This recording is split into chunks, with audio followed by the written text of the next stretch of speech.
Chapter 803, Advanced Curse. Reasonable? Wood frowned, puzzled. You mean it's normal for those self-destructing snakes to lose control? Is it man-made? Does the other party have a weapon that interferes with alchemy equipment? Wood harbored a lot of resentment towards these incidents. Not only did they cause them to lose the second phase of the mission, but they also made him hesitant to use the self-destructing snakes in subsequent battles. He urgently wanted answers. Faced with Wood's repeated questions, Anduin couldn't explain too clearly.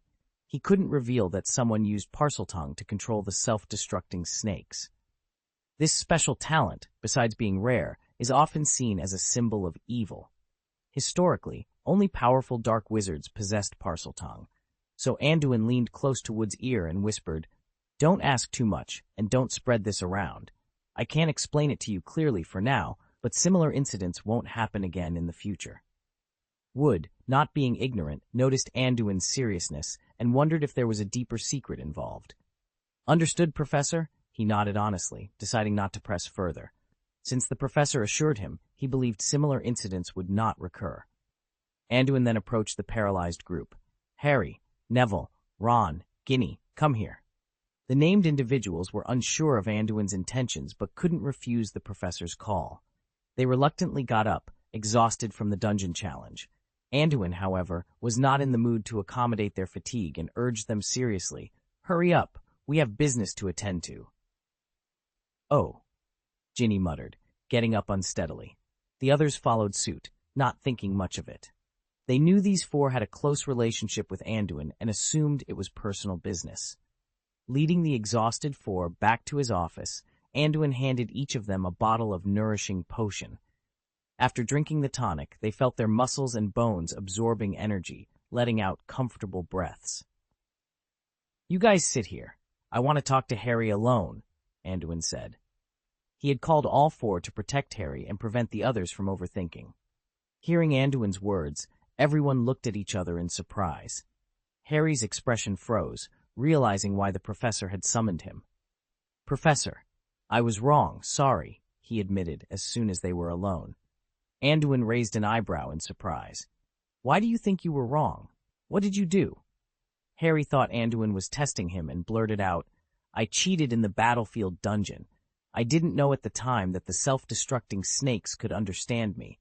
I just muttered a few words when the situation looked bad. Who would have thought?" Seeing Harry admit his Parseltongue ability without making excuses, Anduin nodded in confirmation. He realized Harry didn't understand the significance of Parseltongue in the wizarding world, focusing only on the cheating aspect. "You don't need to admit you were wrong. Being able to talk to snake-like creatures is your ability. Using your own ability to fight in the dungeon is allowed by the rules. This is not something you should apologize for," Anduin explained, "considered cheating." "Really?" Harry was overjoyed when he heard that. He had thought the professor was asking him to cheat and was ready to accept the punishment. "Well, I came to you today for something else," Anduin replied indifferently. He then stretched out his wand and cast an oolong out of the whole spell at his feet. Soon, a fist-thick black snake shot out along the wand. When it landed, it turned around and looked at the two men fiercely. "Try to talk to it and direct it to act," Anduin said softly. "Oh." Harry was still unsure of Anduin's real intention, but he complied honestly. When he looked at the black snake, he opened his mouth naturally, and his voice became deep and hoarse. The black snake suddenly behaved very obediently, following Harry's orders and circling around. "Well, there is no doubt that it is Parseltongue, and you are very proficient in using it," Anduin nodded, then looked at Harry and asked, "Did someone teach you Parseltongue, or did it appear naturally?" "Parseltongue. Do you mean this ability to communicate with snakes?" Harry seemed to have heard the term for the first time. "No one taught me this ability. When I first came into contact with snakes, I found that I could talk to them as if I was born with it." "A natural Parseltongue?" Anduin frowned in surprise. Harry was so proficient from the beginning, it was clear he was a born Parseltongue. But logically, this kind of talent should not appear in the Potter family. Is there something unusual about it? "Professor, is there something wrong with this ability?"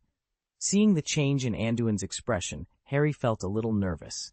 Interrupted by Harry, Anduin put aside his doubts temporarily and said with a soft smile, "No, Parseltongue is a very rare ability and a great talent. There are only a handful of people in the world who can speak Parseltongue." "Really?" Harry grinned in surprise. He had never taken Parseltongue too seriously, thinking it was just a manifestation of a wizard's magical power.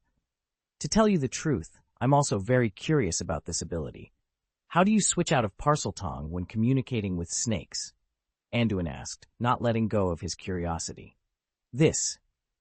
Harry scratched his head in embarrassment. "I don't know too well.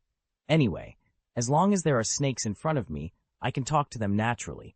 Sometimes I don't even realize I'm speaking Parseltongue. You've already reached the level of your mother tongue. What an amazing talent!" Anduin muttered to himself. He then asked a few more questions related to Parseltongue, but Harry was generally ignorant of the specifics.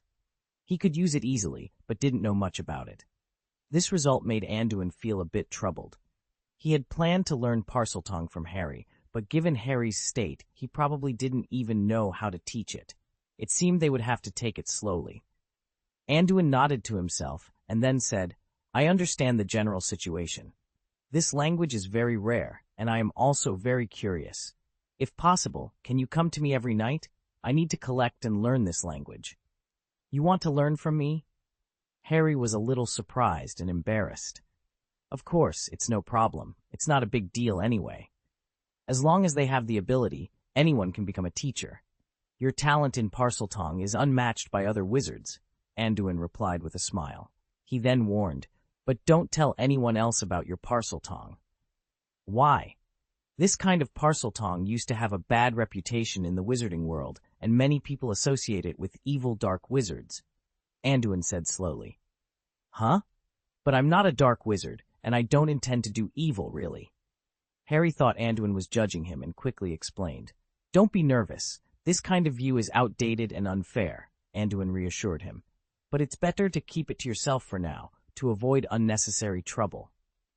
That's just the prejudice of the world. Rare things often mean the unknown, and when humans face the unknown, the most common reaction is fear," Anduin explained. "Parseltongue is just a special talent, nothing more. Instead of restricting yourself, you should get familiar with it and master it. I'll guide you on how to make better use of this ability." Anduin patted Harry on the forehead and smiled slightly. Seeing Anduin's open-mindedness, Harry breathed a sigh of relief and nodded firmly. "I understand. Thank you, Professor." Anduin nodded in satisfaction and then suddenly thought of something. "By the way, how do you say 'open the door' in Parseltongue?" Half an hour later, Harry and Anduin returned to the office. The rest of the people in the room were also refreshed, thanks to the tonic. Anduin gave a few casual instructions about the precautions after a high-intensity battle and then asked everyone to leave, which left them a little confused. "Harry, what did the Godfather want you for?" Ginny, who was the most curious, couldn't help but ask after leaving the office. It was just a private matter," Harry replied, remembering Anduin's instructions. Even though Ginny was the professor's goddaughter, he didn't dare to disclose it. Ginny obviously wasn't satisfied with such a perfunctory answer. Seeing that she was about to continue asking, Harry quickly changed the subject. "By the way, we just finished the new instance. The redemption list in the Silver Flash Talisman must have been updated, right? What new items have come out?" Hearing Harry mention this, Ron immediately became energetic. "Yes, a lot of content has been updated, but this time there are no alchemy props. It's all new spells. We saw it before when we were waiting for you. You should take a look too." "Okay." Harry couldn't help but secretly praise his good brother for the timely interruption. He then opened the light curtain to study the new content. As he looked, he found that the updated items were all magic spells.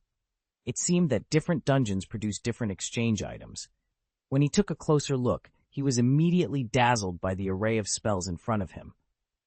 Fire, 500 points, produced in the battlefield, prerequisite, Blazing Curse level 3 or above. 300 points, produced in the battlefield, prerequisite, Clear Water like a Spring Curse level 3 or above, Wind. 300 points, produced in the battlefield, prerequisite, Hurricane Curse level 2 or above. Tearing the Earth, 300 points, produced in the battlefield, prerequisite, torn apart level 3 or above. Frost Nova, 350 points, produced in the battlefield, prerequisite, Ice Mist Curse level 2 or above. Arc Lightning, 350 points, produced in the battlefield, prerequisite, Lightning Curse level 2 or above. Forbidden Labyrinth, 350 points, produced in the battlefield, prerequisite, Transfiguration level 3 or above. Yang Cable, 700 points, produced in the battlefield, prerequisites Fire Spirit level 2, Binding Spell level 3 or above. Big Wave, 700 points, produced in the battlefield, prerequisites Torrent level 2, Spiral Impact Spell level 3 or above. 800 points, produced in the battlefield, prerequisites Gale Wind level 3, Cutting Curse level 3 or above. Ravine, 800 points, produced in the battlefield, prerequisites Transfiguration level 3, Tearing the Earth level 3 or above. Extremely Cold Touch, 800 points, produced in the battlefield, prerequisites Unsheathed Cold Blade level 3, Frost Nova level 3 or above.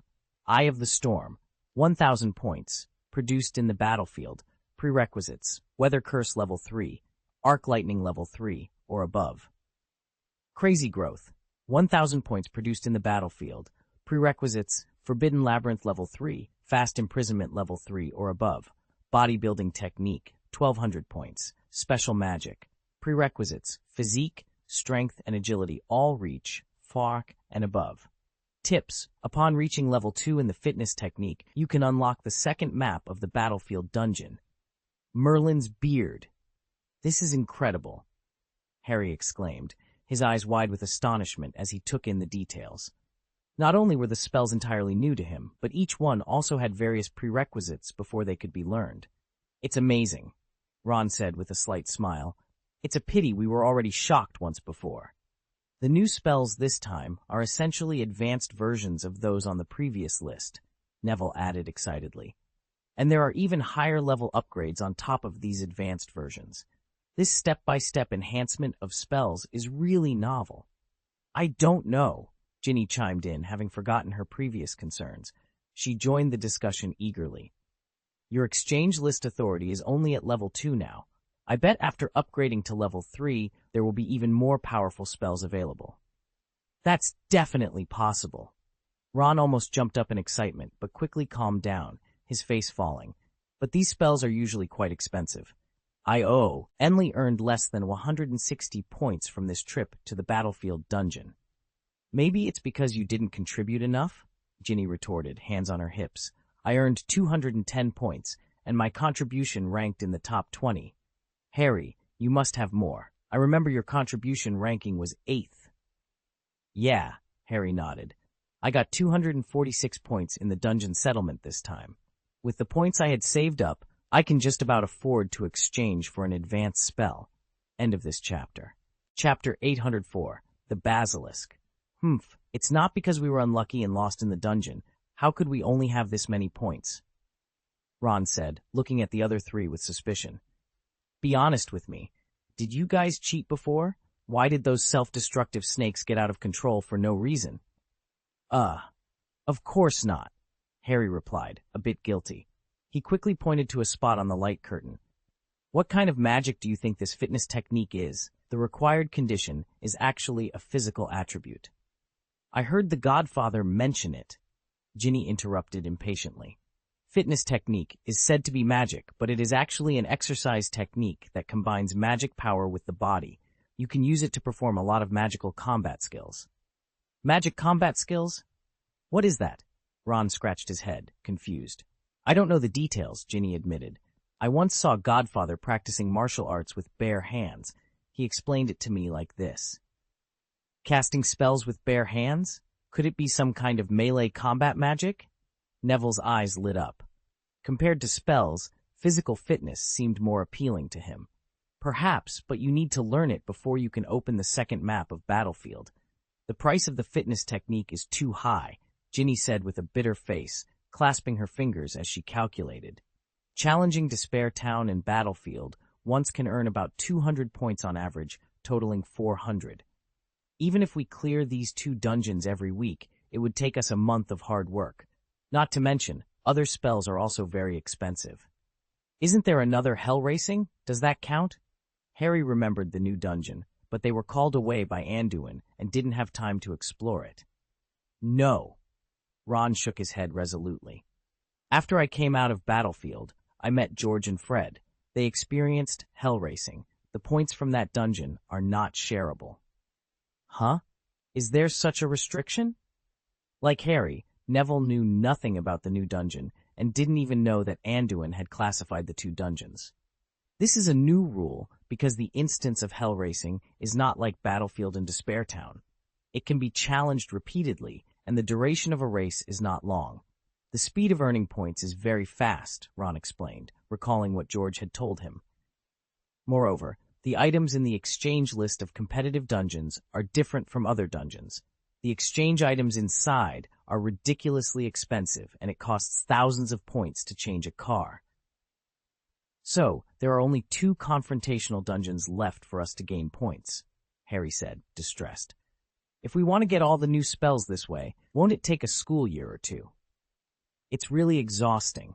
After all, we can't guarantee that we will win every time we challenge a dungeon, Neville said, shaking his head in frustration. In my opinion, we shouldn't be so greedy, Ginny suggested after a moment of thought.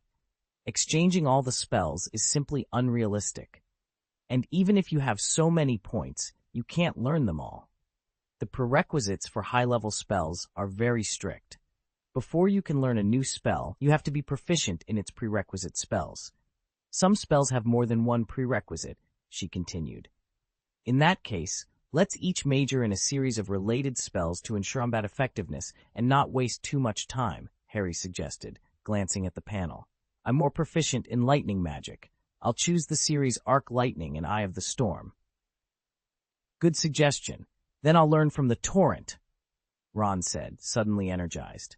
Water can conduct electricity, so the 2 of us can cooperate. I can also cooperate. I can learn the Frost Nova of the Frozen Department. You wet them first, and then I freeze them, Neville added, excitedly. Ginny seemed to envision a similar wonderful scene in her mind. Then I'll learn to tear apart the earth and create ravines, she said. Neville, equally excited, joined in. Judging by the Desker Ipetian of this spell, its power seems incredible. The 4 friends chatted animatedly as they walked, discussing and eagerly anticipating the moment they could showcase their new skills. Meanwhile, after seeing off a few wizards, Anduin couldn't wait to leave his office. He headed straight to the bathroom on the 2nd floor.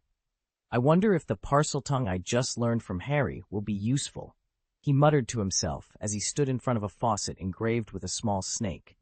Just as Anduin was about to proceed, he suddenly turned his head. Is that you, Myrtle? Come out and talk, he called.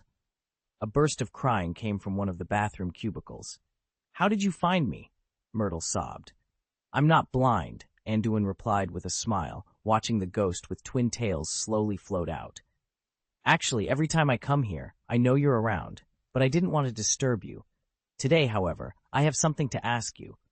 I remember you, Myrtle said, her voice tinged with a mix of fear and recognition. You're Anduin, that fierce wizard. You injured many students here 9 years ago, and last time you crashed into a stone pillar. Anduin nodded, still smiling. Your memory is quite good, which is a relief. Do you remember the last thing you saw before you died 50 years ago? Before death? Myrtle's eyes filled with tears again. I died in this toilet. I remember it very clearly. Olive Hornby laughed at me for wearing glasses like a 4-eyed dog. I hid here, locked the door, and cried. Then I heard someone come in. I heard a boy's voice speaking a strange language, like something he made up. I was so angry that I opened the compartment door to drive him out, and then I died. It seemed clear to Anduin that Myrtle had been killed by the basilisk, and the boy she mentioned was likely a young Voldemort. Do you remember what you saw before you died? A person or some kind of monster? Monster! It was a monster! Myrtle wailed, then suddenly looked confused. No, I don't remember any monsters. I just saw a pair of big yellow eyes in the sink right in front of me. No, it was a monster, a giant snake thicker than a tree, Anduin reminded her, repeating as if warning. You saw the eyes of that big snake, and then you were killed by it. If someone asks about it in the future, remember to say the same, understand? But I really don't have a similar impression, Myrtle began to protest, but then she saw Anduin's icy cold eyes, reminiscent of the ones she saw before she died. She immediately fell silent. "Myrtle," Anduin said gently, putting away his fierce expression. "You were not the only victim in that incident. One of my friends was wrongfully accused of killing you. I want to clear his name, and no amount of evidence can compare to your testimony. Can you help me?" "How do you want me to help you?" Myrtle asked timidly. Although Anduin spoke softly, she was still gripped by the fear she felt earlier. Despite her moody and seemingly unstable demeanor, she understood the subtext in Anduin's words. He was asking for her help, but if she refused, her situation could become dire. "Remember," Anduin began. Anduin spoke calmly. "Just tell them what I said if anyone asks." He felt no burden in being honest. "All right, fine," Myrtle replied bitterly before floating away to hide in a toilet cubicle, knowing she wouldn't come out to meet anyone. "Open," Anduin muttered in Parseltongue, a skill he had just learned, while standing in front of the sink.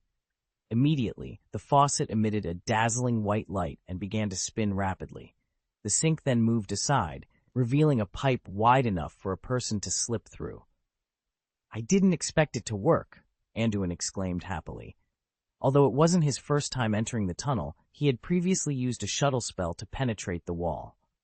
Opening it with Parseltongue was mainly to confirm his assumptions. After verifying that entering the secret room required Parseltongue, Anduin followed the passage and arrived at the stone wall at the end. Eating the same trick, he faced a stone wall carved with two intertwined snakes, their eyes set with large, shining emeralds. The wall split in the middle and slowly slid to the sides, disappearing. "That's it?" Anduin was surprised at how easily the stone door, which had previously troubled him, opened. It felt almost absurd. So the threshold for entering the secret room isn't very high. As long as you can speak Parseltongue, you can enter. He shook his head mockingly and walked in without looking back. The first thing he saw was a long, dimly lit room. 2 rows of stone pillars, engraved with coiled and entangled serpents, supported the ceiling that disappeared into the darkness above. The entire room was filled with a mysterious green mist. At the far end of the Chamber of Secrets stood a full-length statue of Salazar Slytherin, as tall as the room itself, clinging to the darkened wall behind it. Anduin stood on one side of the room, the surrounding stone pillars casting long, treacherous shadows in the green, mysterious atmosphere. And then, didn't they say there's a basilisk living here? Could it be dead already?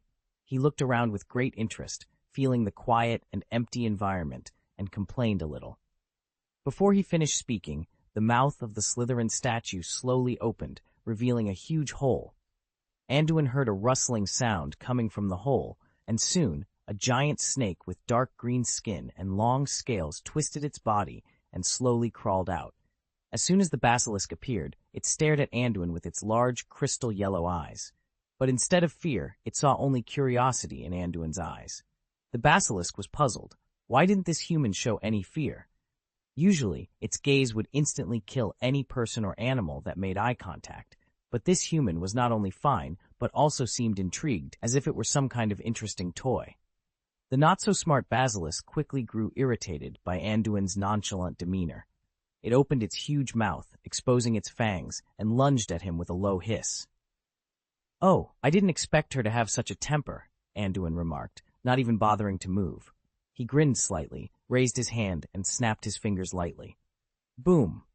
The basilisk, standing tall on its upper body, suddenly felt an immense weight pressing down on it. It didn't even have time to react before it was slammed to the ground. After subduing the basilisk with a gravitational spell, Anduin leisurely approached the creature, observing it with great interest. He touched its scales, poking around like a curious child. Occasionally, he opened the basilisk's massive mouth to study its oral structure, even going so far as to extract a venomous fang, which he carefully packed into a scientific research container. At one point, Anduin placed his head in front of the basilisk's eyes, observing the changes in its pupils and experiencing the sensation of making eye contact with it. Is it possible to use magic like a high-strength petrification spell just by looking at it? This is even more fascinating than I imagined. With these eyes, I should be able to create high-quality magical artifacts, he mused. savoring the magical fluctuations emanating from the basilisk's pupils. Anduin's interest in the creature grew the moment he first laid eyes on it. Prior to this encounter, he had only read about this rare species in books. The basilisk before him, having lived for thousands of years, held immense research value. Beyond its physical attributes, the memories stored within its mind were incredibly precious. End of this chapter. Chapter 805, Magic Haze. For the next hour or so, Anduin conducted a systematic study of the basilisk before him. He collected basic data such as its length, weight, body circumference, and mana reserves. Additionally, he gathered materials like the basilisk's blood, body fluids, teeth, scales, and venom. This basilisk measured 28 meters in length and weighed over 17 tons, making it a colossal creature, larger and longer-lived than any basilisk recorded in history. Its venom was unimaginably corrosive, and its scales were incredibly strong. The components in its blood also held significant research value. The more Anduin learned about the basilisk, the more reluctant he became to kill it.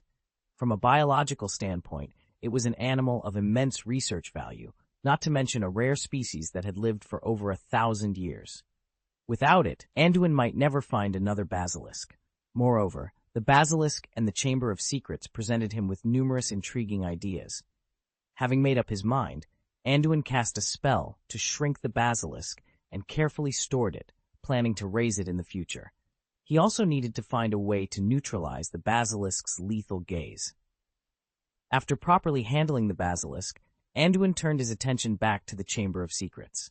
As a chamber meticulously crafted by Salazar Slytherin, it surely held more secrets than just the basilisk.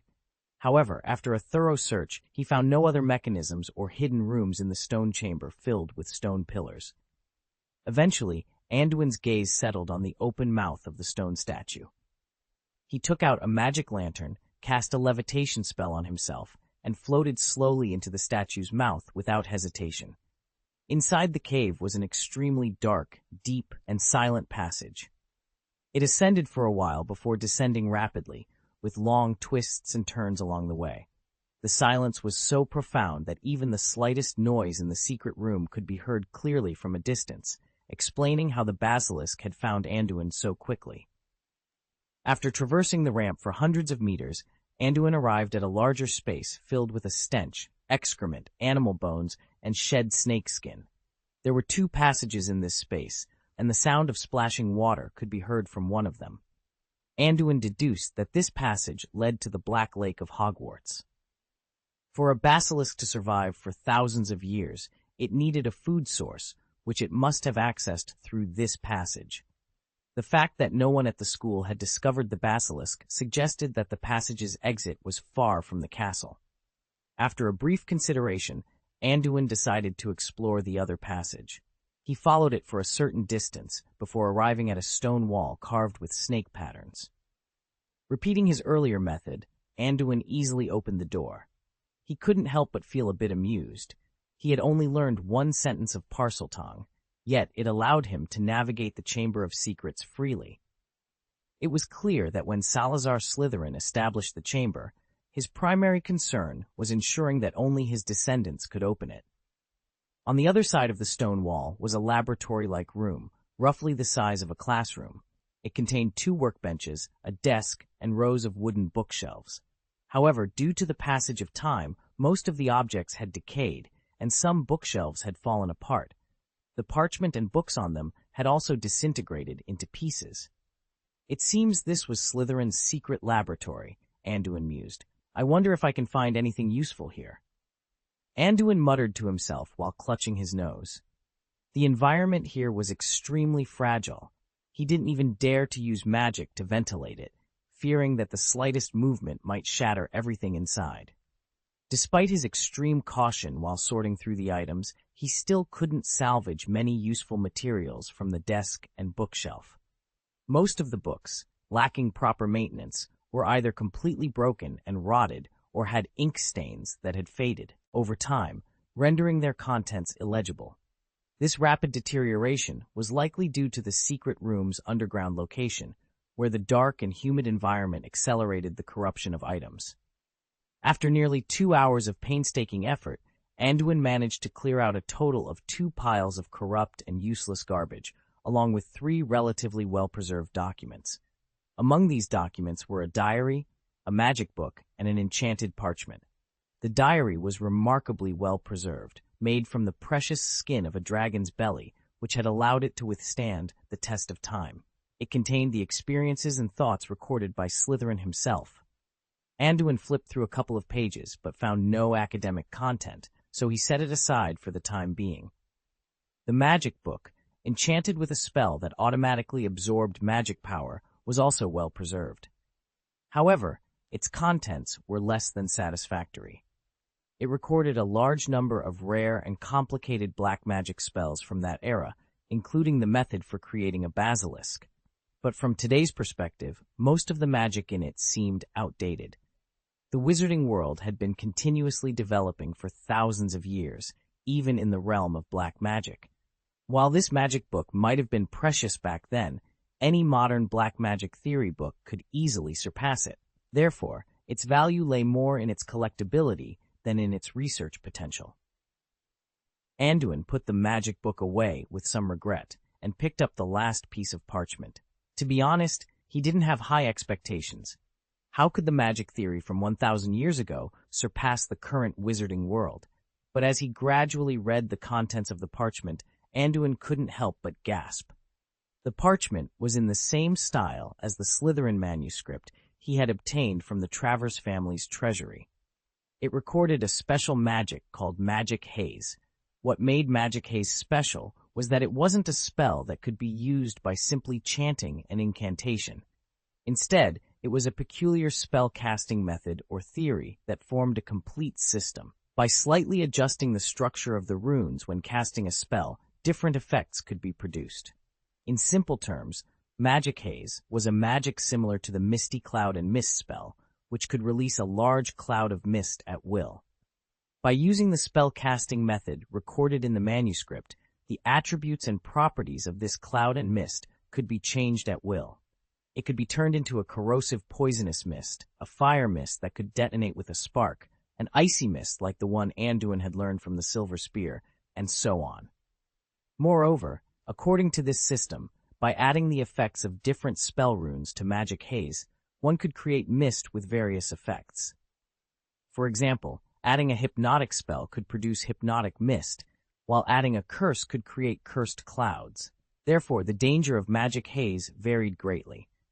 If it was just the simplest spell casting, it would be similar to the Misty Cloud curse. However, if more complex runes were added, it could become a highly dangerous disaster. Of course, if the function of Magic Haze was only to cast misty clouds and mist with different characteristics, it wouldn't be that special. After all, through the combination of runes, similar spells could be produced even without this method. The most special thing about Magic Haze was its very high conversion potential, the Hogwarts School of Witchcraft and Wizardry. Their goal was to provide a safe haven for young witches and wizards to learn magic without fear of persecution. However, as time went on, Slytherin's views began to diverge from those of his fellow founders. He grew increasingly wary of admitting Muggle-born students, fearing that they might betray the wizarding world to the non-magical authorities. This fear and mistrust are evident in his diary entries, where he often expresses his frustration and disappointment with the other founders, particularly Godric Gryff, Findor, who championed the inclusion of Muggleborns. "Today, I had another heated argument with Godric," Slytherin wrote in one entry. "He refuses to see the danger that these Muggle-born students pose. They come from families that have persecuted our kind for centuries, yet he insists on welcoming them with open arms. It is only a matter of time before one of them betrays us." Despite his growing discontent, Slytherin continued to work on his magical research. The diary reveals that he was particularly interested in developing new spells and magical systems, such as the Magic Haze. His entries detail his experiments and the challenges he faced in perfecting this complex magic. "Today, I made significant progress with the Magic Haze," he noted in another entry. "The rune system is incredibly efficient, allowing for a high conversion rate of magic power. I am confident that with further refinement, this magic could revolutionize our understanding of spellcasting." As Anduin read through the diary, he found more clues that hinted at the possible origins of the magic haze. One entry, in particular, caught his attention. I have recently come across some ancient texts that describe a powerful form of magic used by a dark wizard named Hirebo, Slytherin wrote. His methods are ruthless, but there is much to be learned from his work. I believe that by studying his techniques, I can further enhance the magic haze and develop new spells that will ensure the safety of our kind. This entry confirmed Anduin's suspicions. The magic haze was not an original creation of Slytherin, but rather a refined version of Hirebo's dark magic. This revelation added a new layer of complexity to the already intricate history of Hogwarts and its founders. Determined to uncover more, Anduin continued to read the diary, hoping to find additional insights into Slytherin's research and his connection to Hirebo. The entries became increasingly fragmented and cryptic, suggesting that Slytherin was becoming more secretive and paranoid as he delved deeper into the dark arts. In one of the final entries, Slytherin wrote, "I can no longer trust anyone, not even my fellow founders. The power of the magic haze is too great to be shared. I must protect it at all costs, even if it means leaving Hogwarts forever." With this, Anduin realized that Slytherin's departure from Hogwarts was not solely due to his disagreements with the other founders, but also because of his desire to safeguard the powerful magic he had developed. The diary provided a glimpse into the mind of a brilliant but troubled wizard, whose legacy would continue to shape the wizarding world for centuries to come. As Anduin closed the diary, he felt a renewed sense of purpose. He knew that understanding the true origins and potential of the magic haze could lead to groundbreaking advancements in magic. But he also understood the dangers that came with such knowledge. With caution and determination, Anduin resolved to continue his research, hoping to unlock the secrets of the magic haze while avoiding the dark path that Slytherin had taken. Hogwarts, the early days. In the beginning, Slytherin didn't really exclude Muggles and Muggle-born students. After all, the purpose of establishing a magic school was to allow more Muggles with wizarding talents to integrate into the wizarding world and become real wizards, rather than being labeled as idiots and fakes by the Church. At least, that's how Slytherin described them in his diary. However, Slytherin soon realized the arduousness of this project. The Muggle children of that era, except for a few noble ones, didn't even know how to read. So at the beginning of the school's establishment, their biggest task was to teach basic literacy. Hogwarts specially opened a literacy class for this purpose, first teaching Muggle students the most basic reading and writing skills. These Muggle students were extremely illiterate. They couldn't even recognize letters, let alone words. Students who could write letters correctly and spell their own names after a class were considered geniuses. Teaching literacy to a student was not a small project. It could take years of effort. Back then, it was common to see a student who was already in the 4th or even 5th grade before they could barely cast a levitating spell. Who would have imagined that the legendary wizard Salazar Slytherin was teaching the ABCs to a group of children every day? It would have been fine if this kind of work experience lasted only a day or two, but after several years of hard work, Slytherin began to feel overwhelmed. In his eyes, this was a waste of his precious time. Wouldn't it be better if he had time to study a few more new spells? So, on every page of his diary, Slytherin could be seen complaining about the perceived stupidity of those Muggle students. He really couldn't understand why a wizard would be complacent about being able to recite a short passage smoothly. End of this chapter. Chapter 806. Words on the Wall. If literacy alone had troubled Slytherin, he might not have chosen to leave Hogwarts in the end. In his eyes, what was even more unacceptable about those Muggle students, besides their dullness, was their attitude towards the Holy See. Today's wizards may find it difficult to imagine the immense influence the Church had on Europe 1,000 years ago. Even a student who had received several years of education at Hogwarts would still maintain a very loyal belief in the Church. Slytherin found it difficult to correct the minds of these Muggle students, even with the overwhelming evidence of reality and history. On the contrary, these Muggle students not only held firm beliefs, but also tried to proclaim the glory of the Lord within the school. Such behavior not only angered Slytherin, but also aroused the resentment of many pure-blood wizards, eventually leading to irreparable rifts and contradictions. At that time, Slytherin was eager to rid the school of those stubborn Muggle students, whom he saw as unyielding as a piece of wood. He raised his dissatisfaction with the other founders more than once. He proposed either prohibiting the recruitment of Muggle students or completely purifying the campus atmosphere. Of course, the purification he spoke of involved rather drastic means. The other three founders were naturally very opposed to Slytherin's radical ideas, especially Gryffindor and Hufflepuff. They hoped he would be more patient and use time to influence those Muggles. However, Slytherin, who had been tortured by this situation for several years, had decided from the bottom of his heart that unless the influence of the Holy See on European society changed, it would be impossible to educate these Muggle students. In the end, Slytherin decided to leave Hogwarts due to disagreements with the rest of the founders and frequent conflicts. He hoped to find another way out of the predicament for the wizarding world. On the eve of leaving the school, Slytherin specially built this secret chamber and hatched a basilisk there. This was actually an insurance policy he left for Hogwarts. His original idea was very simple. If the future Hogwarts was polluted by those dull Muggle wizards who blindly worshipped the church, then his heirs could use the basilisk to completely purify the school, ensuring that wizarding ideas would remain free from the contamination of feudal beliefs. Because of this, the security of the secret chamber was not as tight as imagined.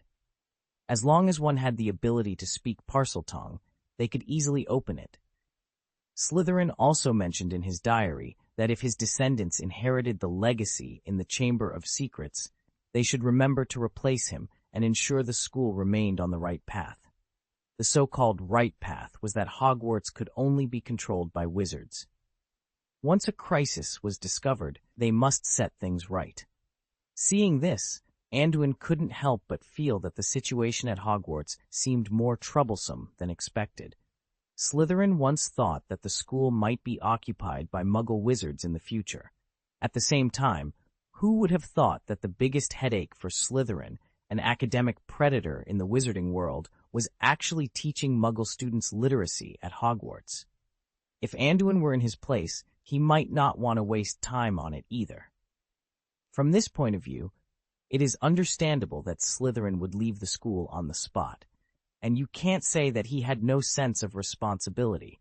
He even left a basilisk specifically for this purpose, but later generations seem to have misinterpreted Slytherin's intentions.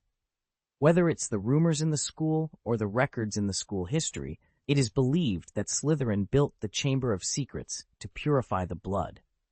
However, what people should pay more attention to is actually the idea behind it. He wrote more than once in his diary that in order to better develop wizard civilization, what is needed are resourceful, strong-willed talents who dare to break through. This is also the quality he valued most. When selecting students, Slytherin initially had high expectations, but the reality was disappointing. This led him to reconsider his stance, thinking that Muggle students were difficult to teach. Perhaps this was when the idea of Slytherin House rejecting Muggles began to take root. However, Anduin admired the other founders of Hogwarts more. Despite the challenges, they showed remarkable patience with Muggle students, a truly commendable quality. Their relentless efforts allowed Hogwarts to develop into a prestigious magic school, small in student number, but significant in the wizarding world. Most of the diary records detailed the difficulties and problems faced by the school during its early days. As for the magic haze, Slytherin didn't leave much information. He mentioned acquiring the manuscript during his travels in Northern Europe. At the end of the diary, Slytherin expressed his intention to follow the clues of magic haze to uncover the origins of this special magic after leaving the school. Northern Europe? Anduin frowned slightly. Could it be that Hirebo's lair is in Northern Europe? I wonder if Slytherin ever found that old guy. Anduin pondered further. This legendary wizard hasn't been heard from since he left Hogwarts. Maybe he did encounter Hirebo during his travels. Wouldn't that be unfortunate for him? However, Historical records indicate that Slytherin's descendants inherited his wand, suggesting he didn't meet with any fatal accidents. Northern Europe and Slytherin, two clues related to Hirebow. Maybe I can start investigating these two, Anduin thought, though he regretted that the information he had was outdated. He could only follow these clues, uncertain if they would lead to any results. After carefully storing Slytherin's diary, Anduin cast a spell to clean up the laboratory. He also collected several relatively intact basilisk skins, valuable alchemy materials. Overall, his gains were substantial. The manuscript of Magic Haze alone would take him some time to fully understand.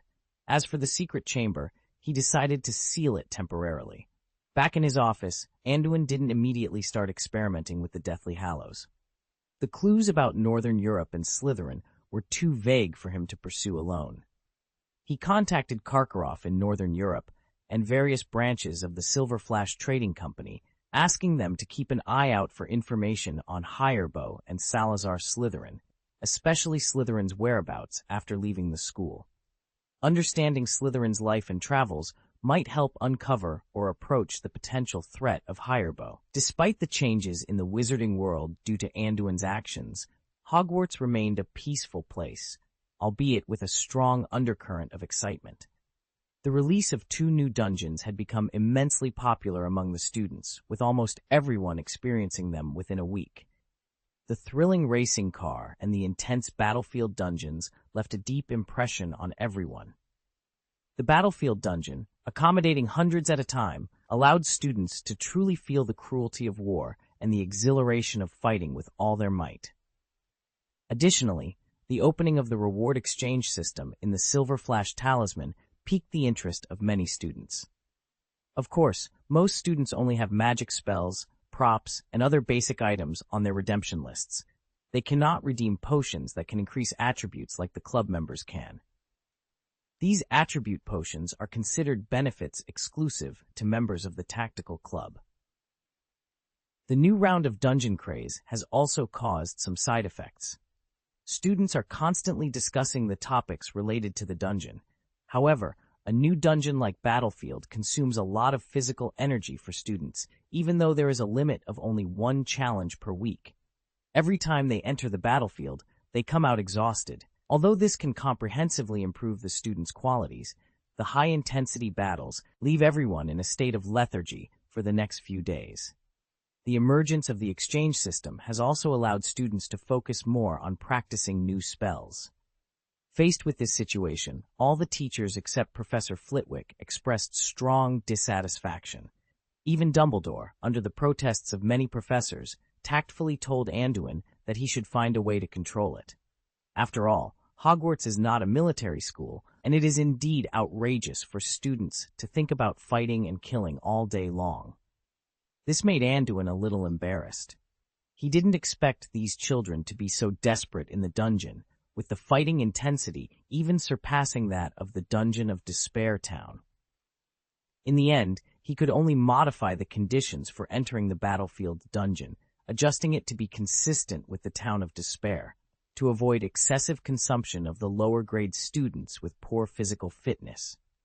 But at this moment, an unexpected incident immediately focused the attention of all the teachers and students of Hogwarts elsewhere.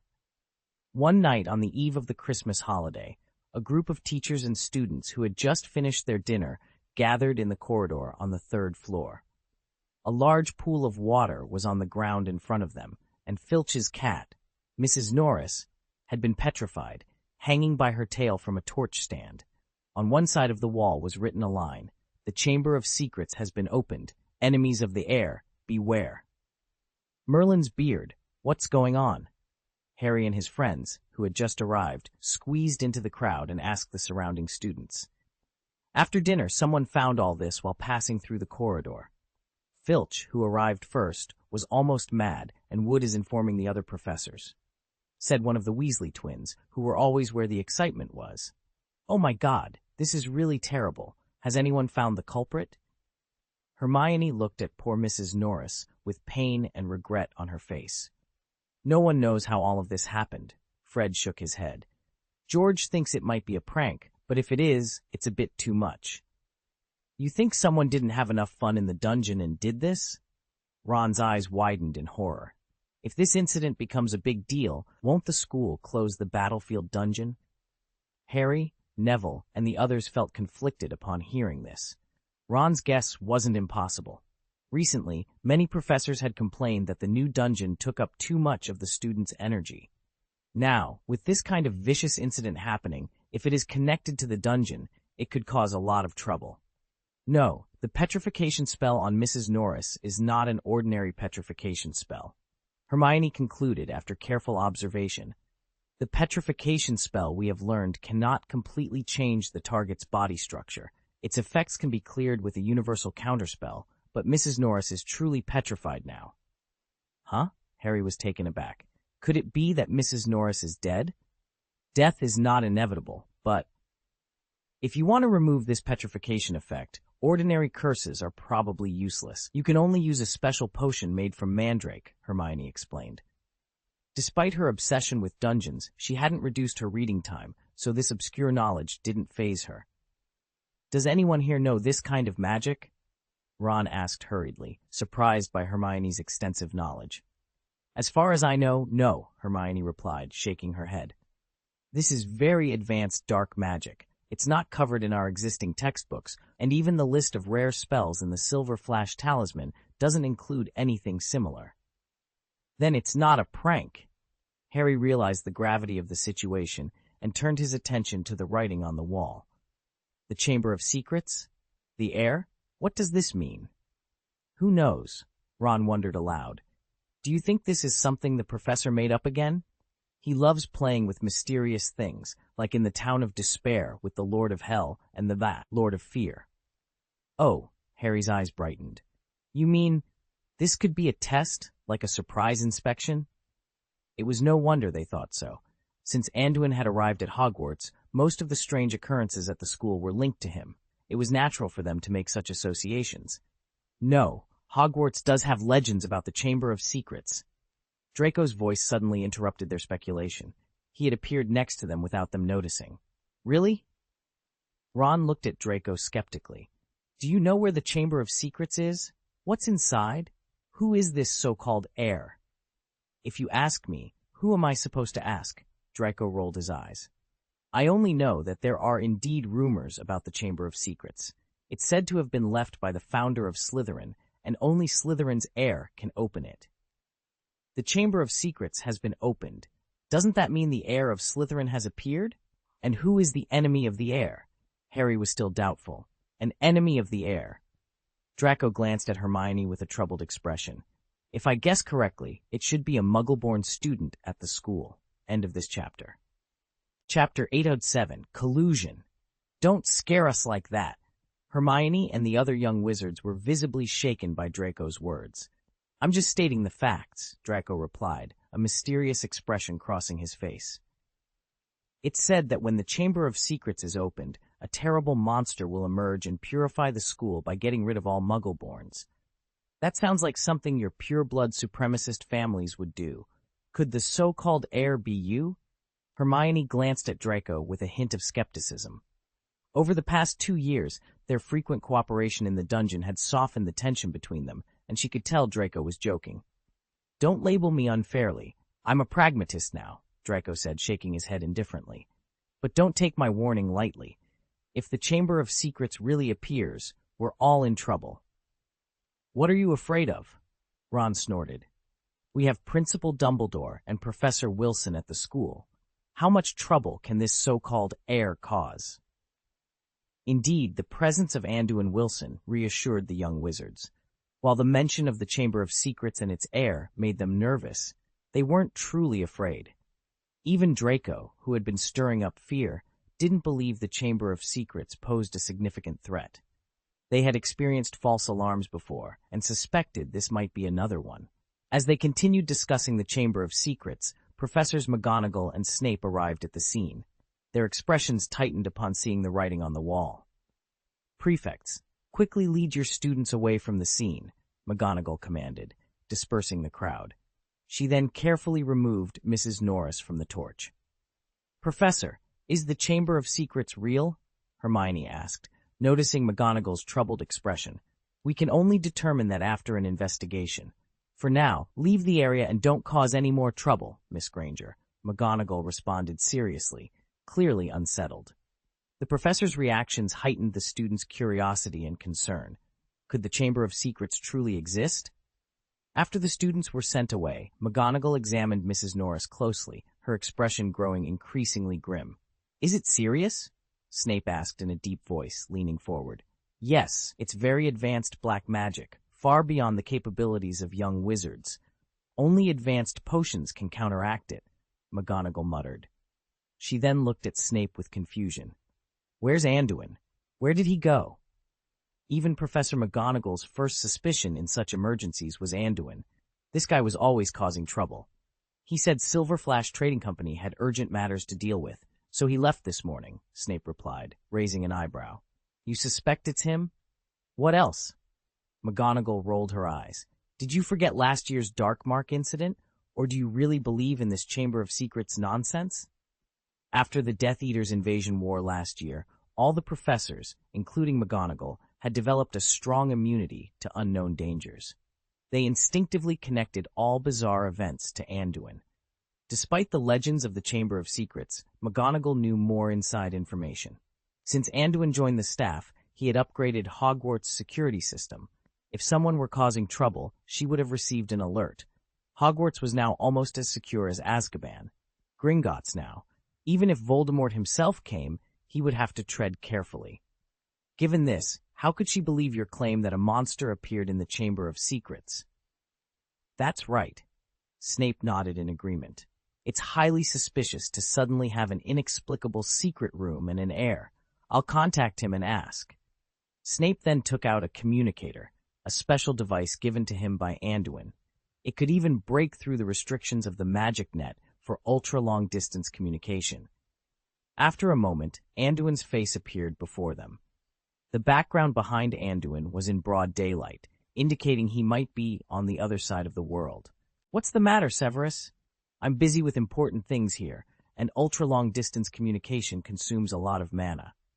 The signal seemed poor, and Anduin's voice fluctuated. "Stop rambling," Snape said, though he was curious about Anduin's location.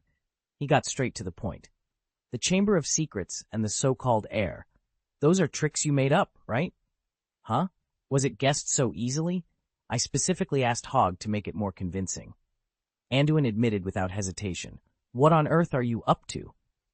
Mag couldn't help but lean closer to the screen. "Do you realize the commotion you're causing? The students are all suspicious now, and we were almost scared to death, too." "Just suspicious?" Anduin seemed dissatisfied. "I thought it would convince them that the Chamber of Secrets is real." "Did you find the secret room?" Mag's expression changed suddenly, sensing something in Anduin's tone. Anduin glanced around to ensure no one else was listening. He leaned closer to the screen and whispered, "I caught a basilisk in the secret room and put it back before I left. Although I don't know exactly what happened today, if there were no accidents, that's what it should be." "What?" Mag was on the verge of losing it. "Do you know what you're saying? How could you throw such a dangerous creature as a basilisk into the school?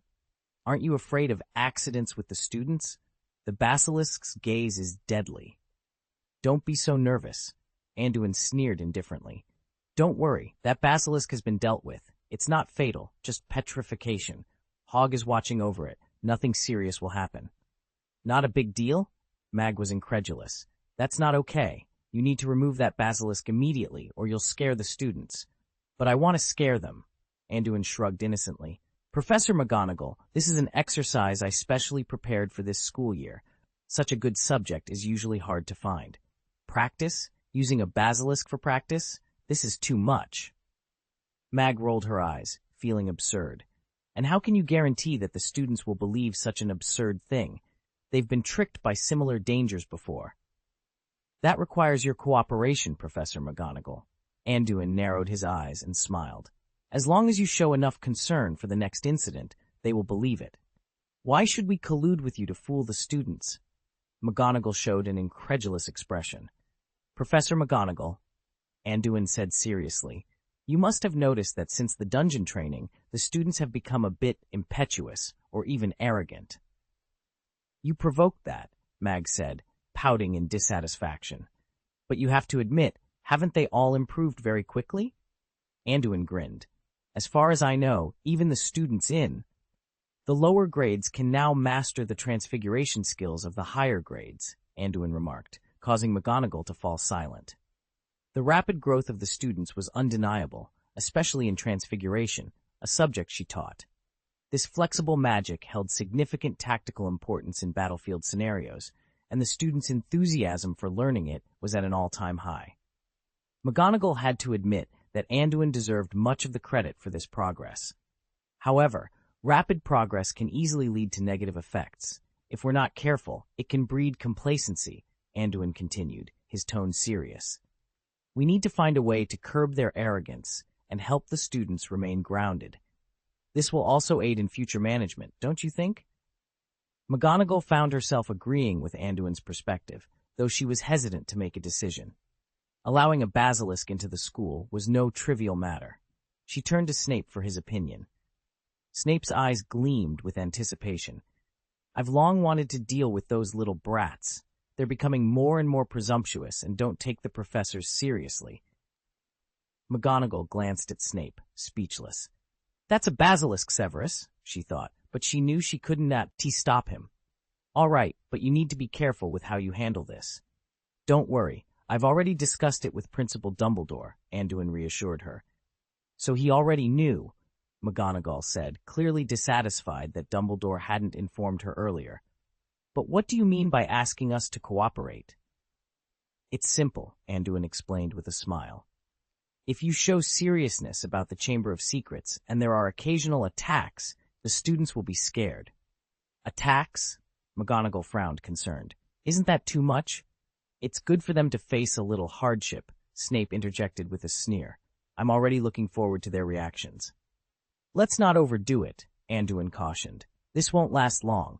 I'll return to Hogwarts after Christmas, and I'll need your cooperation until then. After a few more instructions, Anduin ended the communication, leaving McGonagall feeling helpless. She had intended to confront Anduin, but now she found herself complicit in his plan. As McGonagall was lost in thought, several prefects returned after escorting the students to their common rooms. They were eager to assist the professors, driven by curiosity and the students' excitement. Professor McGonagall, Percy began, pointing to the writing on the wall. What should we do with these? Has the perpetrator been found? Who's responsible for this prank? McGonagall quickly composed herself, adopting a serious expression. Erase all the writing on the wall and clean up the corridor immediately. As for today's events, don't ask too many questions and refrain from discussing it. Understood? Yes, Professor, Percy replied, though he couldn't hide his curiosity. But, Professor, is the legend of the Chamber of Secrets true? Could something similar happen again? McGonagall sighed, feigning reluctance. We can't make any assumptions until Anduin returns. In the meantime, instruct the students to be cautious and avoid being alone. Additionally, the curfew will be moved up by 1 hour. I will assign further duties accordingly. Organize a patrol team to cooperate with the professor and thoroughly search the school, McGonagall instructed. Is it that serious? The prefects were visibly surprised. Percy, looking anxious, asked, Isn't Professor Wilson in the school? He has something important to attend to, so he had to leave for a while, McGonagall replied, her brow furrowed with worry. Let's break up for now. Remember to take care of the students in your respective houses, especially those who tend to cause trouble. Yes, Professor, the seniors responded in unison before hurrying off. As expected, the news McGonagall shared would inevitably reach the ears of the younger students. Once everyone had left, McGonagall turned to Snape with a curious expression. How did I do just now? They shouldn't be able to tell, right? She asked. Very good, Snape replied with an awkward laugh. But didn't you switch roles a bit too quickly? Snape was genuinely surprised. He hadn't expected Professor McGonagall, who had been hesitant earlier, to adapt so swiftly. It almost seemed like she was more eager than he was. It was clear that even Professor McGonagall had a mischievous side hidden deep within her. End of this chapter. Chapter 808, Slytherin's Wand. Just when Hogwarts was engulfed in panic due to the Chamber of Secrets, Anduin found himself in the United States, on the other side of the world. His presence there wasn't a deliberate escape from the school. Rather, he had received crucial information about Slytherin. To be honest, Anduin hadn't expected that his casual issuance of a reward to various Silver Flash trading companies and black markets would yield results so quickly. The source of this information was the bounty hunters David and Lister. These two had previously made a significant profit from him and now saw him as a lucrative opportunity, prompting them to be very proactive after Anduin released the reward. David and Lister were indeed quite capable, and the information they provided was detailed. However, this information wasn't about Slytherin's immediate whereabouts after Hogwarts, but rather about his descendants. One such descendant was connected to the Ilvermorny School of Witchcraft and Wizardry in the United States. In the early 17th century, a direct descendant of Slytherin named Gormlaith Gaunt inherited a wand from her ancestor. Gormlaith had studied at Hogwarts and was a staunch pureblood supremacist. Like other pureblood supremacists, Gormlaith was perverse, arrogant, and conservative. She believed that pureblood wizards were superior to all others. In her fanaticism, she even set fire to her sister's family, who had intermarried with Muggles, killing them and abducting her 5-year-old niece, Iseult Sayre. For the next 12 years, Gormlaith kept Iseult isolated from the outside world, forbidding her from any contact. Whenever Muggles or animals ventured too close to their hut, the cruel Gormlaith would cast curses on them, forcing Iseult to watch. When Iseult turned 11, Gormlaith refused to let her attend Hogwarts, as she found the school's acceptance of Muggleborns intolerable. Gormlaith's actions made Iseult feel incredibly lonely and convinced her that her aunt was insane. For many years, Gormlaith used powerful dark magic to force Iseult into submission. However, Iseult eventually mustered enough courage and skill to steal Gormlaith's wand and escape. This stolen wand was the one inherited from Slytherin. In the years that followed, Gormlaith relentlessly tracked Iseult's whereabouts. Eventually, Iseult escaped again and took the Mayflower to the New World. In the United States, Iseult married a Muggle named James Stewart, known in America as a No-Maj. Together, they founded the famous Ilvermorny School of Witchcraft and Wizardry. The fact that one of the founders was a No-Maj made Ilvermorny the most tolerant, inclusive, and non-discriminatory magic school in the wizarding world. However, Gormlaith was not willing to let her niece go so easily. She followed the clues to the United States and found Iseult. By then, Iseult had become a powerful witch and the headmistress of Ilvermorny. Her strength was nearly equal to her aunt's. Despite this, Gormlaith's arrival posed a significant threat to Iseult and Ilvermorny. The Slytherin wand had a unique feature. It could be put into a dormant state through specific instructions in Parseltongue. Iseult, not knowing Parseltongue, found herself nearly powerless when Gormlaith invaded Ilvermorny. She had to rely on her 2 adopted sons to fight against Gormlaith, but they were no match for her. Fortunately, at the last moment, Iseult's Pukwudgie companion, William, arrived in time and shot Gormlaith with a poisoned arrow, resolving the crisis. Pukwudgies are magical creatures native to North America, distantly related to European goblins, and share similar personalities. Goblins are adept with bows and arrows and are known for their potent poisons. After defeating Gormlaith, Iseult, unable to speak Parseltongue, couldn't reactivate the wand. She and her husband, James, buried it at the school. Within a year, a snakewood tree grew where the wand was buried, and no matter how much it was cut or pruned, it remained resilient. Years later, it was discovered that the leaves of this tree had powerful medicinal properties. Anduin's trip to the United States was to investigate this snakewood tree, which had transformed from Slytherin's wand. Being proficient in spells, Anduin knew that a wand capable of inheriting its user's will was not easily destroyed. Even though the wand had turned into a tree, it didn't mean it couldn't be recovered. If he could recover it or establish a connection with the wand's will, he might uncover information about its former user. To communicate directly with the wand, Anduin needed to be recognized and affirmed by its will. Since wands are most loyal to their original owners, the closer a wizard is to the original owner, the more likely they are to be recognized.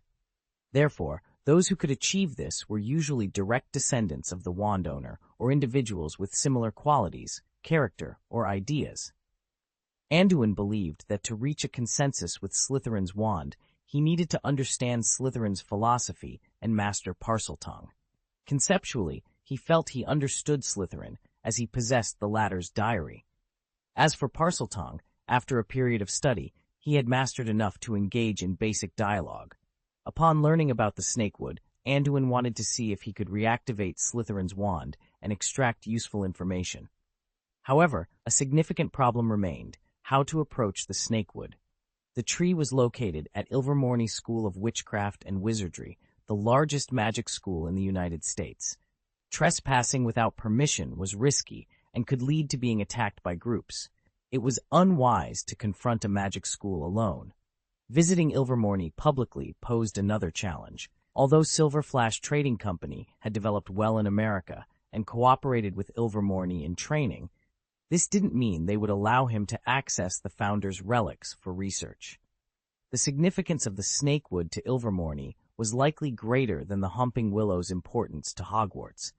Any damage could cause the school's displeasure and potentially lead to diplomatic disputes. After much deliberation, Anduin couldn't find a suitable approach. He decided to hide his identity and attempt to sneak in. If that failed, he would contact Ilvermorny officially, possibly enlisting Nick Flamel's help to coordinate. After all, he was also tracking Higher Bow and couldn't ignore the situation.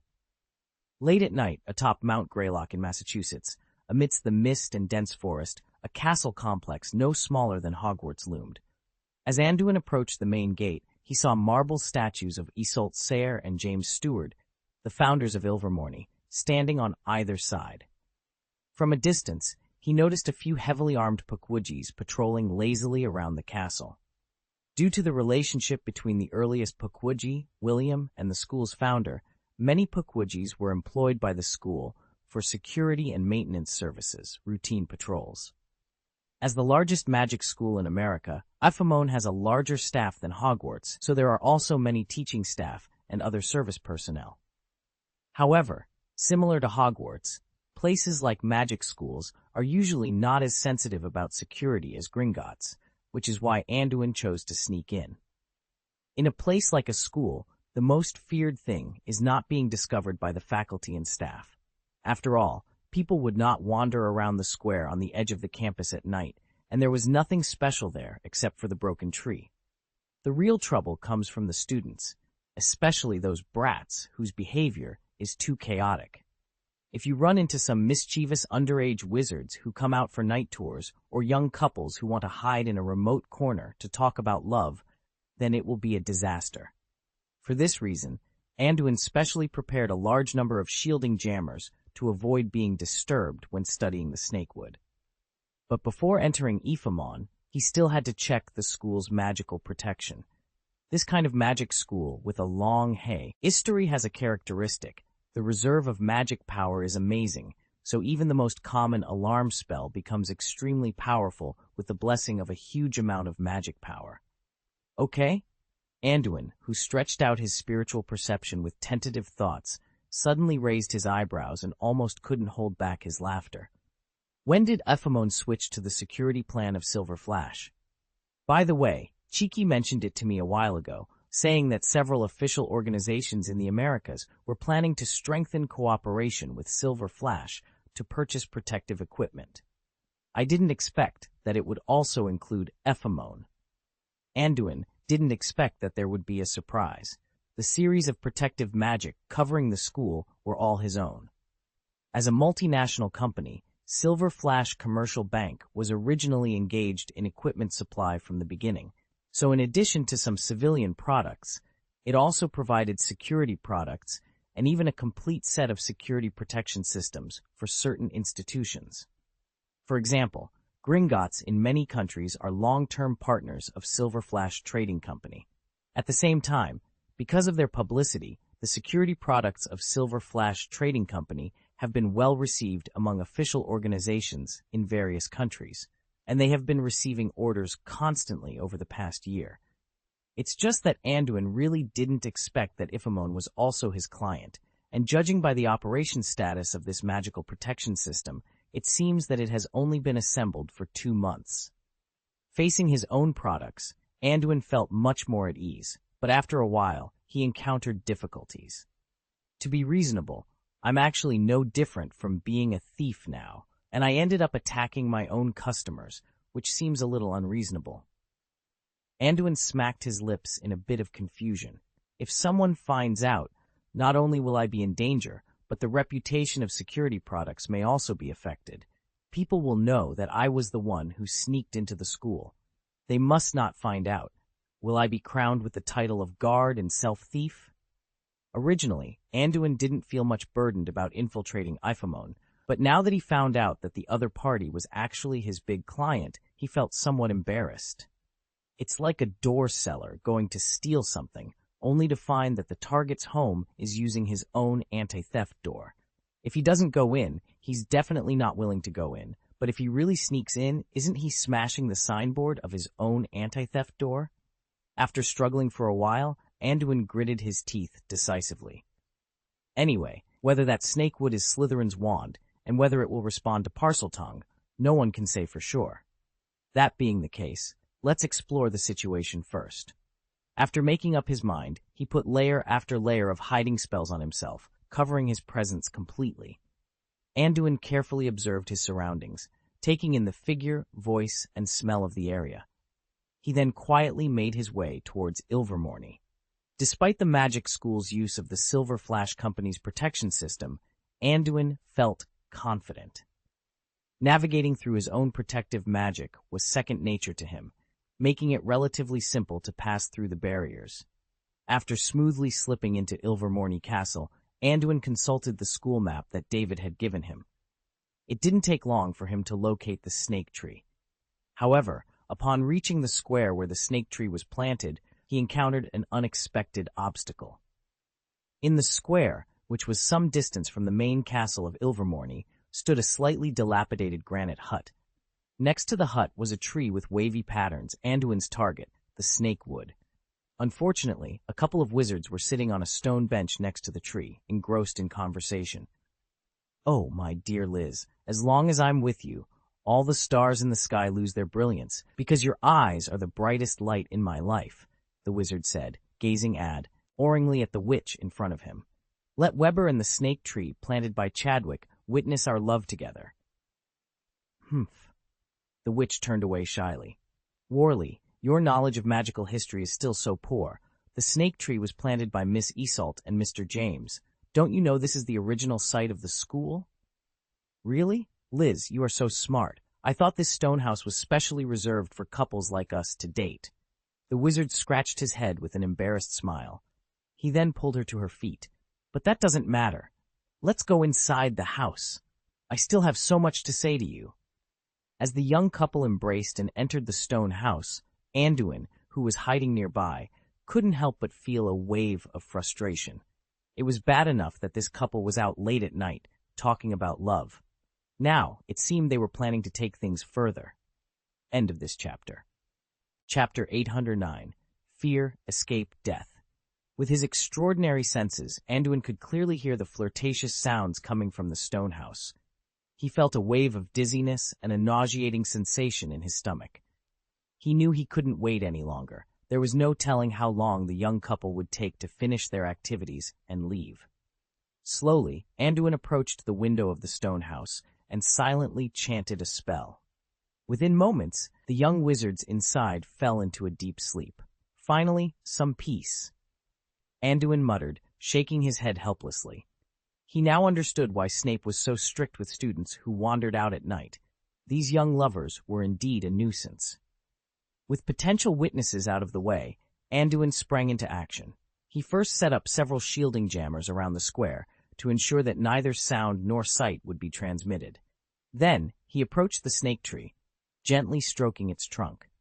He could sense the blood-like surging magic within the tree. This magical power was far stronger than he had anticipated, surpassing that of ordinary magical trees. Clearly, the snake tree had benefited greatly over the past few centuries. The discovery excited Anduin. This snake tree was truly extraordinary, confirming the legends he had read. Its abundant magic power would be crucial for awakening it. "Wake up," Anduin whispered in Parseltongue, his voice slightly hoarse.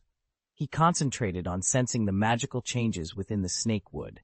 Parseltongue, with its limited but straightforward vocabulary, held mysterious power. Knowing enough of it revealed many secrets, which is why anyone who spoke Parseltongue could easily open the Chamber of Secrets. Despite his efforts, the snake tree remained unchanged, its magic power steady and unresponsive. Anduin frowned, wondering if he had used the wrong vocabulary. But "wake up" was the only word with the meaning of awakening. Thinking quickly, Anduin changed his approach. "Gormlaith Gaunt," he whispered. "Assault Thyre, Salazar Slytherin." He hoped that invoking the names of the tree's former owners might trigger a deeper memory within the snake wood, similar to calling out to an unconscious person. This tactic produced a reaction. Although the tree appeared unchanged, Anduin sensed a slight pause in its magic when he mentioned Slytherin's name. Encouraged, he repeated the name. "Salazar Slytherin! Salazar Slytherin! Salazar Slytherin! Wake up! Wake up! Wake up!" The snake wood seemed to respond, its magic accelerating and the tree itself trembling slightly. Anduin continued his incantation for several minutes until the snakewood branch suddenly stretched out as if waking from a long slumber. The magic within the tree stabilized, indicating its full awakening. Anduin stopped chanting and softly greeted the tree in Parseltongue. "Hello." The snakewood, like the wand it had once been, couldn't speak, but that didn't mean it lacked awareness. Anduin sensed a telepathic connection, indicating that the other party had received his greeting. However, the response was unclear, more of an inquiry or a signal of doubt. Anduin guessed that the other party was asking who he was and what his intentions were. He quickly clarified in Parseltongue, "I am a student of Salazar Slytherin. I came from my hometown to pursue Salazar's past after he left Hogwarts." He estimated that the entity's intelligence might not be as advanced as the Sorting Hat's, so he used concise language to explain his identity and purpose. "Heir?" The entity, now seemingly fully awake, responded in an orderly manner after hearing Anduin's words. Anduin fell silent for a moment. The entity was clearly asking if he was Slytherin's heir. Although Anduin was a Slytherin, he had no direct blood relation to Salazar. However, based on his understanding of Salazar, Anduin knew that Salazar was not the pure-blood supremacist people imagined. Therefore, the definition of an heir did not necessarily require blood relation. Anduin reflected on himself and found that he and Salazar were very compatible in terms of philosophy and character. Thus, he felt justified in claiming to be an heir. "Yes and no," he finally replied, giving an ambiguous answer. In such pure spiritual communication, it was difficult to deceive the other party with lies. Therefore, he provided the most sincere answer based on his self-perception. "A fellow traveler?" The entity sensed Anduin's emotional changes. After a brief period of contemplation, it seemed to understand Anduin's meaning and gave its own definition of him. "That's understandable," Anduin acknowledged, realizing that the entity was more intelligent than he had initially thought, capable of expressing complex concepts clearly. "Good," the entity replied succinctly after confirming Anduin's identity. Anduin was momentarily confused by this response. Did good mean a promise to help him, or was it just a casual answer? After some thought, he concluded that the entity's thoughts were likely not complicated, and it probably meant agreement. With that settled, Anduin got straight to the point. "So what happened to Salazar after he left school?" "Owner," the entity murmured, then fell silent, as if recalling something. The silence stretched on, but Anduin remained patient, not urging it.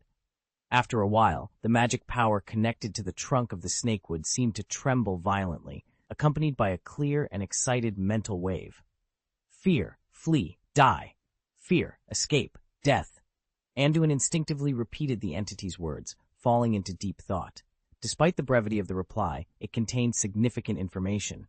Fear likely referred to Hirebo, a master of spiritual magic and black magic.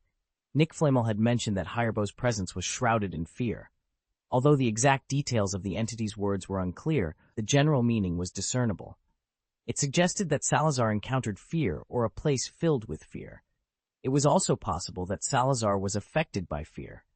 However, given that Salazar was a master of thinking magic, and proficient in legilimency, it was unlikely that he would be easily disturbed by fear. Escape probably indicated that Salazar had a conflict after encountering fear or Hirebow and then fled after losing to the enemy. Hirebow, thousands of years ago, should. Nick remembered Salazar Slytherin as a formidable man, even hundreds of years ago.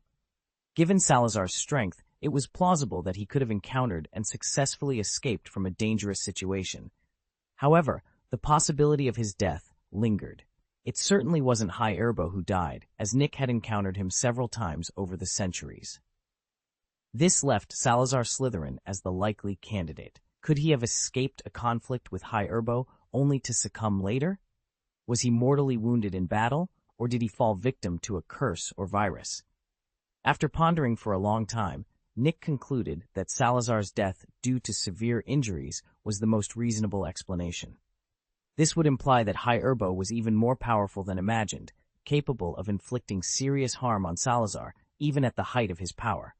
Alternatively, if Salazar died from an infection or curse, it would suggest that Hirebow's main abilities were centered around such dark arts. This would mean extreme caution was necessary when dealing with him, as even a small mistake could be fatal. Fear, where is it? Anduin asked, after brainstorming and roughly translating Shemu's answer. He was most concerned about Hirebow's location. Directly asking where they had met Hirebow might not yield a clear answer, so he opted to ask where the fear was. There, Snakewood responded, but its answer was vague and confusing. Anduin wanted to ask for clarification, but realized that Snakewood's communication was limited. It was unlikely to provide a specific place name. Changing his approach, Anduin asked, "Fear, which direction is Hogwarts, east, north, south, or west?" "Over there," Shemu replied, but its tone suggested frustration at the repeated questioning. Anduin fell silent, and, realizing that Snakewood not only lacked a clear sense of location, but also had no sense of direction. He wished he could use legilimency on Snakewood, but his skills weren't strong enough to read the thoughts of non-living things. This made the process of extracting information painstakingly slow. "Fellow traveler." A sudden mental wave from Snakewood interrupted Anduin's thoughts. "What? Did you think of something else?" Anduin asked, hoping for a breakthrough. "Get rid of fear and take revenge." Shemu's mental fluctuations were filled with determination, making it seem more like a sharp weapon than a tree. "This is also my purpose," Anduin replied seriously. "Don't worry, I will kill that guy completely, and this is not just to avenge Salazar." "Okay, fellow travelers, let's take revenge together." Shemu's spirit seemed elated by Anduin's response. "Don't worry, I promised you."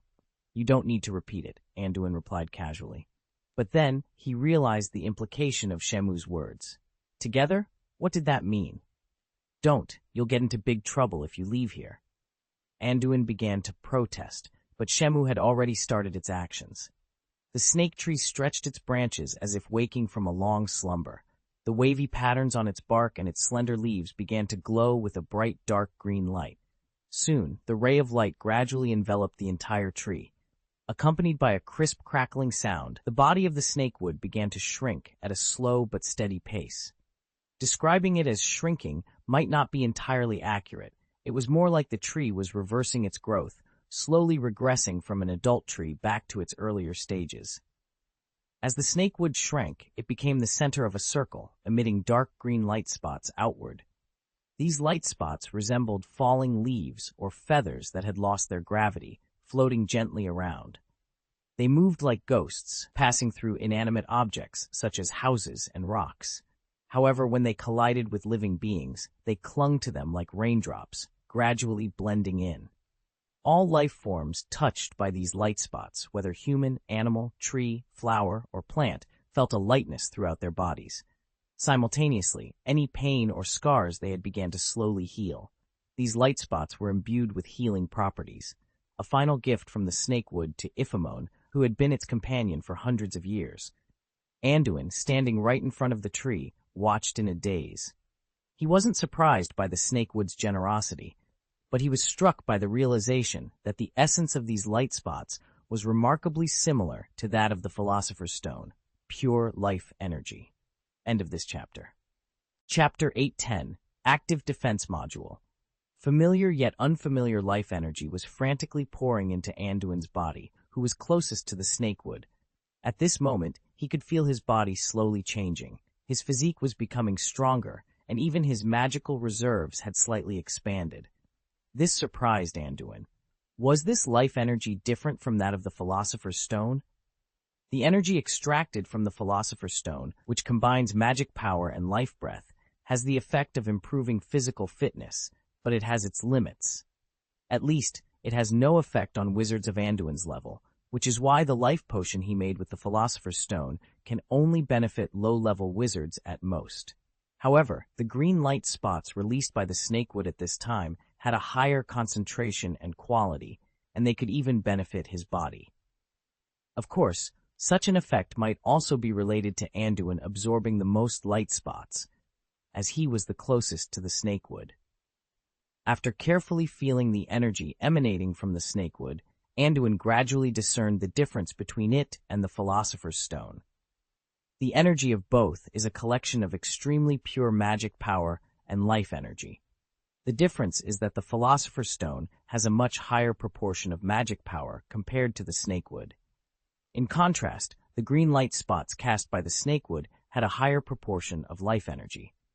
As Anduin quietly experienced the benefits of the life energy, the changes in the snakewood were coming to an end. The green light spots radiating outwards in mid-air gradually faded away, and the snakewood reverted from a large tree to its former appearance as a magic wand. It was a 12-foot-long dark magic wand, with the surface surrounded by a wavy pattern similar to that of a snakewood tree. Without the blessing of green light spots and magic power, it looked very ordinary, but the small lines and damage on the wand made it look quite old-fashioned. Seeing this, Anduin hurriedly stepped forward to hold the wand lightly. Although he was very helpless with the snakewood's choice, he had no chance to refuse at this point. "Did the energy you just cast come from yourself?" Anduin asked curiously after taking the snakewood. "Master's source quality runes." After returning to the shape of a magic wand, the snakewood was not as full of energy as when it was a large tree, and the mental fluctuations it emitted were much weaker. Source quality runes? Anduin frowned. He had never heard of this rune. It seemed that this was probably a rune invented or discovered by Salazar Slytherin back then. Of course, there was another possibility. Did the source quality rune come from fear? From the previous contact, Anduin felt that the energy released by the snakewood was very similar to the Philosopher's Stone, so he thought there might be a connection between the two. Perhaps Salazar had obtained it from Herbona, but the snakewood's answer was far beyond Anduin's expectations. No, fear of stealing the runes. In other words, the source quality rune really came from Salazar? After encountering Hirebo, it was snatched away by the other party? Then Hirebo probably came up with the idea of making the Philosopher's Stone after he got this rune. A large number of clues slowly connected in Anduin's mind, making everything that happened that year gradually clear. It seemed that when Salazar met Hirebo, the source quality rune was seized by the other party, or the source quality rune at that time was an ownerless thing. Salazar lost to the opponent when the two sides fought, but he also got the rune structure changed. Just as he was lost in thought, there was a clear sound of something breaking through the air in the distance. When he looked up, he saw a dozen wizards approaching on broomsticks. Anduin couldn't help but shake his head and smile wryly. When Anduin saw the green light emitted by the snakewood, he knew it would attract attention. The light was so conspicuous that it was impossible for the school not to notice. This was why he had initially wanted to stop the snakewood.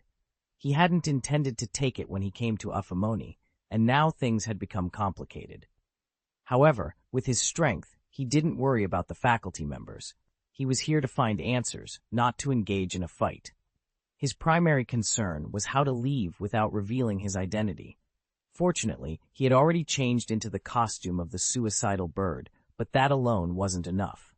If a conflict broke out, he couldn't use his iconic spells, or he would be recognized.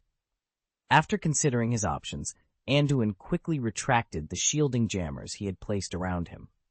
These devices were too eye-catching, and their level of shielding magic wouldn't fool the wizards for long. As soon as he removed the jammers, the wizards patrolling the sky locked onto his position and quickly descended to surround him. "Who are you? Why are you here? What do you want?" demanded a wizard in his 40s, pointing his wand at Anduin. Anduin ignored the wizard, silently looking around while transferring the snakewood wand to his right hand. He knew from the start that this situation couldn't be resolved easily, and he focused on finding a way to escape without revealing his identity. Seeing Anduin's silence, the wizard grew angrier and soon noticed that the snake tree in the square had disappeared. His eyes widened in shock. "Catch him quickly! This guy stole the snake tree planted by the old principal," he shouted. The other wizards were startled but quickly began casting spells at Anduin. Quickly, imprisoned. Stupefy! Expelliarmus! Since this was a school, the professors and staff refrained from using deadly magic. Their main goal was to capture Anduin and recover the stolen snakewood. Protego! Anduin cast a powerful shield charm, covering his entire body. Despite this being his first time using the snakewood wand, their synergy was excellent. The shield charm was so strong that it withstood the barrage of spells without breaking. The besieging wizards were shocked by Anduin's prowess. "Call for support," the leading wizard ordered, realizing they were outmatched. Yes, a young wizard, likely a prefect, took out a metal amulet and activated it immediately. Anduin couldn't help but smirk when he saw this. They were using an alarm produced by his family's company, Silver Flash Trading. It seemed Ephemoni had a good relationship with them, which meant he couldn't afford to be exposed. Thinking quickly, Anduin conjured a thick cloud of mist and cast an illusion spell on himself before running towards the school's perimeter. He had no intention of fighting these wizards and preferred not to hurt anyone.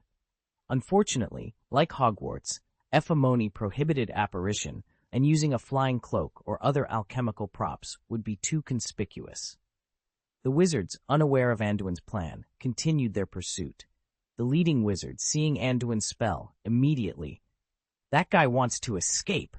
Activate the castle's active defense system and don't let him get away," shouted a voice urgently. Hearing this, a nearby wizard immediately raised his wand and shot a purple-red magic bullet into the sky. This magic bullet seemed to be a prearranged signal at Ephemoni School. As soon as the light bullet ascended, a wave of magical energy emanated from the castle, quickly spreading to every corner of the school. With the activation of this magical wave, a nearly transparent film rose from the edge of Ephemoni School. On the other side of the square, the cloud that had been obstructing everyone's view dissipated almost instantly, revealing Anduin, who was running frantically in the distance. "Damn," Anduin muttered, feeling utterly dejected. How could Ephemoni activate the active defense module just to catch a small thief like him? Didn't they realize it was a waste of magical power? This was an overreaction. Anduin was intimately familiar with the active defense module used by the school because he had designed it himself. The purpose of developing this system was to ensure that a large organization could resist, counterattack, identify, and eliminate enemies during an attack or invasion. Therefore, the module included multiple functions such as tracking, interference, striking, and protection. Of course, while this defense module was rich in features and powerful, it consumed a lot of energy. Generally, it was used as a secret weapon by official organizations. Who would have thought that Ephemoni would use it so decisively against him? What made Anduin feel even more embarrassed was that, based on his understanding of the active defense module, it would be extremely difficult for him to escape without using alchemical props that would expose his identity. The module was designed to resist the attack and invasion of more than 100 wizards or 20 fire dragons. First, use a large range of dispersing magic to get rid of interference, then use anti-stealth, anti-transformation, and anti-camouflage magic to lock onto the enemy, and then appear. Anduin thought about the working mode of the active defense module. Suddenly, his body sank and he began to fall slowly. The ground beneath his feet had turned into quicksand, attempting to trap him. What comes next is interference and restriction of the enemy's actions. The restraining magic cast is really effective. Anduin muttered, pursing his lips in frustration. He never expected to be attacked by the security system he had invented. For now, the only good news is that Ifamoni seems to have only activated the first system of the active defense module. Otherwise, the quicksand under my feet would have included incapacitating spells and electric shock spells, he thought, shaking his head with a wry smile. Besides, I'm not far from the outer protective wall. As long as I can get past it and put some distance between myself and Ifamoni, I can escape the defense system's interference. After deciding on his plan, Anduin first looked up at the sky, then glanced at the group of wizards approaching him. It seems Ifamoni didn't activate the air defense lock. Otherwise, the magic wire should be visible in the sky, but I can't go through the air. The thundercloud above the castle has already formed. If I take off, I'll definitely be struck by lightning. Plus, I don't know how many magic cannons Ifamoni purchased from the Silver Flash Trading Company. I don't want to be shot by those. Hey, I shouldn't have been so obsessed with research. If I had paid more attention to the company's financial reports, I wouldn't be in such a passive situation. That means I can only fight recklessly. Anduin gritted his teeth in displeasure and then swung his wand violently to the ground.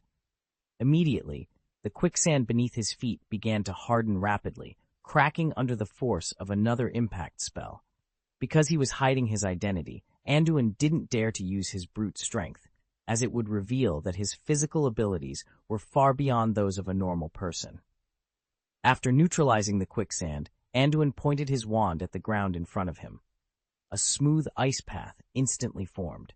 He then cast a spell on his feet, transforming his shoes into ice skates.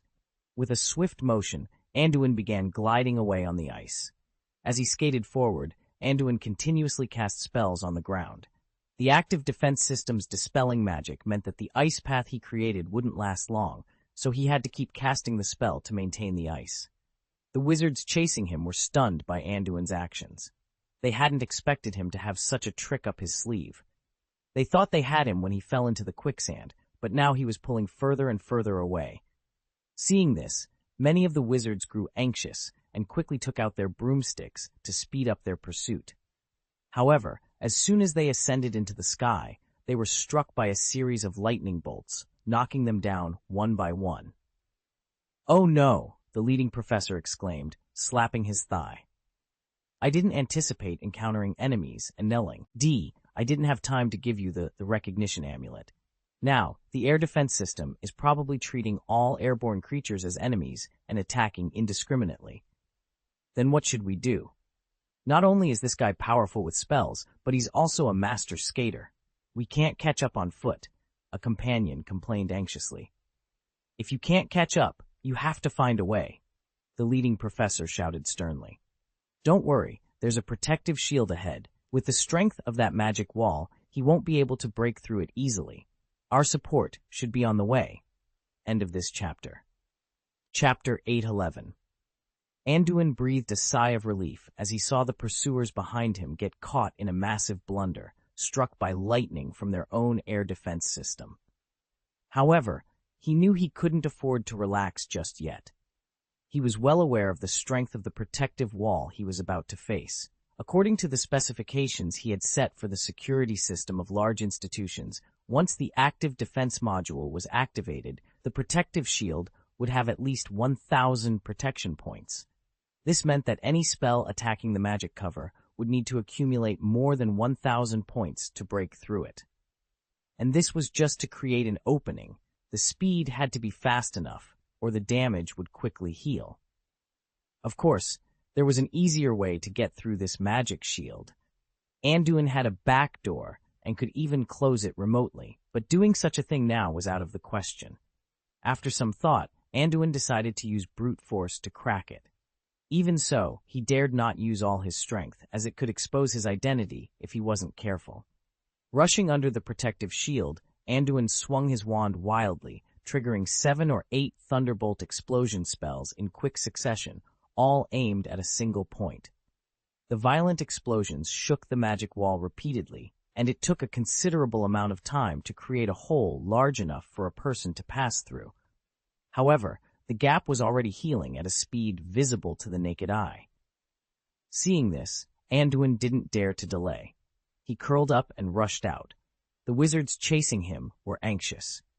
They had hoped the protective wall would delay the enemy's escape. Who would have thought the opponent was so strong that he managed to escape before they even had time to react? As soon as he rushed out of the magic cover, Anduin felt a significant reduction in pressure. The closer one was to the center of the active defense module, the higher the defense strength. However, outside the protective wall, many protective functions lost their effect, just like the air defense system. Flying into the sky was not as dangerous now, so Anduin took out a broomstick, intending to use it to speed up his escape. As long as he could get out of Iphamon's influence, he could use apparition to escape. But just as he mounted the broom, a huge fireball suddenly appeared in the sky, heading straight for him with a slender tail flame. Anduin was taken aback. Did they have to be so ruthless? He didn't even have time to put away the broomstick before he rushed towards a nearby tree. Boom! The giant fireball crashed down, smashing the broom Anduin had left in place. The explosion sent dust and sparks flying, leaving Anduin covered in grime. What the hell? Let me see who dares to cause trouble on my client's territory. Someone's really asking for it. A voice full of wild energy cursed from the center of the flames. The attacker had used the fireball like a cannonball. Anduin, not far away, felt his heart skip a beat when he heard the familiar voice. When he got up and saw the one-legged man clearly, he froze in place, speechless. Wasn't this Moody? Why was he here? Moody was equally stunned. After seeing Anduin clearly, his eyes widened. Anduin, how did you end up in America? As Anduin's old partner and one of the shareholders of Silver Flash Trading Company, Moody naturally knew many of Anduin's secrets, including his identity as a bounty hunter in the United States. In fact, apart from the native wizards in the United States, many of Anduin's acquaintances knew he was a bounty hunter in the States, but they didn't know exactly who he was. Anduin was well aware of his reputation, which is why he preferred to avoid too much contact with the people of Iphamuni. His fame made it easy for his secrets to be exposed.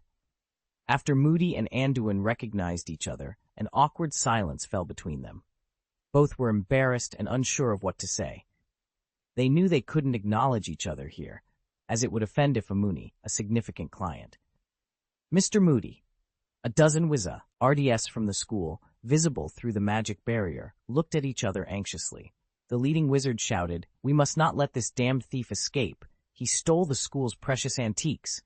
Don't let him go." Moody felt even more embarrassed.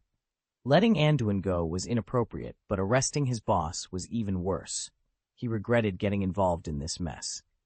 He had come to Iphamuni to perform routine maintenance on the customer's protection system and check the school's progress in implementing the training method. Who would have thought he'd run into Anduin, who was now playing the role of a thief? "Don't worry, I'll handle this guy," Moody declared, even though he knew he couldn't take Anduin down. He couldn't openly sabotage his work, so he had to play along. Anduin, from a distance, curled his lips in disbelief. Moody recognized him and still dared to boast. He wasn't afraid of being unable to back up his words. Thunderbolt explosion! Moody raised his hand and cast several explosive spells at Anduin. He wasn't worried about hurting him. He knew Anduin's strength too well. If these spells could even scratch Anduin, it would mean someone else was impersonating him. Anduin didn't disappoint. He waved his wand several times, casting several shield charms to deflect the explosion spells. To outsiders, the confrontation seemed fierce. The area within a 10-meter radius around Anduin was engulfed in explosions, obscuring the vision. "Mr. Moody is so strong," an Iphamuni teacher exclaimed, waving his fist excitedly. "That's natural," the leading professor said confidently, puffing out his chest. "Mr. Moody is the chief expatriate instructor of Silver Flash Trading Company. He personally guides the training courses offered by the school." "We're lucky," another professor nodded, watching the magical aura rising in the smoke. If Mr. Moody hadn't been diligent in performing routine inspections and stepping in when encountering enemies, we might have watched helplessly as the thief escaped. "Our performance is still too amateurish," the leading wizard shook his head. "The magic defense system has been in place for almost 2 months, and we still don't fully understand it. Not only did we accidentally hurt our own people, but we also got trapped by our own magic wall." He tilted his head to urge, "Have you contacted the command center?" It's just opening the door. Why is it taking so long? Don't mention it, a teacher said with a bitter face.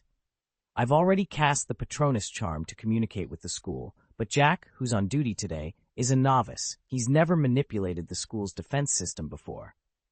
Our communication system is outdated, another teacher complained. It's so old, and we still need to use the Patronus charm to send messages. People in Europe are using the magic net now. It's much more convenient. With just a small communicator, it wouldn't be a problem to teach him. How to operate on the spot, let alone pass on a message, one of the wizards grumbled. Okay, stop complaining, the leading wizard said, curling his lips helplessly. Didn't you hear what Mr. Moody said at the dinner party? The Magic Congress of America has also reached a cooperation with Silver Flash Trading Company. That's great, a teacher next to him said excitedly.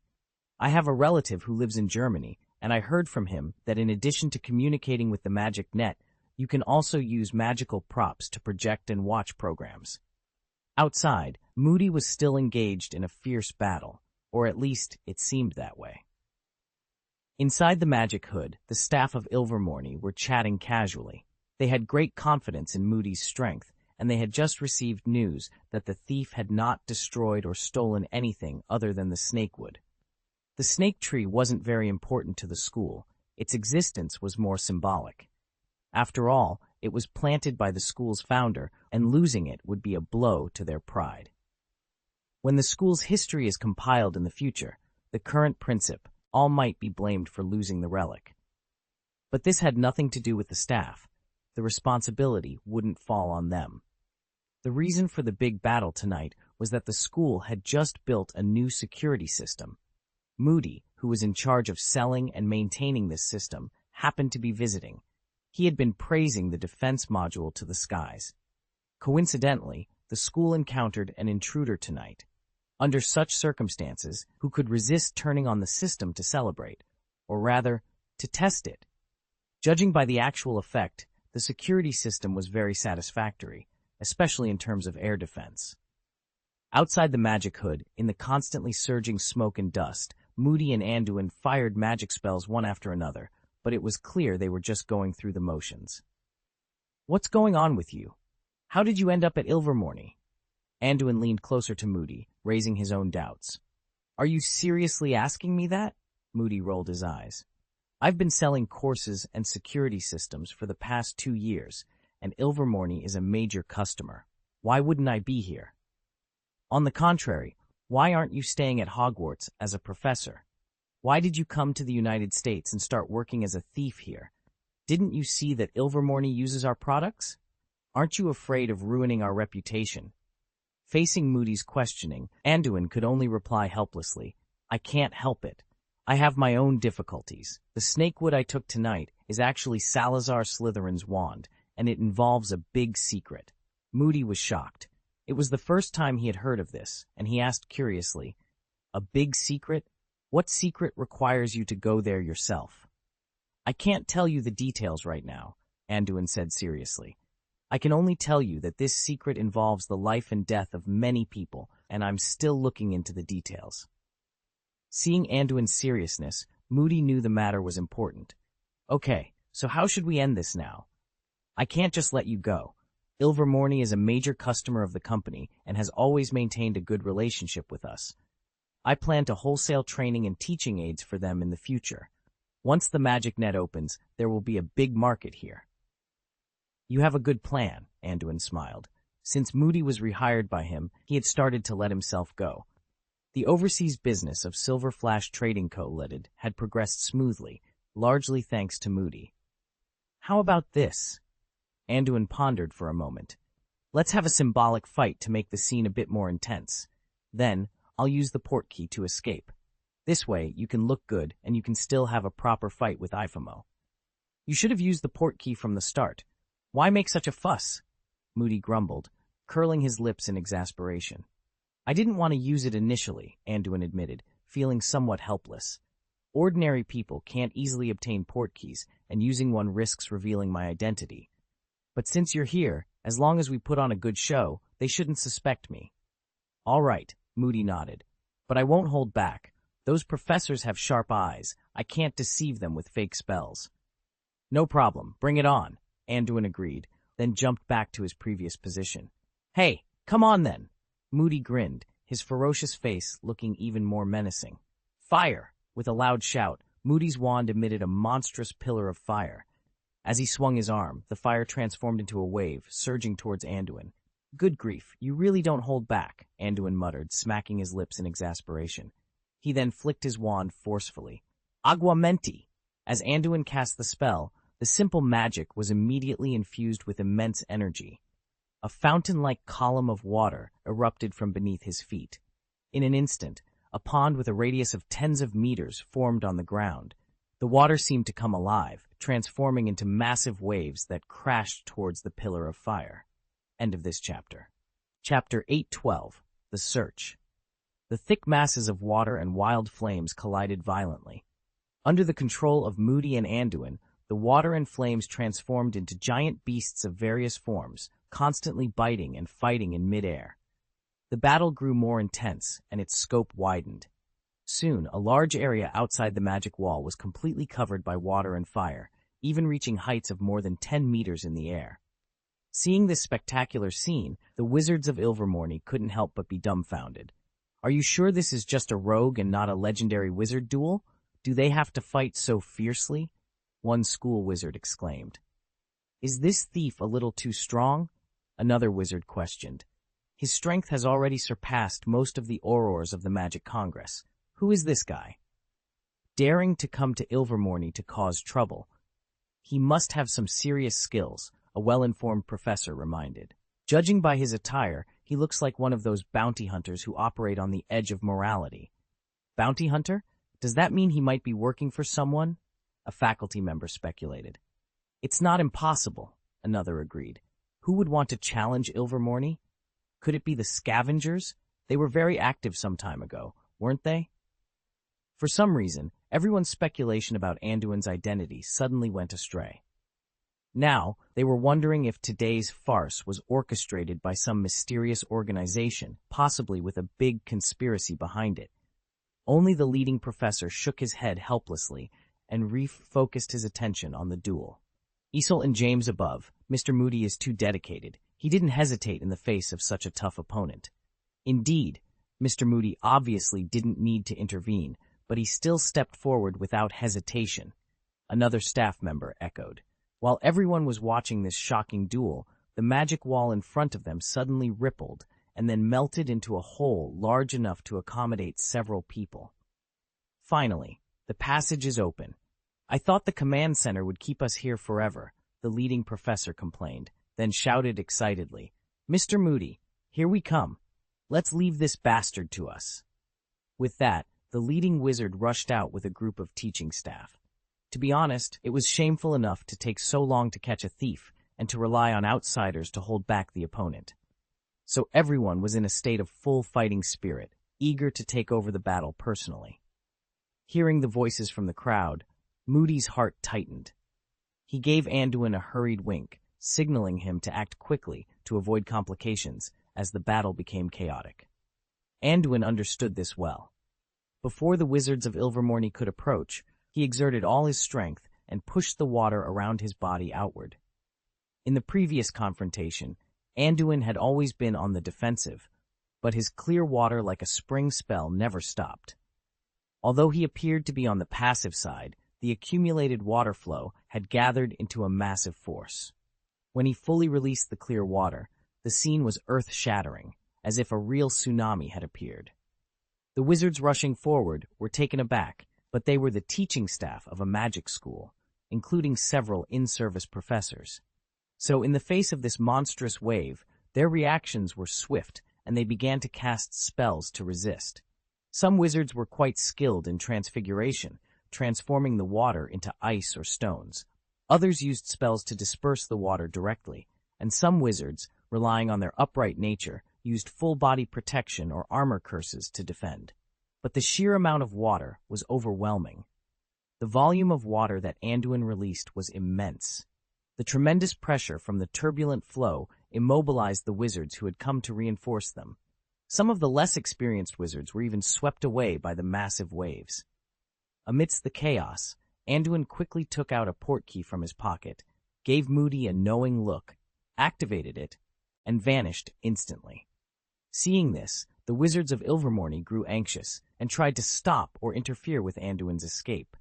However, the overwhelming force of the waves had left even the most skilled wizards struggling. By the time they regained control, the thief had already disappeared without a trace. Professor Ilvermorny, the leader, was at a loss for words. They had finally had a chance to attack in unison, but before they could act, their target had vanished. What troubled them even more was the method of Anduin's escape, a portkey. How could such a controlled item be in the hands of a suspected bounty hunter? Could it be that? The leading professor's expression darkened as he considered the implications. "Sorry, I was careless. I didn't expect him to run away," Moody said, patting his clothes nonchalantly and feigning regret. "Don't say that, Mr. Moody," the leading professor replied, waving his hands dismissively. "If you hadn't intervened, we might have watched him slip away before we could even get out of the magic shield." Given the situation, Ilvermorny had no grounds to blame Moody. He was a guest, and it would be inappropriate to hold him responsible for the school's shortcomings. The invading wizard had been incredibly powerful, and no one could have anticipated the use of a portkey. Damn it. It's all my fault. If I hadn't planned to capture him alive, I wouldn't have delayed this long. I should have used a Vada Kedavra from the start, Moody said, slapping his thigh in mock frustration. He then showed a concerned expression. "How about it? Is the school's loss significant?" Not significant, the leading professor replied awkwardly. Everyone had heard of Moody's toughness, but they were hesitant to respond to his casual mention of using the unforgivable curse. In the United States, such curses were taboo, and they feared Moody might actually use them. The wizards of Ilvermorny then tried to console the furious Moody, and the matter of the stolen snakewood was momentarily forgotten. Meanwhile, after using the portkey, Anduin teleported directly from America back to Europe. He wasn't in a hurry to return to Hogwarts, as it was Christmas Eve and the holidays had just begun. He planned to use this time to search for Hirebow with the snakewood. Additionally, Nick had sent a message indicating his intention to officially hand over the Philosopher's Stone to Anduin. Anduin first sent a message to Sirius and Harry, suggesting that Harry spend the holiday with Black this year. He then set off on an extensive tracking journey. His first stop was France, where he intended to meet Nick LeMay and share the information he had obtained from the snakewood. Nick was astonished by the news. Slytherin had actually encountered Hirebow. This revelation was beyond his expectations. Moreover, the core rune of the Sorcerer's Stone had somehow passed from Slytherin to Hirebow. Magic Mist, combined with essential magic text, made everything fall into place. At the same time, Nick was astounded by Anduin's efficiency. Despite living for hundreds of years, Nick's efforts had not yielded as much as Anduin's few months of hard work. This realization left him feeling ashamed, but it also strengthened his resolve. He believed that Anduin was the key to finding and completely eliminating Hirebow. Nick's trust in Anduin grew immensely, and he offered to accompany him in tracking down Hirebow. However, Anduin declined. After all, tracking did not necessarily mean engaging in a fight immediately upon finding Hirebow. Moreover, Nick's centuries-old body would not withstand the rigors of such a journey. With the Philosopher's Stone in hand, Anduin set off without hesitation, heading to his first destination, Northern Europe. This was the region Salazar Slytherin had visited first after leaving school, and Anduin believed it was the most likely place to find clues. However, the search proved challenging. The first major obstacle was Snakewood's unreliable sense of direction. Anduin had confidence in Snakewood's ability to trace Slytherin's path, but reality proved otherwise. Snakewood was worse than the most directionally challenged person Anduin had ever known. It could only confirm whether Slytherin had been to a location, but provided no details on where he went within that area, how long he stayed, or which direction he moved afterward. In the largest wizard gathering area in Northern Europe, Snakewood confirmed that Slytherin had indeed been there, but beyond that, it offered no useful information. The passage of time had altered many places, making Snakewood's responses hesitant and uncertain. Incredibly, the wand even used phrases like, "it seems." Faced with this, Anduin had no choice but to conduct a blanket search across northern Europe, a method that was highly inefficient. End of this chapter. Chapter 813, Duel Club. More than half a month had passed in a flash. In a snow-covered pine forest in central Sweden, Anduin took out a Nordic map from his bag, carefully found his current location, and marked it. The map was already dotted with numerous marks, indicating Anduin's significant progress in tracking Slytherin's footprints. Despite the abundance of clues, Anduin wore an extremely frustrated expression. The reason lay in Shemu's poor sense of direction and time. During Anduin's search, he marked every place Snakewood remembered Slytherin had stayed.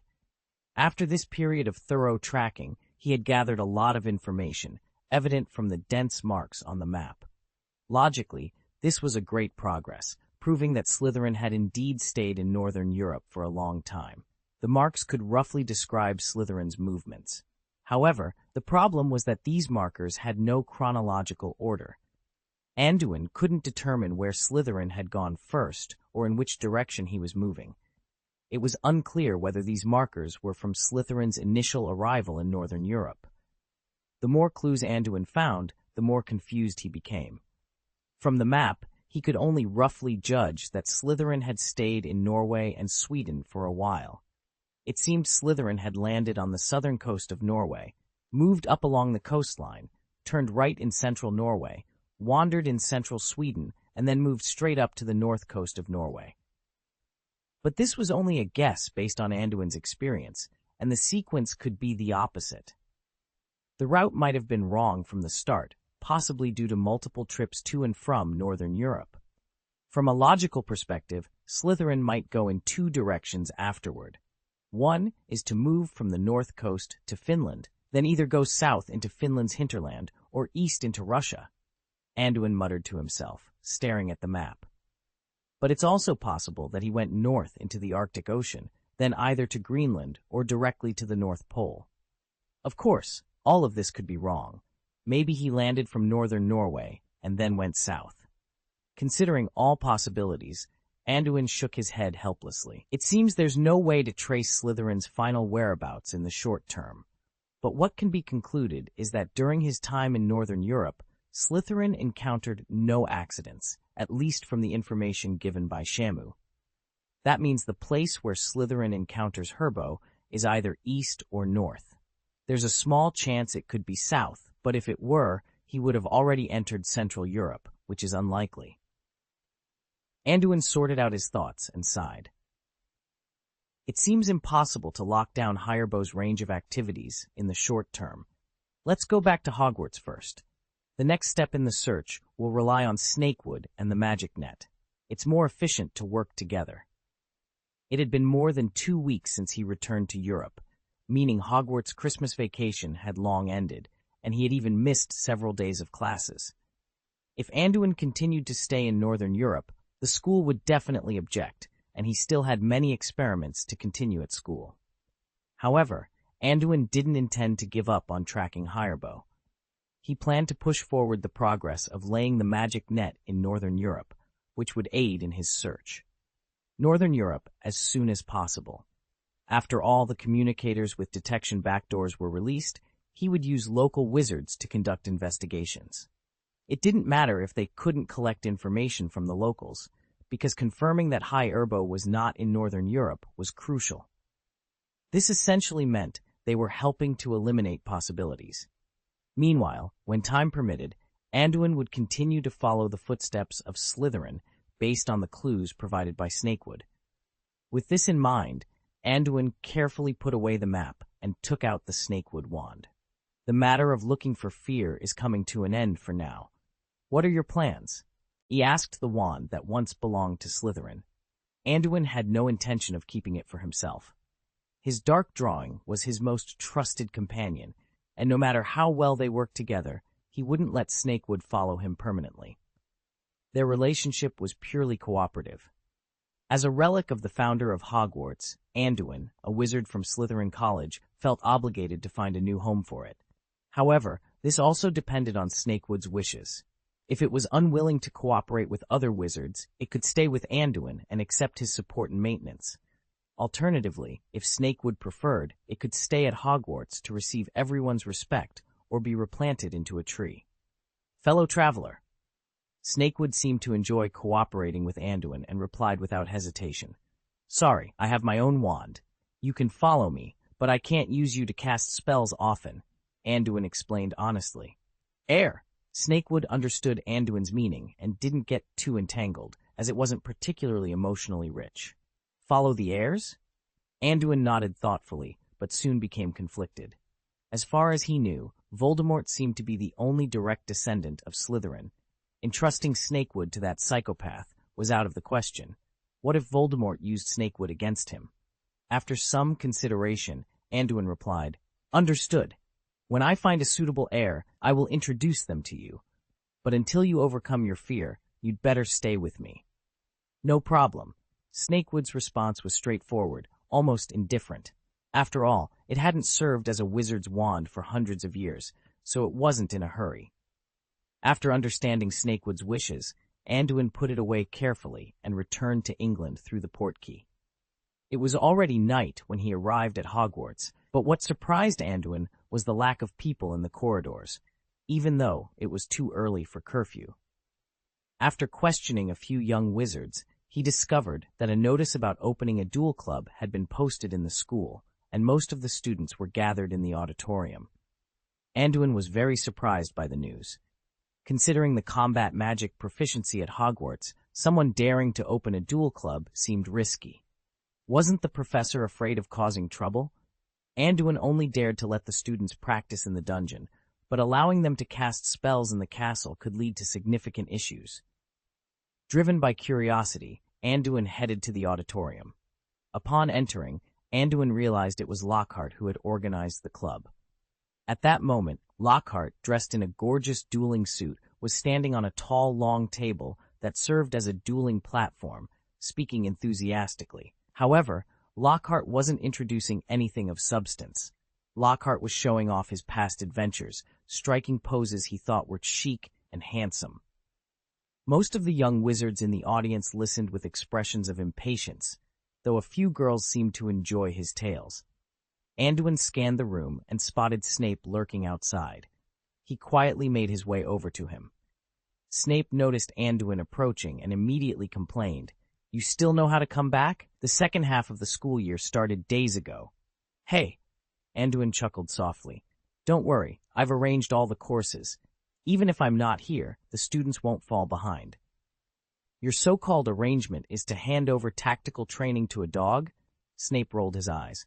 "I've received multiple reports about Hog insulting people during lectures. I really don't know what you were thinking." "No way. Someone has to watch the class," Anduin replied dismissively, then glanced at Lockhart in the middle of the auditorium. "What's going on with him? Why did he start a dueling club?" "It's because of you," Snape said in a low voice. The story of the Chamber of Secrets has spread throughout the school. 2 days ago, a young wizard was attacked and petrified. With McGonagall's overt and covert propaganda, the students are now not only convinced, but also panic-ed. And naturally, the attention-seeking Lockhart jumped at the chance to join in the fun. He started the so-called dueling club purely for the limelight. "I guess it's because your dungeon is so popular," Snape explained. "But with the current skill level of the students, it would be too dangerous for them to use self-defense spells in school. They aren't wearing tactical uniforms." Anduin looked at Snape hesitantly. "How could you agree to such a thing?" It's better to let these brats suffer a bit," Snape said indifferently. "If I supervise, nothing serious will happen to them. Besides, this was approved by Dumbledore and Professor McGonagall." "Professor McGonagall, really?" Anduin was surprised. It was understandable for Dumbledore to agree, given his laid-back nature, but the strict and conservative Professor McGonagall? "Hey," Snape chuckled, finding the situation amusing. "I've noticed that Professor McGonagall has changed since the Chamber of Secrets incident. She's much more lenient now." "It seems your experiences over the past half-month have been quite interesting," Anduin observed. Snape and McGonagall seemed to be enjoying themselves, one playing pranks and the other teaching the young wizards a lesson. No matter their age, they still had a sense of humor. While the two whispered, Lockhart called Snape to the stage to practice combat. The young wizards turned around and noticed Anduin had returned to school. "Ah, Anduin, you're back," Lockhart greeted him eagerly. "Would you like to join me and demonstrate a wizard duel? Of course, if you haven't tried this sport, I'd be happy to show you." Professor Wilson is the champion of the recent National Wizarding Duel competition, don't you know? Ginny called out from the audience, rolling her eyes at Lockhart.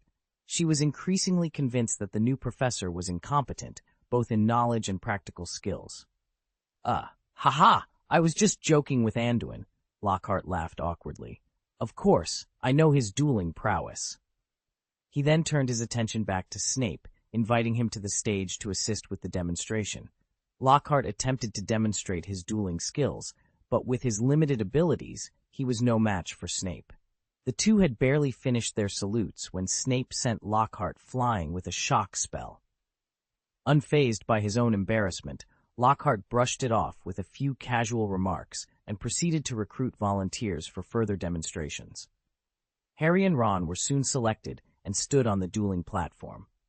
Lockhart, still enthusiastically explaining the precautions of dueling, seemed oblivious to the potential chaos about to unfold. As soon as the countdown ended, Ron waved his wand, conjuring two ice skates that sped towards Harry. Harry reacted swiftly, countering with a recently learned arc lightning spell that dispersed the skates. The two boys then engaged in a spectacular display of wizardry, with lightning, flames, and shock bombs flying through the air. Their parries and dodges were equally impressive, showcasing their agility and quick thinking. In less than 10 seconds, Harry and Ron had exchanged several rounds of spells. While they were thoroughly enjoying the duel, the real trouble lay in the spells that missed their targets or were deflected, causing chaos in the auditorium. End of this chapter. Chapter 814. Leave It to You. Colorful magic light bullets flew through the air in the auditorium, colliding with each other. Some splashed onto the surrounding walls, bursting into clusters of sparks, while others shot towards the audience. Fortunately, everyone's skills were adequate, allowing them to deal with these magic bullets calmly, either by dodging them flexibly or blocking them directly. Although this ensured that no one was injured for the time being, it still made the scene very chaotic. Lockhart, the organizer, was especially frightened by the intensity of the duel. He looked at Harry and Ron, who were twitching on the dueling stage, questioning his life choices. Are they really students? Why are they so fierce? Why have I never seen any of the spells they're using? Lockhart wondered, completely terrified. Meanwhile, Snape and Anduin stood by watching the chaos unfold. Harry and Ron, oblivious to the seriousness of their actions, continued their duel. As the duel progressed, the tension between them escalated and they began using more advanced spells. Torrent, Huge Wave, Eye of the Storm. Harry and Ron, fully immersed in the duel, mobilized their magical powers. Using spells like Giant Wave and Eye of the Storm, which were considered third-order spells by the little wizards, was a significant burden for them. After chanting these incantations, they gathered their strength, their faces flushing with the effort. It's over. This is too much. Snape felt the magic power surging in the two and quickly looked at Anduin. We should interrupt them quickly. At their level, they can't control the spells they're casting. It will definitely affect others. Don't worry, Anduin said with a slight smile. With me here, nothing serious will happen. Let them suffer a bit and let everyone see the consequences of casting spells in public. You better be sure. These are Harry and Ron, who have a lot of connections with you, Snape said indifferently. If they cause a big mess, I will definitely deduct their points severely. Compared to grades, it's better to give them a vivid practical lesson, Anduin replied, shaking his head. He didn't want these juniors to grow up in an environment full of doting. At that moment, Harry and Ron finally charged up and waved their wands. Harry pointed his wand in the air, and a small cloud appeared above his head, with dazzling lightning at its center. On Ron's side, he thrust his wand into the ground, causing shallow puddles to appear around him, with the densest concentration near Harry. Soon, these puddles centered on Ron, and ferocious jets of water burst out, while the miniature thundercloud above Harry's head began to discharge, sending lightning bolts crashing down around him. Boom! Boom! In the not-so-large auditorium, the sounds of thunder and crashing waves filled the air. The little wizards around were tormented by the chaos. Fountains and lightning fell directly on the feet and heads of the onlookers. Fortunately, the strength of Harry and Ron's spells was not particularly fierce. Even so, many were thrown into the air or disgraced by the lightning. The scene became chaotic as the little wizards ran away, trying to avoid the indiscriminate attacks. Harry and Ron seemed to have just learned these new spells and probably hadn't practiced them enough. Before this incident, they had never realized that their magic could have such a wide-ranging effect. By the time they noticed something was wrong with their spells, the situation had spiraled out of control. Even the two of them couldn't stop it. The spells were too complex, and they couldn't control their own magic, especially since they were within each other's attack range. At this moment, Harry was already lifted high by the huge waves, and Ron's face was blackened by the lightning, leaving him in a dazed state. "Professor Lockhart, stop them!" Hermione shouted anxiously at Lockhart, the host of the dueling club, as she dodged a flash of lightning and narrowly avoided a fountain. But, when she looked in Lockhart's direction, she saw the Defense Against the Dark Arts professor crawling on the ground with a terrified expression, trying to avoid the attacks. He was in a worse state than the lower-grade students. "Professor Lockhart!" Hermione never expected him to behave so poorly, but before she could process her shock, Lockhart was sent flying by a huge wave. When he landed, he was drenched and unconscious. Hermione was completely disappointed with Lockhart, realizing he was a fraud. She couldn't understand how he had written so many acclaimed works. However, now was not the time to dwell on these thoughts. The priority was to stop the two spells.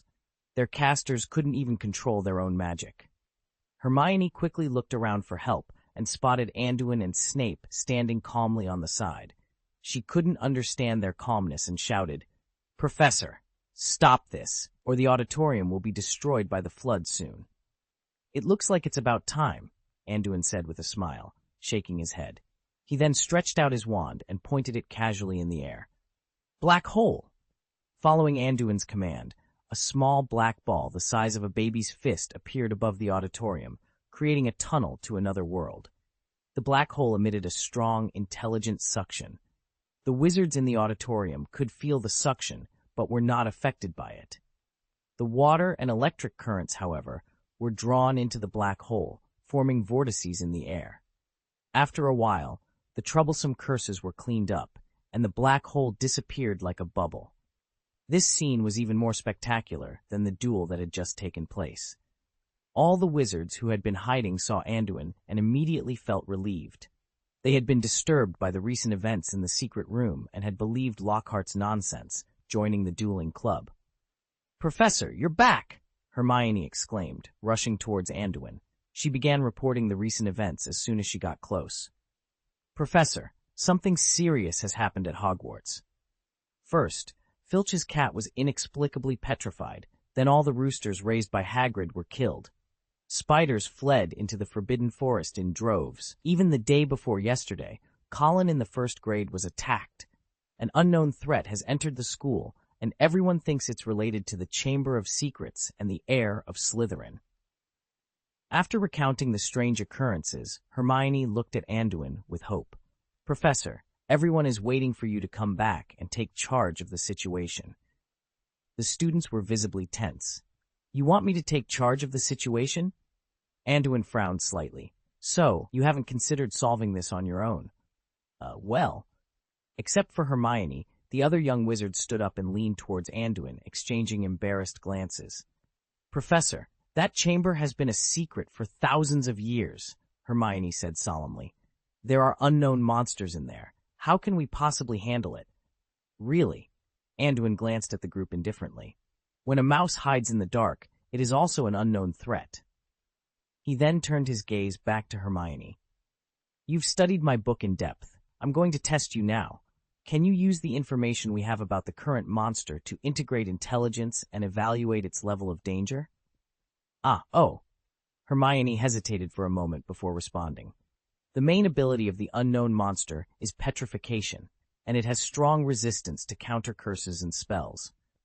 The current size of the target is unknown, but it can move freely within Hogwarts, indicating it is not a super large magical creature like a dragon. So far, it has only attacked one person and one cat, showing no fatal hazards. In summary, the target should be classified as a magical creature between XXX and XXXX. After her analysis, Hermione realized that the so-called unknown monster might not be as terrifying as they had imagined. So, all of you are afraid of a magical creature that is at most XXXX? If I were you, I would have found a way to locate and eliminate it. Anduin gave everyone a dissatisfied look. Look at how scared you are. And you two. He turned to Harry and Ron, who looked disheveled. How dare you use high-power spells you just learned in public? You need to think about the safety of others, not just yourselves. 50 points will be deducted from each of you. Anduin reprimanded them severely. Also, don't let me catch you outside the dungeon using spells you learned from the Silver Flash amulet, especially not against your classmates. You may be powerful and brave in the dungeon, but outside, without tactical uniform protection, I won't be responsible if you cause casualties. Do you understand? Understood? Harry and Ron muttered, lowering their heads in shame. They had indeed gotten carried away and hadn't realized the potential danger of using high-level spells so casually outside the dungeon. When their spells got out of control, they had panicked, fearing they might hurt other students. While Harry and Ron accepted Anduin's punishment, Hermione, also a Gryffindor, was not as convinced. Hearing that her house had suddenly lost 50 points, she immediately protested. Professor! Harry and Ron can't be completely blamed for this, Hermione argued. Professor Lockhart should be held accountable. If he hadn't insisted on organizing this dueling club, none of this would have happened. He's a complete clown who knows nothing. Hermione's fierce criticism of a current professor in public was surprising, but what was even more surprising was that the other young wizards around her agreed. After witnessing Lockhart's incompetence, they shared Hermione's sentiments. Anduin recognized the other party's true colors. Hearing this, he smiled at Snape. It seemed that Dumbledore's strategy was quite effective. Teaching students to see a person's true nature was far more valuable than 1,000 words. At that moment, Lockhart, who had fainted earlier, got up unsteadily. Ignoring the cold stares from others, he smiled contentedly at the crowd. Ha ha! Everyone's dueling skills are not bad. It seems that my dueling club was very successful. Yes, Anduin also smiled. Thanks to you, Professor Lockhart, for staying at Hogwarts to protect everyone's safety. Hey, it's nothing. Lockhart thought Anduin was sincerely praising him, so he waved his hand modestly. Don't worry. As long as I'm at the school, no evil will harm any of you. That would be great. Anduin pretended to be happy and jumped to Lockhart's side, grabbing his shoulders. Since that's the case, I'll leave it to you to deal with the monsters in the secret room. I believe that with your help, it will be resolved easily. Huh? Lockhart responded instinctively when Anduin patted him, but as he processed what was said, he suddenly woke up. Before he had time to refuse, the door of the auditorium was suddenly slammed open. End of this chapter. Chapter 815. It's not good. A young wizard burst through the door, shouting urgently, Another person has been attacked. It's in the corridor next to the central courtyard. Is someone else injured? Hermione asked quickly. Yes. The young wizard was drenched in sweat. Another student has been petrified. Everyone, hurry to help. Perfect timing, Anduin said, pushing Lockhart forward. The monster from the Chamber of Secrets might still be there. Let's have Professor Lockhart deal with it. Good idea, Ron chimed in. Professor Lockhart, we'll leave that monster to you. It's just a magical creature with a XXXX danger level. I'm sure you can handle it. A XXXX level monster? Lockhart was visibly frightened by Ron's words and instinctively tried to back away. But Anduin kept urging him, and the surrounding students watched him with eager eyes. Lockhart couldn't tell if they were mocking him or genuinely hopeful, but his pride and need to save face left him with no excuse to refuse. No problem, Lockhart stammered, but quickly tried to find an out. But please allow me to change my clothes first. You see, my clothes are soaked. which isn't conducive to my powerful spellcasting. There's no need for that, Anduin said, grinning. He raised his hand and snapped his fingers, instantly drying Lockhart's clothes. Let's go. Don't keep everyone waiting. Hogwarts is counting on you, the legendary adventurer, to save it. After you kill that monster, you can add it to your book. Ignoring Lockhart's reaction, Anduin escorted him out, and the rest of the students quickly followed. Soon, they arrived at the scene of the attack. A young Ravenclaw student lay stiffly on the ground, surrounded by students from various houses who had discovered the victim. Another petrified victim, Hermione said, stepping forward to check. Professor Lockhart, it's up to you. Anduin said, pushing Lockhart forward. This, Lockhart stammered, paralyzed with fear. What should he do next? Track the monster? He couldn't possibly do that. He decided to bluff his way through. After a moment's hesitation, Lockhart pointed in a random direction. After my induction, I believe the monster went that way. Everyone looked at each other, unsure whether to believe him. Lockhart secretly rejoiced, thinking he could lead them on a wild goose chase and then claim the monster had escaped. Anduin, however, stared at the direction Lockhart had pointed. He knew Lockhart was bluffing, but ironically, the basilisk was indeed in that direction. When Anduin first arrived, he had sensed the basilisk nearby. Lockhart's luck was truly unfortunate. So that's it, Anduin said, feigning sudden understanding. He looked at Lockhart sincerely. Then, Professor Lockhart, please help us get rid of this menace. Don't worry, leave it to me, Lockhart replied, trying to muster confidence. Lockhart seemed to have regained his confidence as he patted his chest and walked carelessly in the direction he had indicated. The path led to a dark corridor that connected to the school's greenhouse. At the end of the corridor stood a low bell tower, and in the courtyard adjacent to it, several greenhouses were visible. Lockhart tiptoed deeper into the corridor, while the rest of the group, including Anduin, maintained a distance of 30 meters, following him from afar. Despite his casual demeanor, Lockhart couldn't help but feel nervous with so many eyes on him. The cold and dark surroundings only added to his unease, causing him to shiver as he moved forward. It's okay, there must be nothing here, he muttered to himself. I'll just pretend to poke my head towards the greenhouse and then say I didn't find anything. Lockhart tried to calm himself, but just as he refocused on his surroundings, a series of swishing sounds reached his ears, as if something was rubbing against the ground. The noise made his hair stand on end, and he looked around nervously, but saw nothing unusual. Probably just my imagination, he thought, swallowing hard and quickening his pace. When he reached the porch door leading to the greenhouse, Lockhart quickly poked his head out. He had already decided that no matter what he saw, he would claim everything was normal.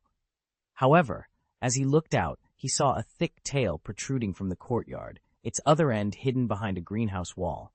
The sight made his blood run cold, and his mind went blank.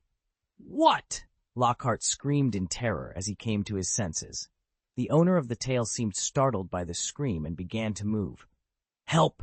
There are monsters!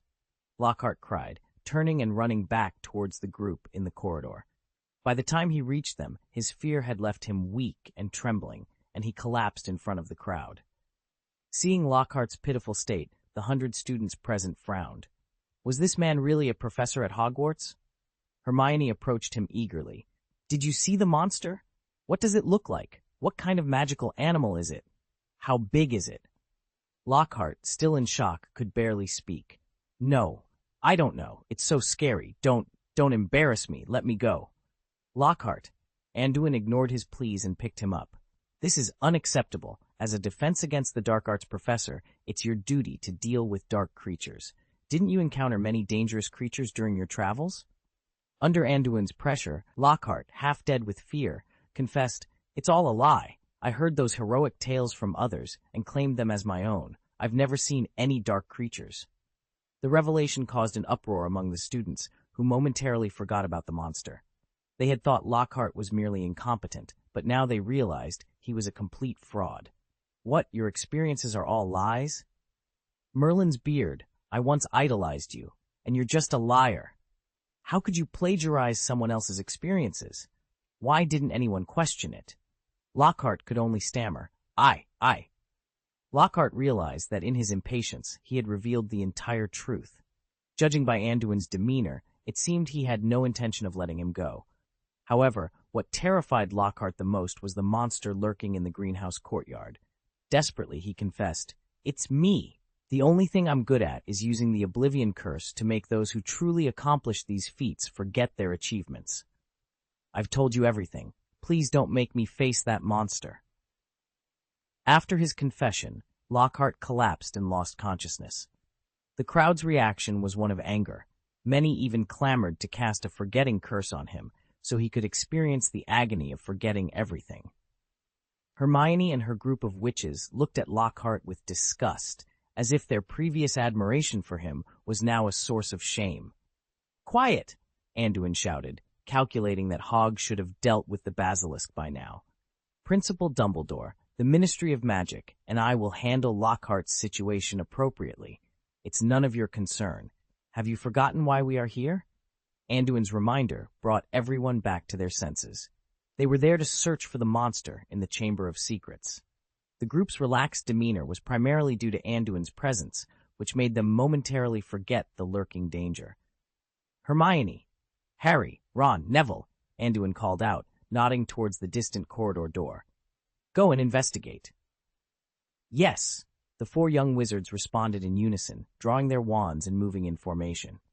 They approached the door, splitting into two teams and pressing against the stone walls. Harry cautiously peeked out to observe, while the others remained on high alert. After a thorough scan, Harry shook his head, indicating he hadn't found the monster Lockhart had encountered. The four then meticulously searched the entire greenhouse courtyard, finding no monster but noticing a few traces on the ground. "Report to the professor," they announced upon returning. "There is no trace of the monster. It should have left." "Oh, it left and didn't just never exist? Could Lockhart be lying?"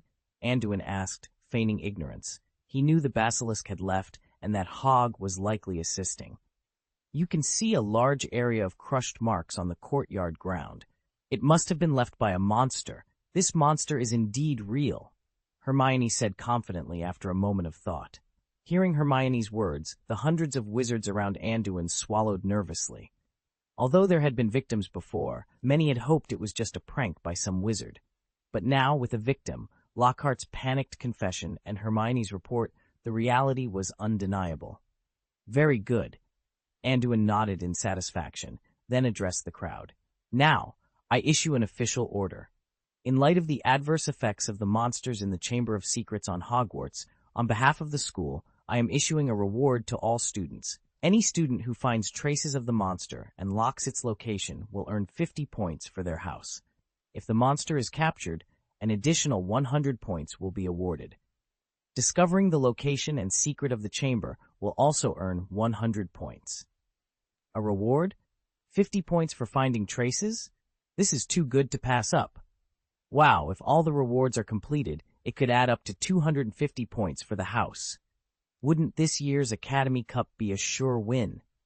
As soon as Anduin's words fell, they immediately sparked a lively discussion among the students. The Gryffindor members, who had just lost points, were particularly animated, with Hermione being the most excited among them. After all, this was a substantial 250 points at stake. Since Anduin joined, the points difference between the four houses at Hogwarts had significantly narrowed. However, Gryffindor, due to their recent setbacks, was still in last place this year. The 100 points deducted earlier had worsened their situation. Now, they had a chance not only to regain those points, but also to potentially overtake the other houses. This prospect thrilled everyone. For a moment, the students forgot about the monster in the Chamber of Secrets that had previously terrified them. They began to prepare themselves, eager to confront and defeat the so-called monster. Even Snape, watching from a distance, was taken aback. He hadn't expected Anduin to so cleverly turn the feared basilisk into a coveted prize in the eyes of the students. "Then it all depends on your performance," Anduin said, lifting the unconscious Lockhart at his feet. "I need to deal with this guy first. In the future, I may need all of you as witnesses to prove that Lockhart confessed to his crimes." End of this chapter. Chapter 816. Is there really a clue? Is there really a clue? No problem. Everyone present nodded their heads. They had been annoyed by Lockhart for a long time, and now they were filled with righteous indignation after learning that he was a fraud. As soon as Anduin left, Hermione, who was in the crowd, pulled Ron and Harry and ran out. Let's go. We have to seize the opportunity and investigate the scene, Hermione urged them in a low voice while running. The monster hasn't been gone for too long. If we hurry, we might be able to catch it. Do we really need to be in such a rush? Ron stumbled as Hermione pulled him, almost falling. It's your fault. Hermione rolled her eyes at him. You dared to use such a large-scale and high-risk spell during a duel. I was almost injured because of you. I just wanted to show off something new I learned, Ron muttered defensively. I think you were showing how to get 100 points deducted at once. Hermione's tone was sharp, and she kept urging them. Hurry up, don't let that creature get away. But I can feel that it's not on this floor anymore. I can't hear its voice, Harry said, trying to calm Hermione down. What? Hermione stopped abruptly. You can hear the monster's voice? Harry realized he had let something slip, but decided to be honest. Yes, I could hear the monster's whispers before, but it's too far away now. I can't hear what it's saying anymore. But now the voice has completely disappeared, which means the creature is far from us, he added. What?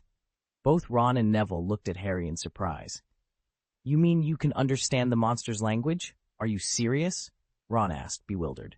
No, Hermione interjected. It's possible. Some wizards have special talents and can communicate with certain creatures, like Parseltongue. You know about Parseltongue? Harry was relieved to hear that someone else recognized his ability. You can speak Parseltongue? Ron looked at him in shock.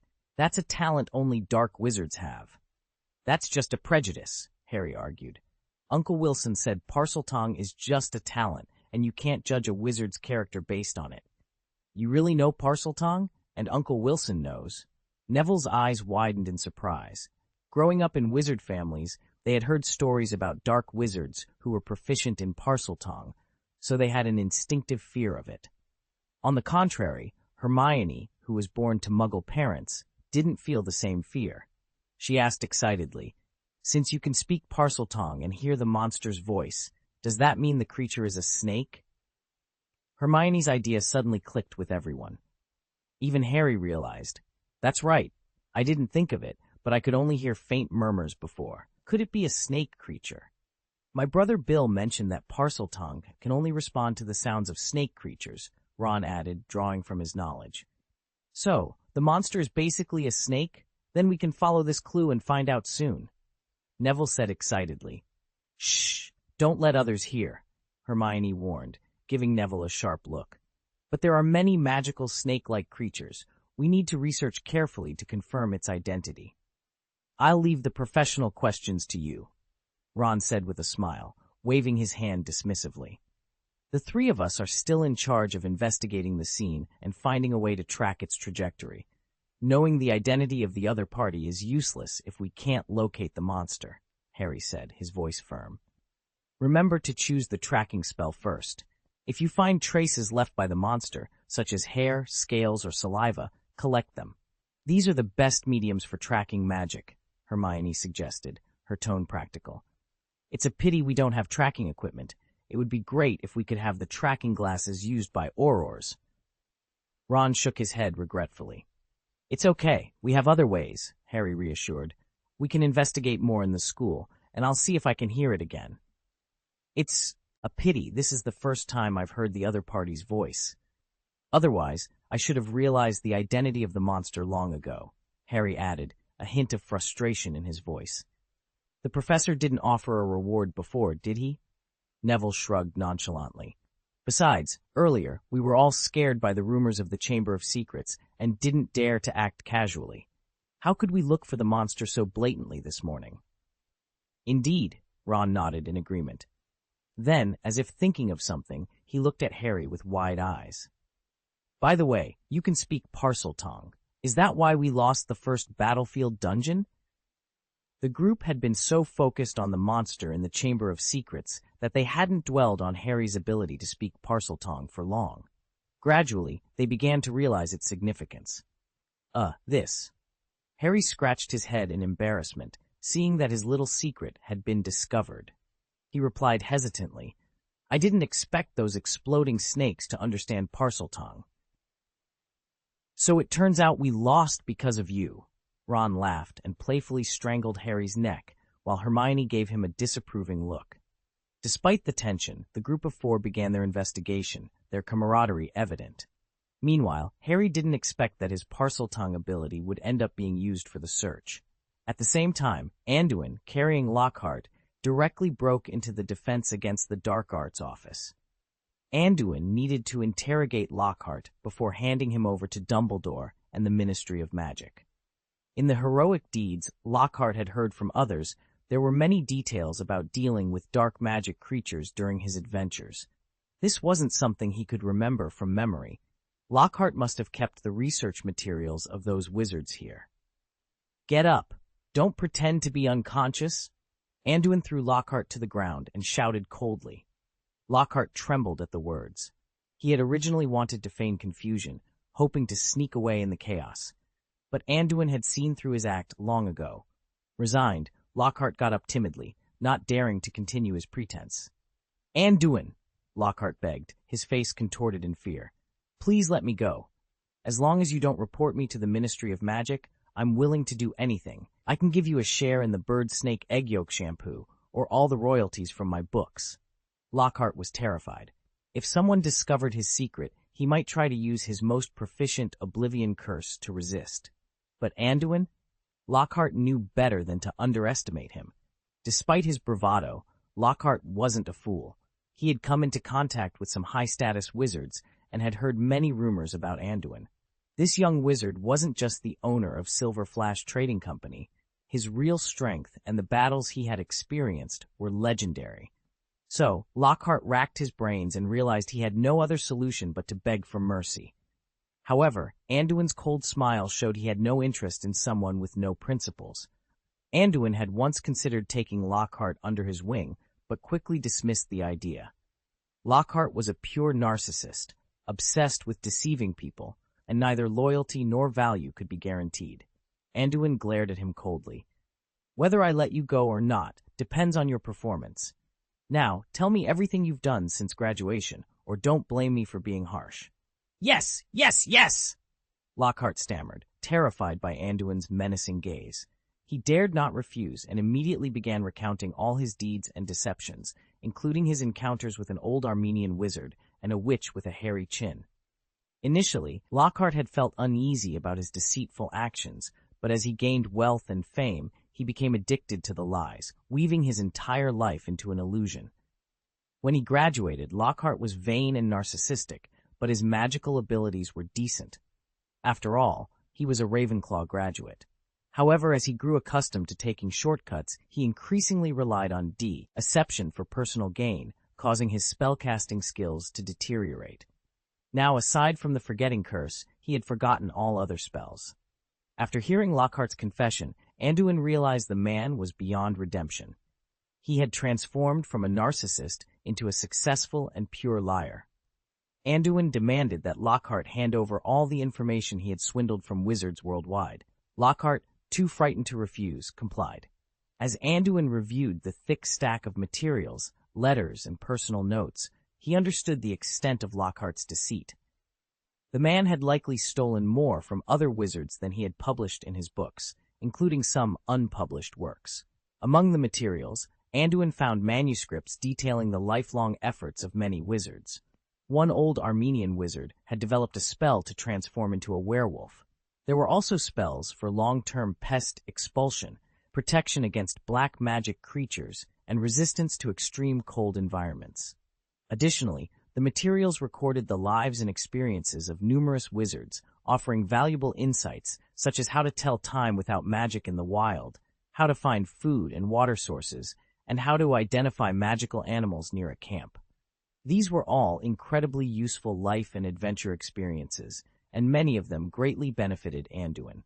The wizards Lockhart had plagiarized were genuine high-level scholars or adventurers, and their lifetime accumulations had been stolen by a mere liar. As a fellow scholar, Anduin felt increasing disdain for Lockhart. understanding the immense value of such knowledge to a wizard.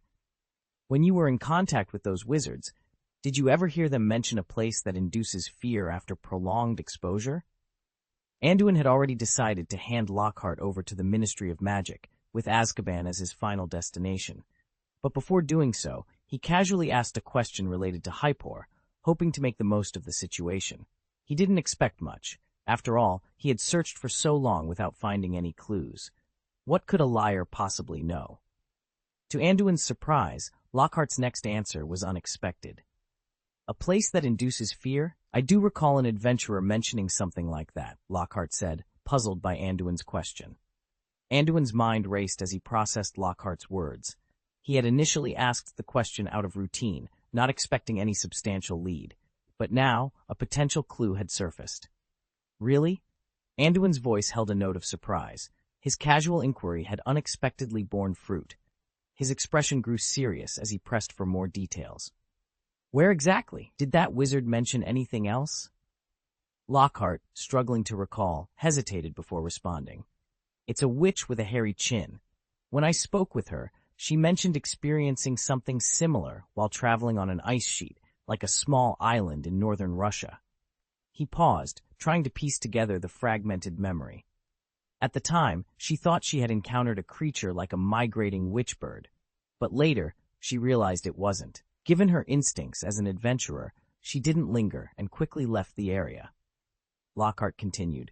During our conversation, she suggested it might have been a hallucination. In such extreme environments, perceptions can often be misleading. As Lockhart recounted the witch's story, Anduin's mind sharpened. Northern Russia? An island-like ice sheet? This matched the information he had previously gathered about the eastern part of northern Europe. The pieces were starting to fit together. Anduin's gaze shifted to Lockhart, a newfound intensity in his eyes. The lead was tenuous, but it was the best they had. End of this chapter. Chapter 817, Hunting Action. Lockhart was terrified by Anduin's intense gaze and asked nervously, "What's wrong? Is there something wrong? Do you know that witch?" "It's nothing," Anduin smiled lightly. "I just suddenly have a new impression of you. Maybe there's a place more suitable for you than the Ministry of Magic." "Oh, really?" Lockhart was overjoyed, thinking Anduin saw his cooperation and was going to let him go. "Yes, fainted," Anduin sneered, stunning Lockhart without further explanation. He then turned on a communicator. "Hog, come to the Defense Against the Dark Arts office." After a while, Hog poked his head in from outside the door. "My lord, did you call me?" "Yeah." Anduin nodded and gestured to Lockhart on the ground. "Drag him back to the Research Institute and put him in storage." "It's the old liar." Hog walked up to Lockhart, poked him with a paw, and then raised his eyebrows in surprise. "Aren't you going to hand him over to Dumbledore?" Hog was well aware of Lockhart's situation. He knew Anduin would deal with him sooner or later, but according to the previous plan, Lockhart was to be handed over to the Ministry of Magic. Why the change now? "Lockhart knows some secrets that I'm interested in," Anduin murmured while putting away the materials in his hand. "But these secrets need to be verified, and the information he provided is too vague. We need to check his memory carefully." "What about Dumbledore? It's not easy to just detain a professor like this," Hog asked worriedly. "Dumbledore knows about Lockhart's situation. I'll hand him over afterward," Anduin replied indifferently. "Do as I say, and be cautious these next few days. The basilisk is a favorite among the students, so be careful not to be discovered by them." "Ha-ha! Then I have to teach them a good lesson," Hog wagged his tail excitedly, inspired to fight. After dealing with Lockhart, Anduin resumed his life as a professor, becoming busier than ever. In addition to educating students, he had numerous affairs to handle. The experiment with the Deathly Hallows was nearing its end, and now was not the time to stop. Although there were many clues about Hirebow's trail, sorting them out would take time. Not to mention, he had Voldemort in his grasp, and was counting on him to find Peter Pettigrew and the remaining Death Eaters lurking in the UK. While Anduin was immersed in his busyness, Hogwarts began a vigorous adventure in the secret room. Lockhart's revelation that night had spread throughout the campus, so even though he did not appear again in the following days, no one was surprised. The bounty offered for the monster in the secret room was well known, and the reward of hundreds of house points aroused the strong desire of the students. Soon, the 4 houses at Hogwarts united and organized groups specializing in the secret room and its monster. The points awarded were related to the honor of the entire house. Each house subdivided into various branches, such as the history group that specialized in inquiring about the school's historical records to find clues about the secret room and the monster. An exploration team composed of senior students proficient in detective work used various tracking spells to try to locate the monster's range of activities and its whereabouts. To avoid recurring victims and discover the monster as soon as possible, each house strictly stipulated that everyone should at least form pairs when going out and spread the news immediately upon encountering the monster. The security team responsible for patrolling. At the same time, in their quest to uncover information held by other houses, some students even enlisted the help of wizards who had romantic relationships with members of other houses to act as spies. Yes, they had spies. Consequently, within just 1 week, the atmosphere at Hogwarts had become increasingly tense and secretive. It was not uncommon to see students lurking in the corners of the castle, engaged in mysterious activities. When approached, they would quickly end up, dust off their clothes, and walk away as if nothing had happened. However, once left alone, they would resume their meticulous examination of the walls and floors. These young wizards were conducting a thorough search of Hogwarts, and their relentless determination even surprised Anduin. He began to wonder how long the basilisk could remain hidden. It was ironic that a creature that had lived for thousands of years was now being hunted like a common rodent. The professors, especially the heads of the 4 houses, were pleased with this turn of events. They saw it as a positive sign that students were uniting and striving for the honor of their respective houses. Professor McGonagall, in particular, hoped that Gryffindor could win the House Cup again. She even considered giving some hints to her students, but being a person of integrity, ultimately decided against it. She also warned Snape, suspecting that he might try to give an unfair advantage to his Slytherins. The potential of the young wizards was truly impressive. After a week of exploration, although they did not find the Chamber of Secrets or the monster, they discovered more than a dozen secret passages throughout the school. Some of these passages allowed travel within the school, while others led outside. Due to the presence of spies, the locations of these secret passages were quickly shared among the houses. Soon, 3-dimensional topographic maps of Hogwarts' secret passages appeared in each house's common room. With knowledge of these secret passages, the students were compelled to investigate further, hoping to find clues about the monster. As a result, in addition to the original group of squatters, there emerged a new group of surprise parties. These students would suddenly appear from behind walls, tapestries, and statues, startling many professors. During their exploration, the students found various traces left by the monster, including scales and saliva samples. However, since no one had seen the basilisk, they could not determine what kind of creature it was. Despite these discoveries not being directly related to the Chamber of Secrets, the young wizards were thrilled. The allure of exploring secrets and treasure hunting was irresistible to them. Their behavior became increasingly frenzied, even forcing Hog to lay low for a while. Now, no student ventured alone. They always had at least 2 companions. The secret passages that could have been used to move the basilisk were now constantly patrolled by students. This frustrated Hog and fueled his competitive spirit.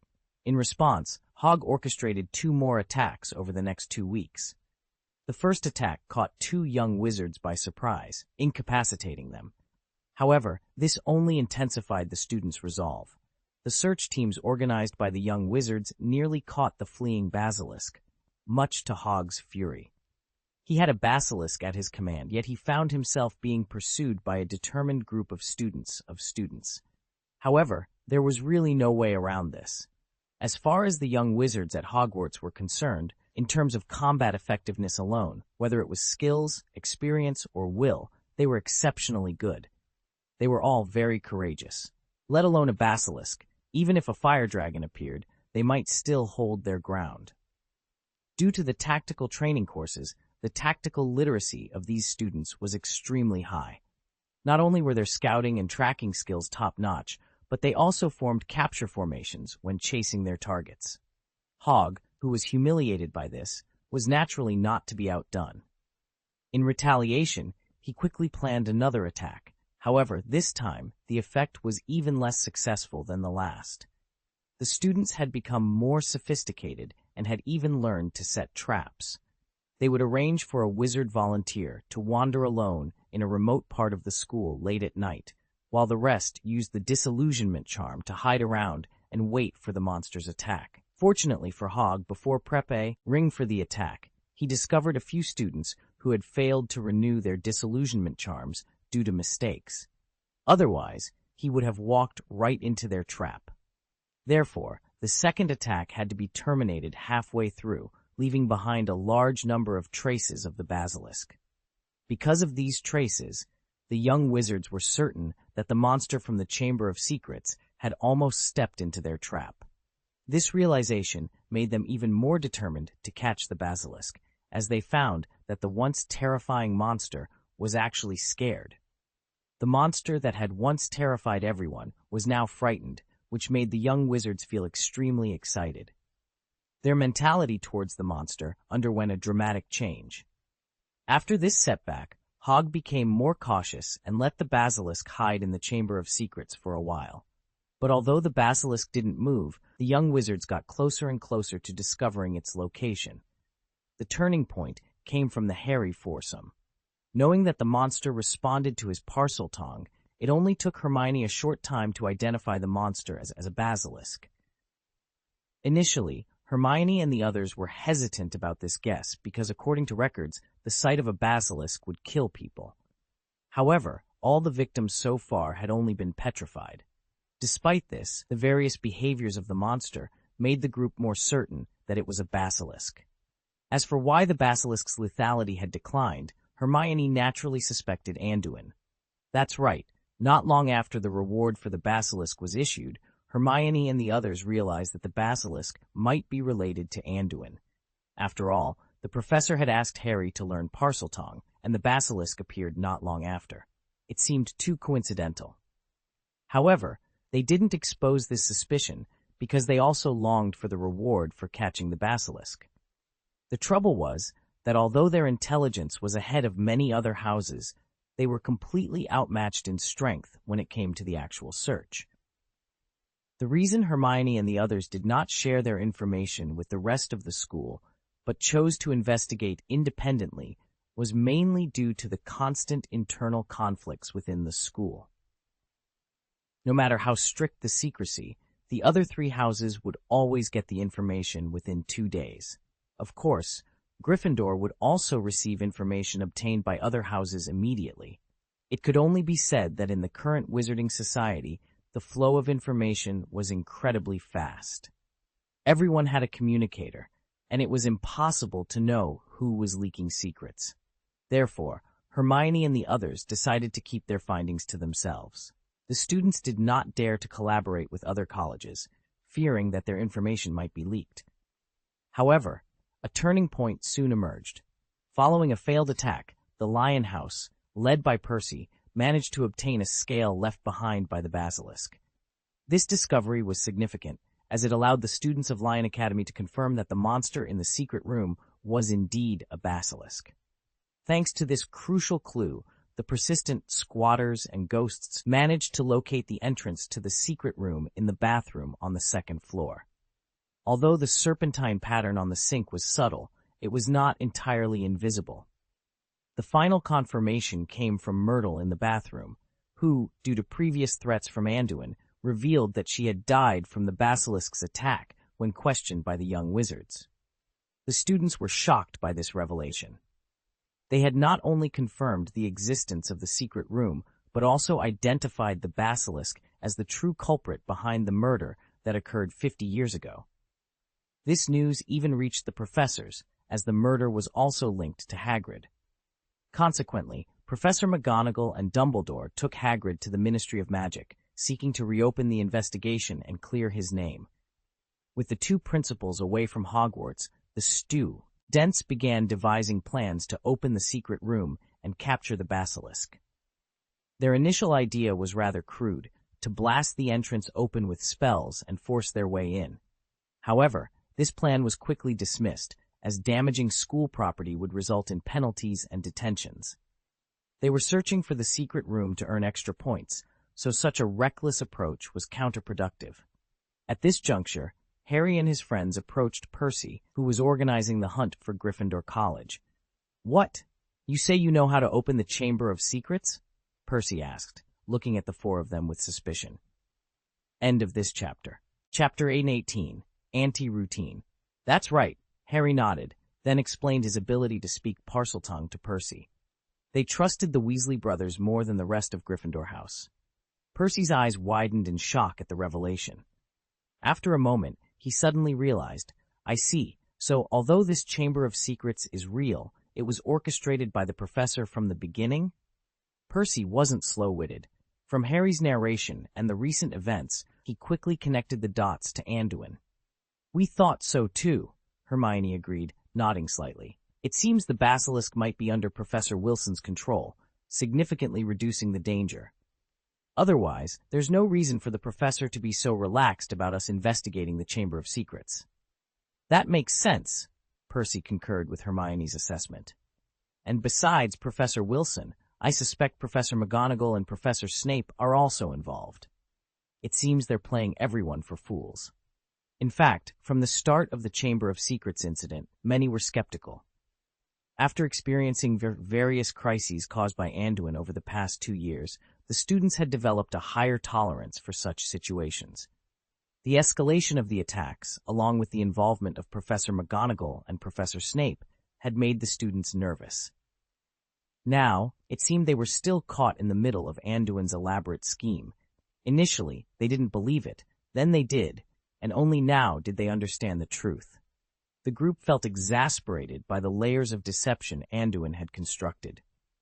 "I didn't expect Professor Wilson to involve other professors just to deceive us," Percy sighed with a wry smile. "What should we do next? Should we cooperate with the professor and continue the act?"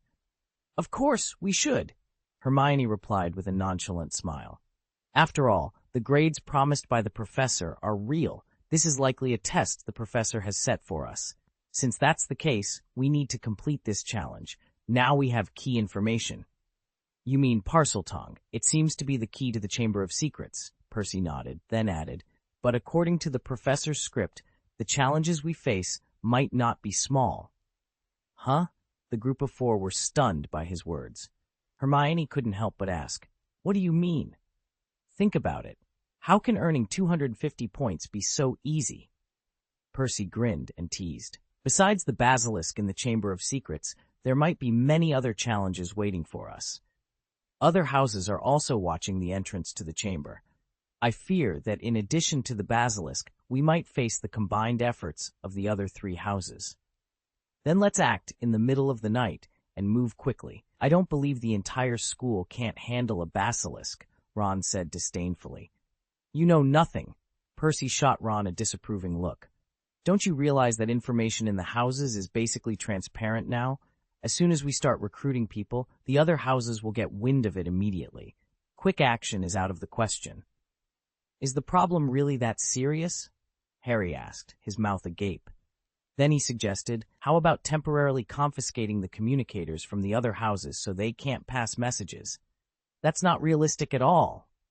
Hermione shook her head before Percy could even respond. "And if Percy issues such an order, the news will spread, which will only heighten the other houses' vigilance." "Yes, the situation is more complicated than expected," Percy nodded in agreement. "Then do you have any good ideas? Hurry up and tell us," Ron urged Percy, noticing his confident demeanor. "Hey, my idea is to join forces with another academy." Percy pointed to another tower through the window of the common room.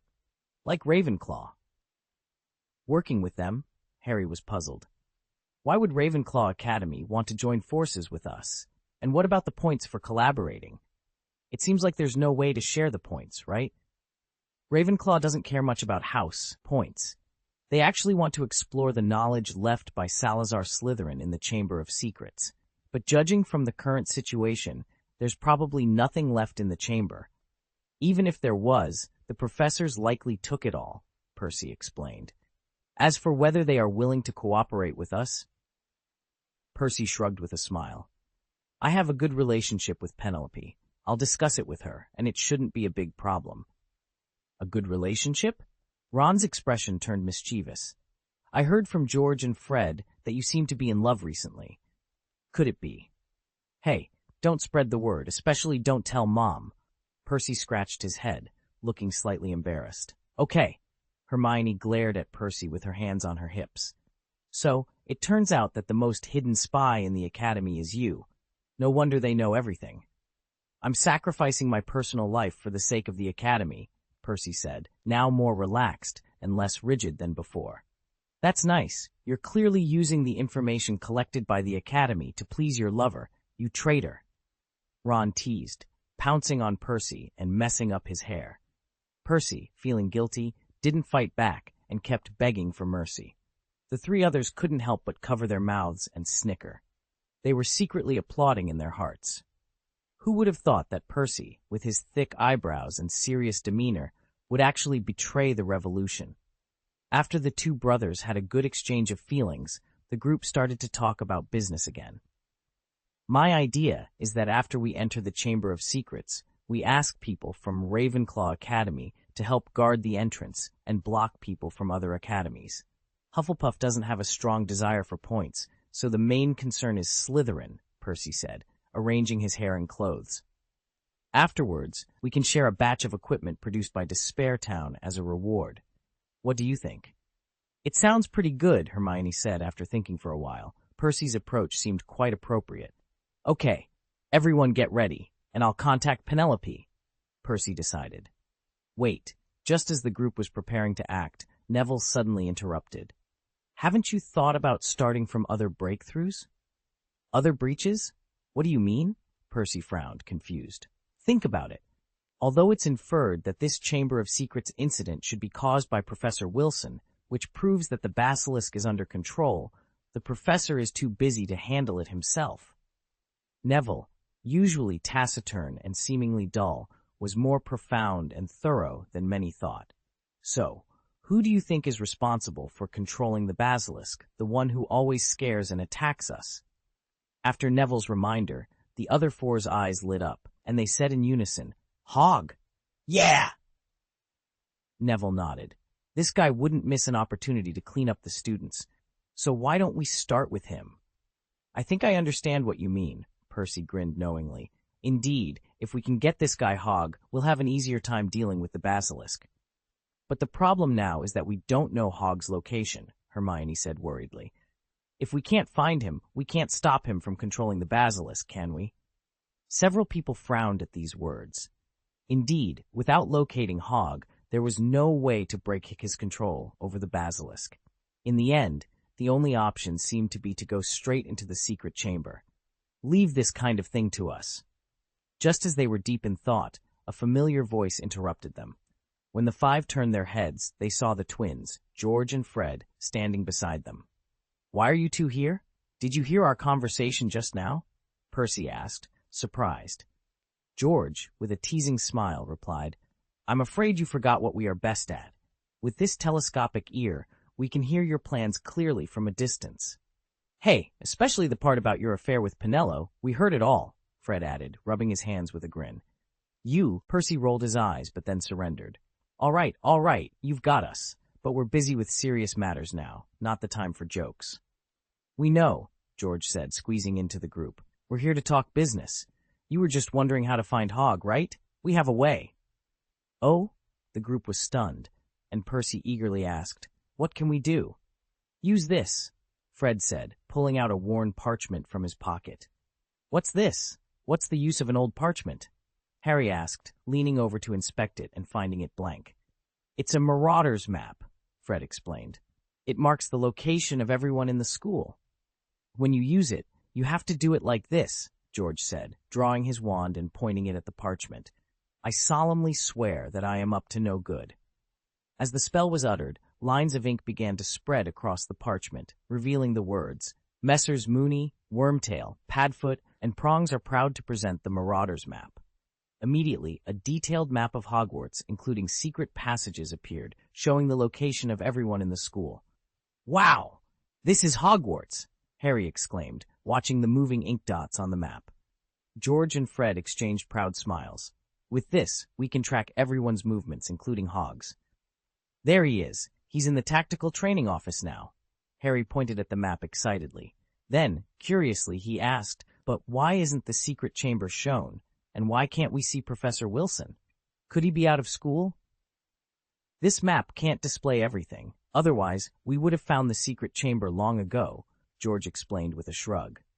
"And not everyone can be seen, especially Professor Wilson," Fred added. "We discovered long ago that he is invisible on the map. Whether he's in school or not, he can't be found." "Even if he's standing right in front of us," George added. "Well, it doesn't matter," Percy said, moving closer to the map. "Since we have this tool, our next actions will be more certain. Listen to me.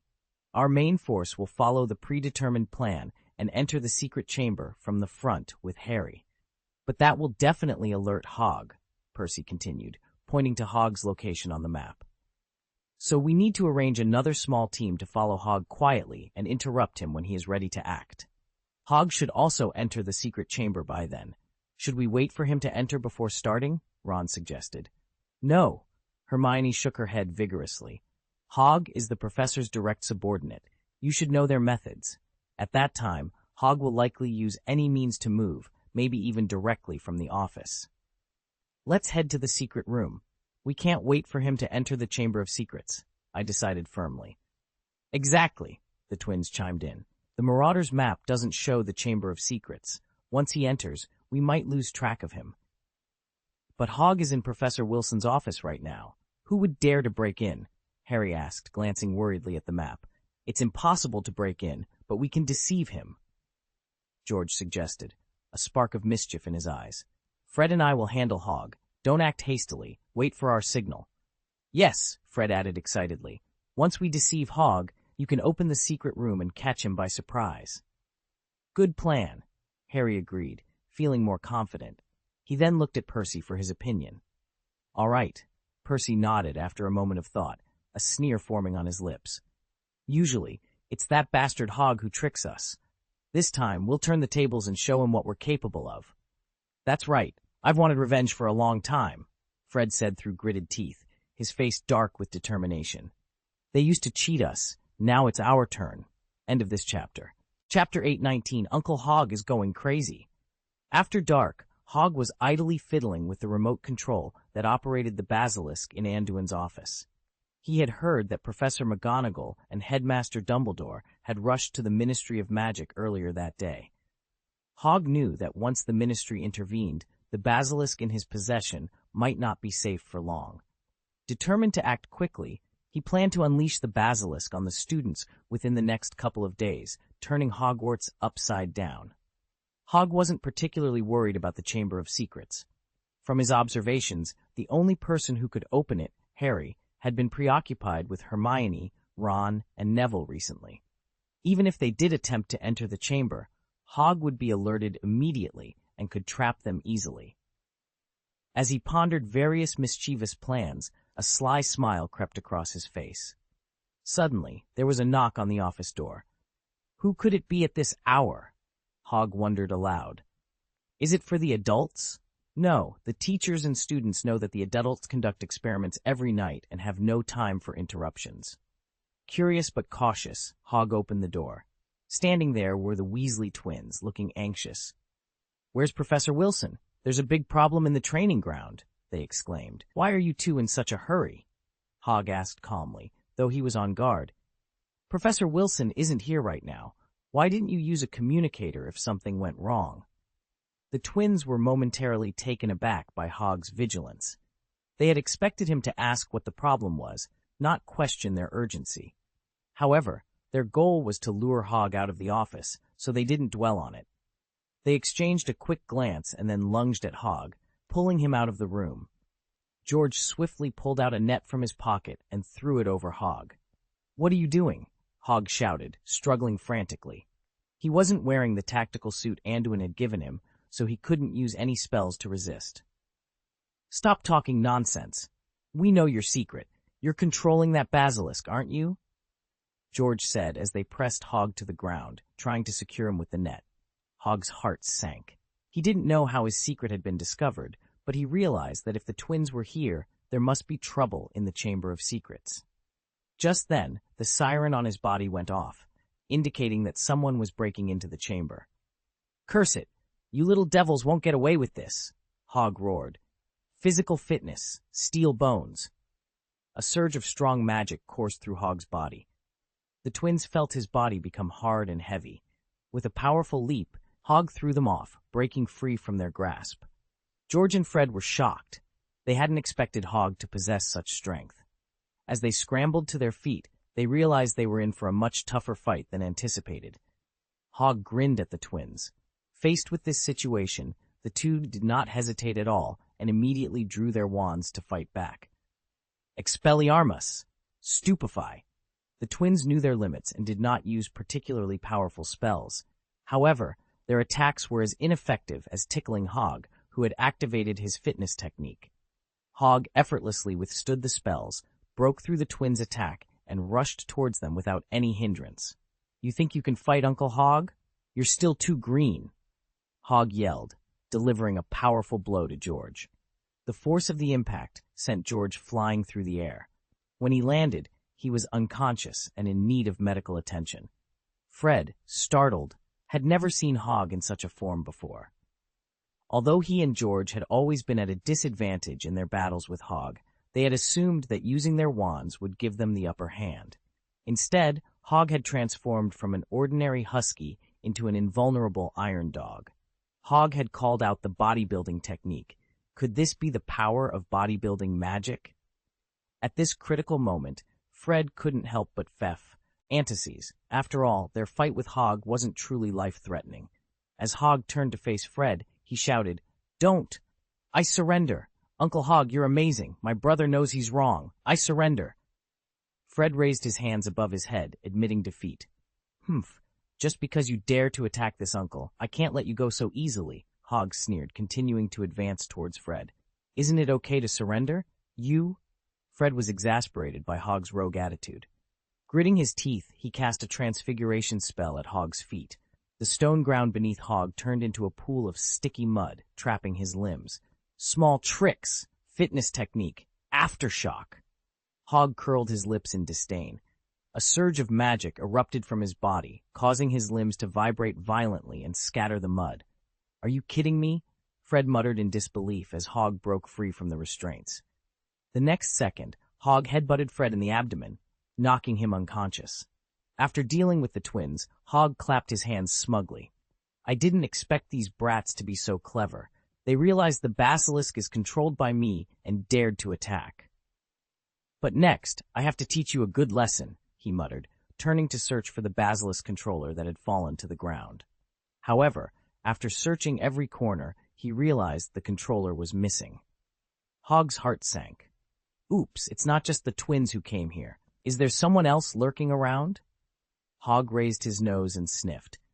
Sure enough, he soon detected the scent of a third party. After careful identification, he determined it was Hermione, also from Gryffindor House. She must have used the disillusionment charm to ambush him and then taken the remote control while he was fighting the twins. "Damn it!" Hog gritted his teeth angrily. "I didn't expect this trick. That little girl Hermione even used deodorant to prevent me from tracking her. Although it didn't work very well on me, it still caused a delay. By the time I catch her, it might be too late. What can I do? Without my control, the basilisk. The basilisk is just like Han. Facing those well-trained students, it probably won't be able to hold on for 5 minutes, Hog muttered, pacing back and forth in a fit of rage. He wasn't upset about the basilisk itself. After all, it was originally intended to test the young wizards, and it was no big deal if they managed to capture it. In fact, if the students couldn't find a way to enter the Chamber of Secrets, Hog had planned to let the basilisk attack them proactively. Ultimately, the basilisk would end up back with Anduin. What Hog truly resented was being outmaneuvered by a group of students. If they managed to capture the Chamber of Secrets smoothly, his reputation would be tarnished. Who would listen to him during future training sessions? "You forced my hand." Hogg gritted his teeth, his eyes suddenly becoming dangerous. Without looking back, he rushed towards his office and slammed into an arbitrary door. Meanwhile, after receiving Hermione's signal, Gryffindor's main force, led by Harry, headed for the Chamber of Secrets. Unsurprisingly, upon learning of Gryffindor's big move, the other houses immediately followed, and soon hundreds of students had blocked the second floor of the castle. Due to their cooperative relationship, the Ravenclaw students voluntarily refrained from following Gryffindor into the chamber. Instead, they acted as guards, firmly blocking the entrance to the bathroom. Initially, this decision sparked dissatisfaction among the other two houses, but they couldn't do much about it. After the experience with the dueling club, no one dared to use force recklessly at school, especially against classmates. What ultimately made them give up was seeing Harry open and close the door to the Chamber of Secrets using Parseltongue. It was clear that Parseltongue was needed to open the door, and the only key was in Gryffindor's hands. Faced with this situation, Hufflepuff and Slytherin had no choice but to give up, though they were full of doubts. They couldn't understand why Harry had the special talent of Parseltongue. As for the main group, their progress was smooth once they entered the Chamber of Secrets. Within 2 minutes, they had passed through the second stone door and reached the stone statue of Slytherin. Soon, the Gryffindor students alarmed the basilisk resting in the depths of the tunnel. However, instead of a scene of the basilisk wreaking havoc, it was a sad sight of a trapped beast fighting for its life. Percy, having learned that their opponent was a basilisk, was well prepared tactically. The most dangerous aspect of the basilisk was its eyes, so Percy had used a fountain spell to wet the ground early in the morning. He instructed everyone to keep their heads down when facing the basilisk and to use the reflections in the water to judge its movements. As soon as the basilisk appeared, Percy directed everyone to use flashbangs exchanged from the silver flash amulet to interfere with its vision. After that, the task was simple. A team of students used polymorphism to transform the ground and restrict the basilisk's movements. It didn't take long for them to subdue the basilisk, and it felt no harder than catching a chicken. "Hey, didn't we capture the basilisk easily?" Ron boasted, jumping onto the basilisk and showing off to the crowd. "Who brought a magic camera? Come and take a picture of me." The only one with a camera, Colin, was petrified earlier. Don't you remember? Percy rolled his eyes. "And how much did you actually contribute to capturing the basilisk this time?" It was Harry who opened the door to the Chamber of Secrets, and the Weasley twins and Hermione who helped restrain Hogg. You seem to have forgotten that. Harry couldn't help but sigh as he looked at the massive body of the basilisk. If Hermione hadn't been so clever and followed George and Fred, things might not have gone so smoothly. At this point, they had already received news from Hermione, who had been working from the office. Although Hogg hadn't been subdued by the twins, Hermione had secretly taken the equipment needed to control the basilisk. Because of this, Gryffindor's plan had gone off without a hitch. "Ha-ha! That Hogg guy is just like that, and so is Professor Wilson. They always try to trick us. Now they get a taste of their own medicine," Ron said proudly, making no effort to hide his satisfaction. "Is that so?" A sinister voice suddenly echoed from above them. When everyone looked up, they saw Hogg standing in the mouth of the stone statue in the secret room. "You dare to mock me? Do you think it's over just like that?" Hogg sneered. "Hey, the basilisk has been caught by us. What do you want?" Ron retorted, folding his arms defiantly. "And it was your idea to use the basilisk to mess with us. We just turned the tables on you." "That's right," Percy agreed. "The professor wanted to use the basilisk to instill a sense of crisis in the students. Now, everyone's performance won't disappoint him." "Your performance is indeed commendable," Hogg acknowledged with a nod, but his expression quickly turned serious. "However, that doesn't change the fact that I'm furious. Let me tell you, Master Hogg is about to lose his temper." With that, Hogg leaped into the air, growing larger as he did so. By the time he landed, he had transformed into a majestic giant wolf, as imposing as Lu Wei. End of this chapter. Chapter 820. the ice and fire giant wolf. Faced with the sudden upheaval caused by Hog, the young wizards at the scene were momentarily overwhelmed. None of them had anticipated that Hog would be so vengeful and meticulous in his retaliation. Everyone, stay alert!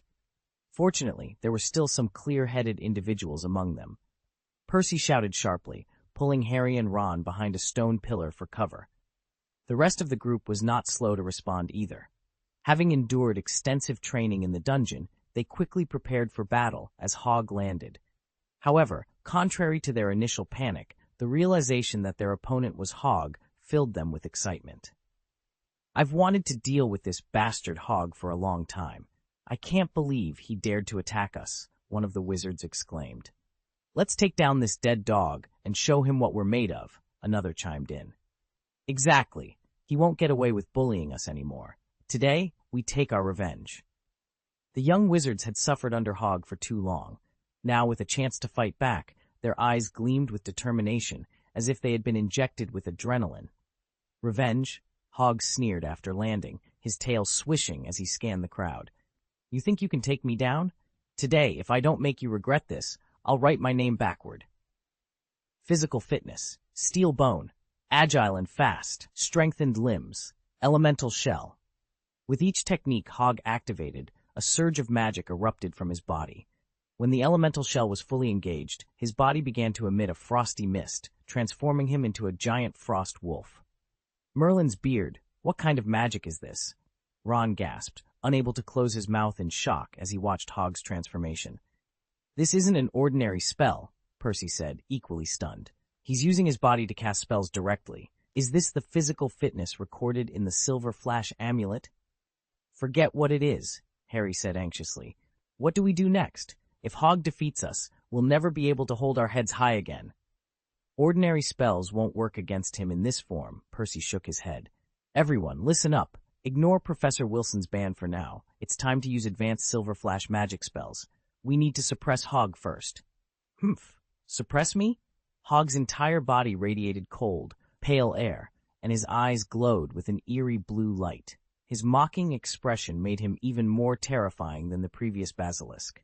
Without warning, Hog, now in his ice wolf form, charged at the young wizards with astonishing speed. In a flash of white light, he appeared behind several Lion Court wizards and knocked 5 of them into the air with a powerful roundhouse kick.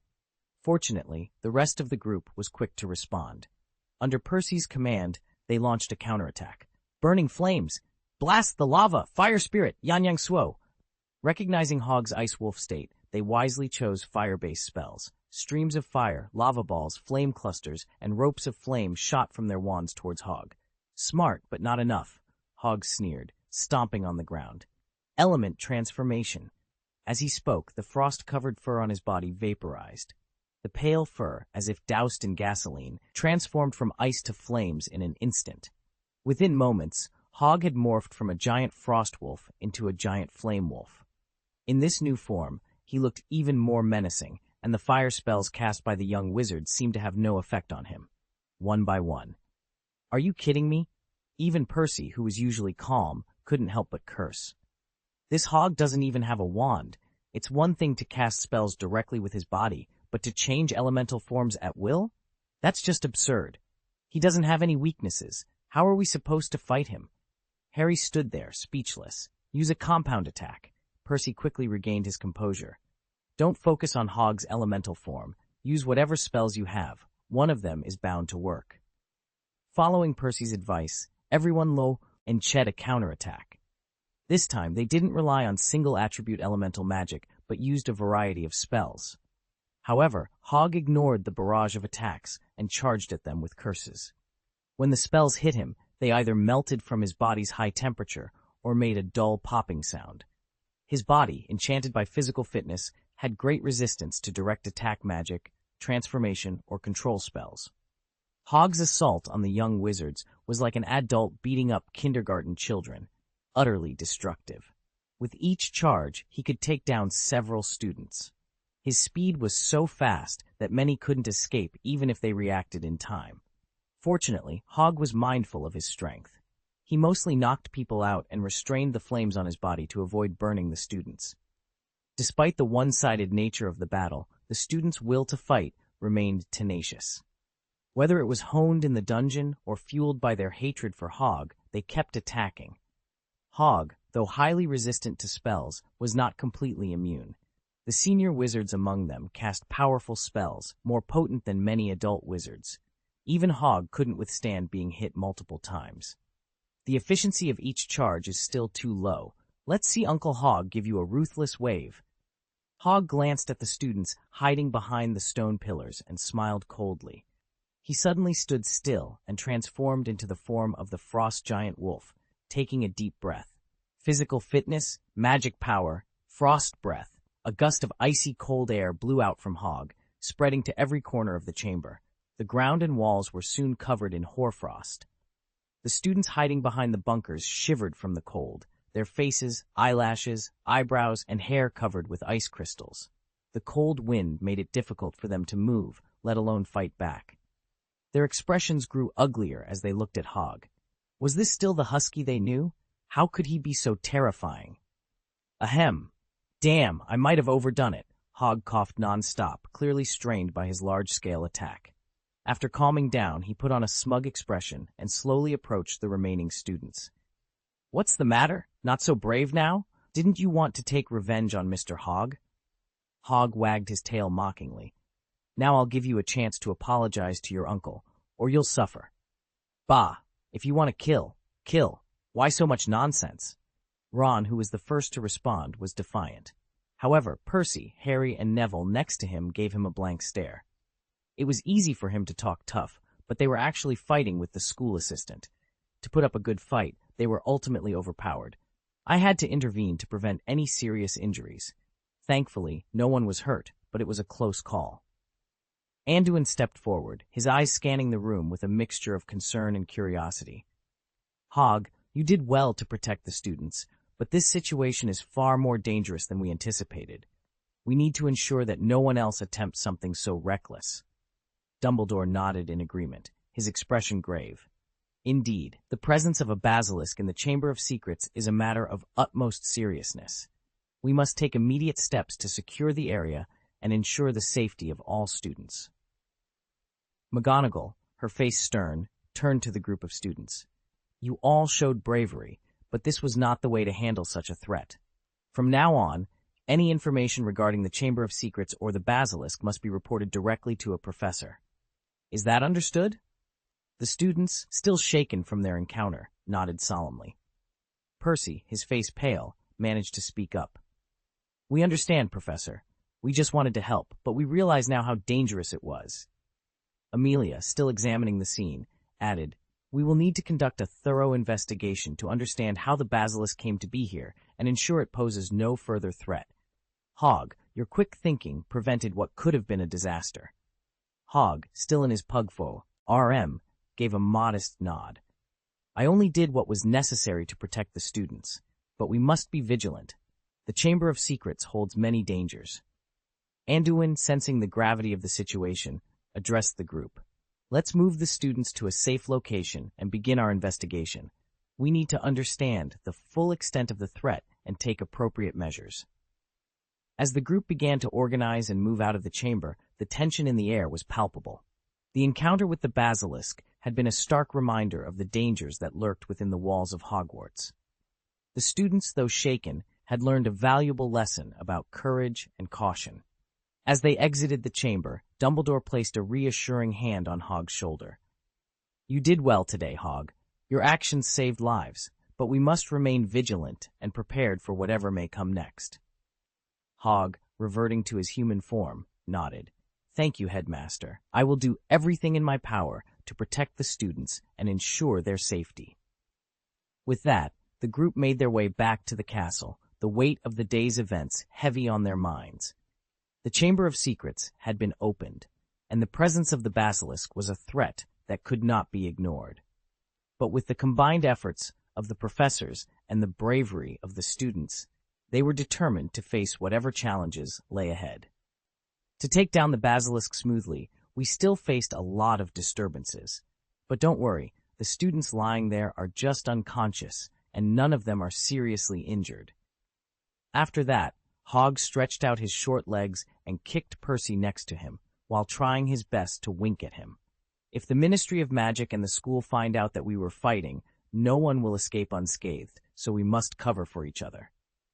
That's right, Percy said, clearly understanding Hogg's signal. As Hogg mentioned, we were concerned that the basilisk would endanger the safety of the students, so we decided to subdue it as soon as possible. You mean, all of this was caused by the basilisk? Amelia frowned suspiciously. Can a basilisk freeze magic? I've never heard of such a thing. Anduin quickly stepped forward to smooth things over. Director Burns, now is not the time to get caught up in these details. Let Hogwarts handle the matter of the Chamber of Secrets internally. There were no casualties, after all. The two headmasters called you here because of the murder case from 50 years ago. You've heard Myrtle's testimony and seen the basilisk yourself. You must have some answers by now, right? Amelia responded, her frown easing. It seems that placing the blame on Hagrid back then was indeed a misjudgment. I will personally see to it that his name is cleared. End of this chapter. Chapter 821. Olive Branch. That's the best news, Dumbledore said with a laugh. Hagrid has had a tough life. He's been accused of manslaughtering his classmates for so many years, and his life has been so miserable that he can't even use his wand properly. Okay, Albus, that's a bit of an exaggeration, Amelia replied, pouting slightly. Hagrid is still a shareholder of Silver Flash. Do you have any idea how his life is going? Don't worry, I'll clear his name quickly without you having to urge me.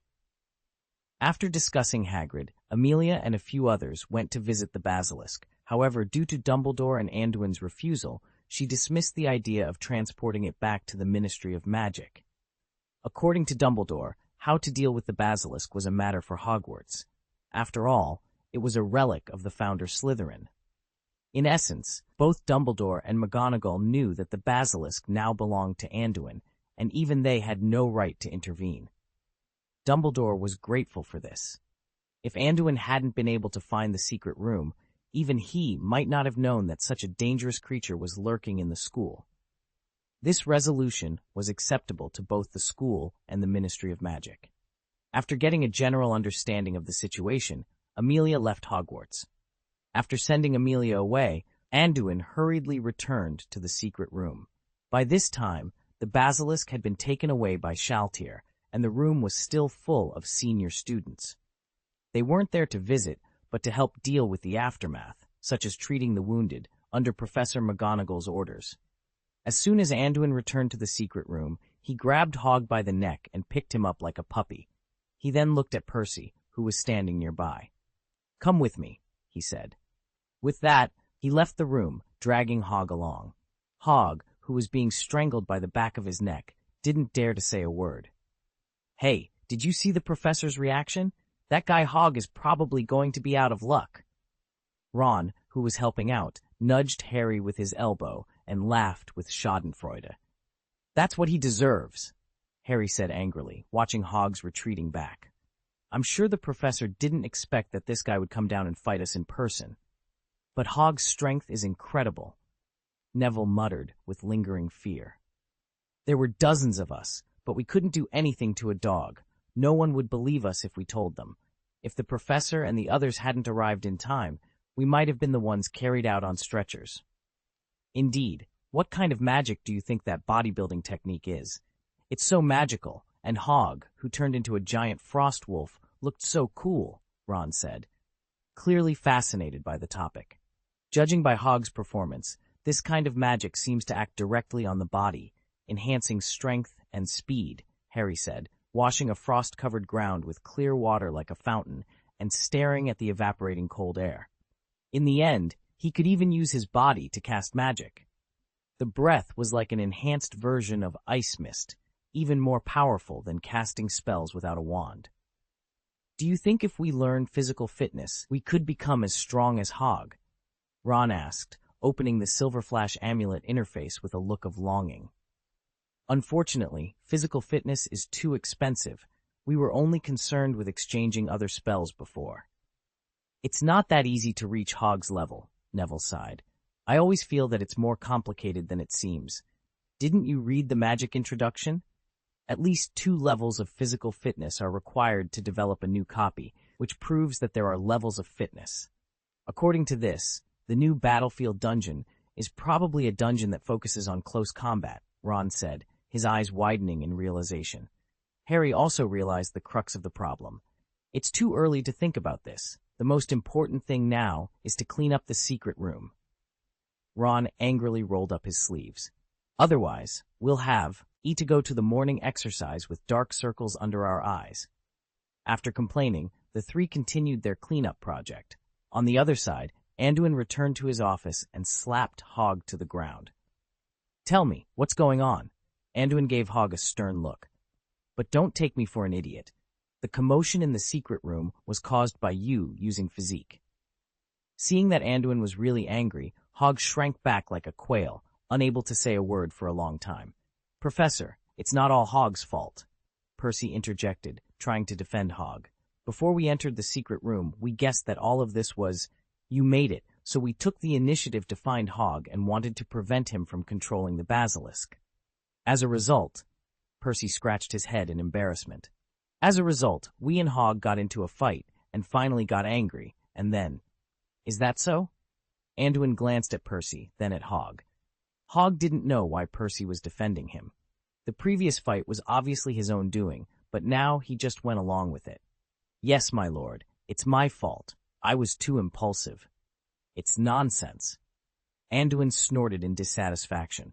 "You're not afraid of hurting a group of children by using physical fitness techniques? Hog, you're getting more and more reckless." "I'm sorry, my lord." Hog didn't dare to talk back to Anduin at this time. He could only squat on the ground like a real pug. "Starting tomorrow, you won't be responsible for the morning exercise and teaching assistant work." Anduin knew Hog well, and it would definitely not work without some punishment. "Go back to the ranch now and hand over to Shaltair. From now on, you will be in charge of managing the copy with all your heart." "Yes." Although Hog was very unwilling, he did not dare to disobey Anduin's order. After dismissing Hog, Anduin looked at Percy again. "You are quite loyal. Hog has tossed you so much, and you are still willing to speak for him." Percy was slightly startled when he heard the words. "Professor, you know?" "Of course, I know Hog's temper." Anduin curled his lips speechlessly. "Don't even think about it. I know he must have taken the initiative to find fault with you. Was it not easy to be dealt with by this guy?" "Fortunately," Percy scratched his head in embarrassment, "we really didn't expect Hog to be so strong. That physical fitness is too powerful, right?" "It's not that physical fitness is strong. It's that Hog's physique is rather special." Anduin pointed to the sofa next to him, pulling Percy to sit down together, and then slowly explained to him. "Hog is not a magical animal. He is a wolf child born to a werewolf, so he has a mind comparable to that of a human and a strong foundation of magic. But because he's not a real human, he can't cast spells like other wizards. Bodybuilding makes up for this deficiency for him. His current strength is also due to his specialization in bodybuilding all year round. Although using Anduin's specially made tactical suit, Hog can barely cast spells, but he can't be as flexible as a wizard. As for physical fitness, it seems that it is a magic specially created for Hog. Since he learned it, his progress has been leaps and bounds. Now Hog is the only creature other than Anduin who can train physical fitness to level 5. That's why Anduin was so angry when he knew that Hog used physical fitness to deal with Percy and the others. Bullying ordinary children is not heroic. So that's it. Percy suddenly realized, I didn't expect Hog's life experience to be so rough. Today's events can be regarded as a lesson for me. I really can't look down on anyone, even if the other party seems harmless. I'm glad you understand, Anduin said, nodding in approval. Anduin nodded with satisfaction. I'm very pleased that you have such an understanding. Your performance today is truly admirable. Not only were you able to uncover the truth behind the entire Chamber of Secrets incident, but you also deduced that Hog was a key breakthrough. The overall action was well prepared, arranged, and executed. This was actually thanks to Neville's reminder, along with the advice from George, Fred, and Hermione, which made the operation so smooth, Percy replied with a modest smile. And what about you and Penelope? Don't think I don't know about the two of you. Anduin said with a knowing smile. Don't be humble with me. I've always recognized your abilities. In the past 2 years, your progress has exceeded my expectations, not just in ability, but also in mindset, willpower, and emotional intelligence, Anduin continued, looking at Percy with great relief. I thought you would become a nerd who only cared about grades and honors. I didn't expect you to perform better than your brothers Bill and Charlie. You're too kind, Percy said, scratching his head shyly. He had always looked up to his brother Charlie, who had often praised Anduin in front of him. So, after Anduin became a Hogwarts professor, Percy spared no effort to seek his approval. Speaking of which, you'll be in your 7th year in more than half a year. Do you have any plans for your future? Anduin asked, looking at Percy with interest. I'm planning, Percy began, but then shook his head with a smile. I haven't thought that far ahead yet. I just want to excel in all 12 subjects when I graduate. Oh no, it's 13 subjects now, just like my brother Charlie. Grades don't directly represent ability. You should think about what you want rather than just focusing on grades, Anduin advised seriously. Then he offered an opportunity. Perhaps you can consider following me after graduation. Your ability is very good, and you need a bigger stage to showcase it. Follow you? Percy asked, his eyes lighting up with excitement. Do you mean joining the Silver Flash business like Gemma Farley? It's similar, but not exactly, Anduin replied, nodding first and then shaking his head. In the future, Silver Flash will continue to expand, covering more and more countries, and the scope will not be limited to alchemical props. Especially in the next few years, I will gradually push the dungeon business to the forefront. If you join, it will develop in this direction, Anduin explained. The dungeon business? Percy asked, his eyes shining with excitement. Does that mean you're going to expand the dungeon to the whole of the UK next? Not just the UK, but the whole world, Anduin said with a calm smile. Don't limit your vision to these small islands. In the future, our dungeon will replace Quidditch and become the most popular entertainment in the wizarding world. The whole world? Replacing Quidditch? Percy was stunned by Anduin's grand vision. His biggest ambition had been to secure a good position in the British Ministry of Magic and climb the ranks step by step. He never imagined that, in Anduin's eyes, Britain was just an island and that his goal was to conquer the entire world. Can I really do it? Percy asked, clearly overwhelmed by Anduin's grand goals and feeling extremely uneasy. I have confidence in you. For now, you are the most familiar with the dungeons at Hogwarts. Of course, just relying on your words is not enough. I will recruit a group of wizards from the graduates to form a special dungeon team. I need you to lead this special group and help me promote and manage the dungeon project, Anduin explained. But there are other outstanding talents in the school, like Wood, who is in the same class as me, Percy said, feeling the pressure of the huge opportunity Anduin was offering. He may not be suitable for this role, Anduin shook his head. I think Wood would rather be a professional Quidditch player than work on the dungeon project. Don't feel pressured to answer me right away. Take your time to think it over, but remember to keep this confidential. This kind of information cannot be spread around, Anduin advised, noticing that Percy was struggling to process the flood of information. Thank you, Professor, Percy responded solemnly. The fact that Anduin had chose and to speak with him privately today was a testament to the trust he placed in him. However, Percy couldn't shake off his unease. This was a monumental project that spanned the entire wizarding world. Was it really appropriate to entrust such a significant task to a soon-to-be graduate? But Anduin didn't seem concerned about Percy's age. After all, he had started the Silver Flash business when he was in Percy's grade, proving that age was not a barrier to success. In Anduin's eyes, Percy was mature, stable, and capable of handling pressure, qualities that many adult wizards lacked. Percy's recent performance in defending Hogwarts had also demonstrated his high emotional intelligence. Coupled with his close relationship with Anduin, Percy was undoubtedly the most suitable candidate for the task. After offering a few more words of encouragement, Anduin sent Percy on his way. With the Chamber of Secrets incident now behind him, Anduin could focus more on other matters, particularly the Deathly Hallows research that was nearing completion. End of this chapter. Chapter 822, Void Spirit Battle Armor. After the intense battle in the secret room, Hogwarts fell into a festive and peaceful atmosphere. Gryffindor House received bonus credits, and the entire school celebrated the arrival of a new instructor. Due to Hog's unruly behavior, Anduin decided to remove him from the instructor ranks and appointed Shaltir in his place. The students welcomed the sweet-looking teenage vampire, Shaltir. Although Shaltir's character might be even more problematic than Hog's, she did not display it as openly. Consequently, when Shaltir officially became an instructor and led the morning exercises, she quickly gained a large number of male admirers. Compared to Hog, Shaltir seemed almost angelic in the eyes of the students.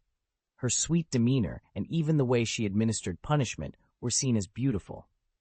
Meanwhile, Hog's bodybuilding experience had piqued everyone's curiosity about this special magic. Over the next 2 months, many students exchanged their credits to learn physical fitness.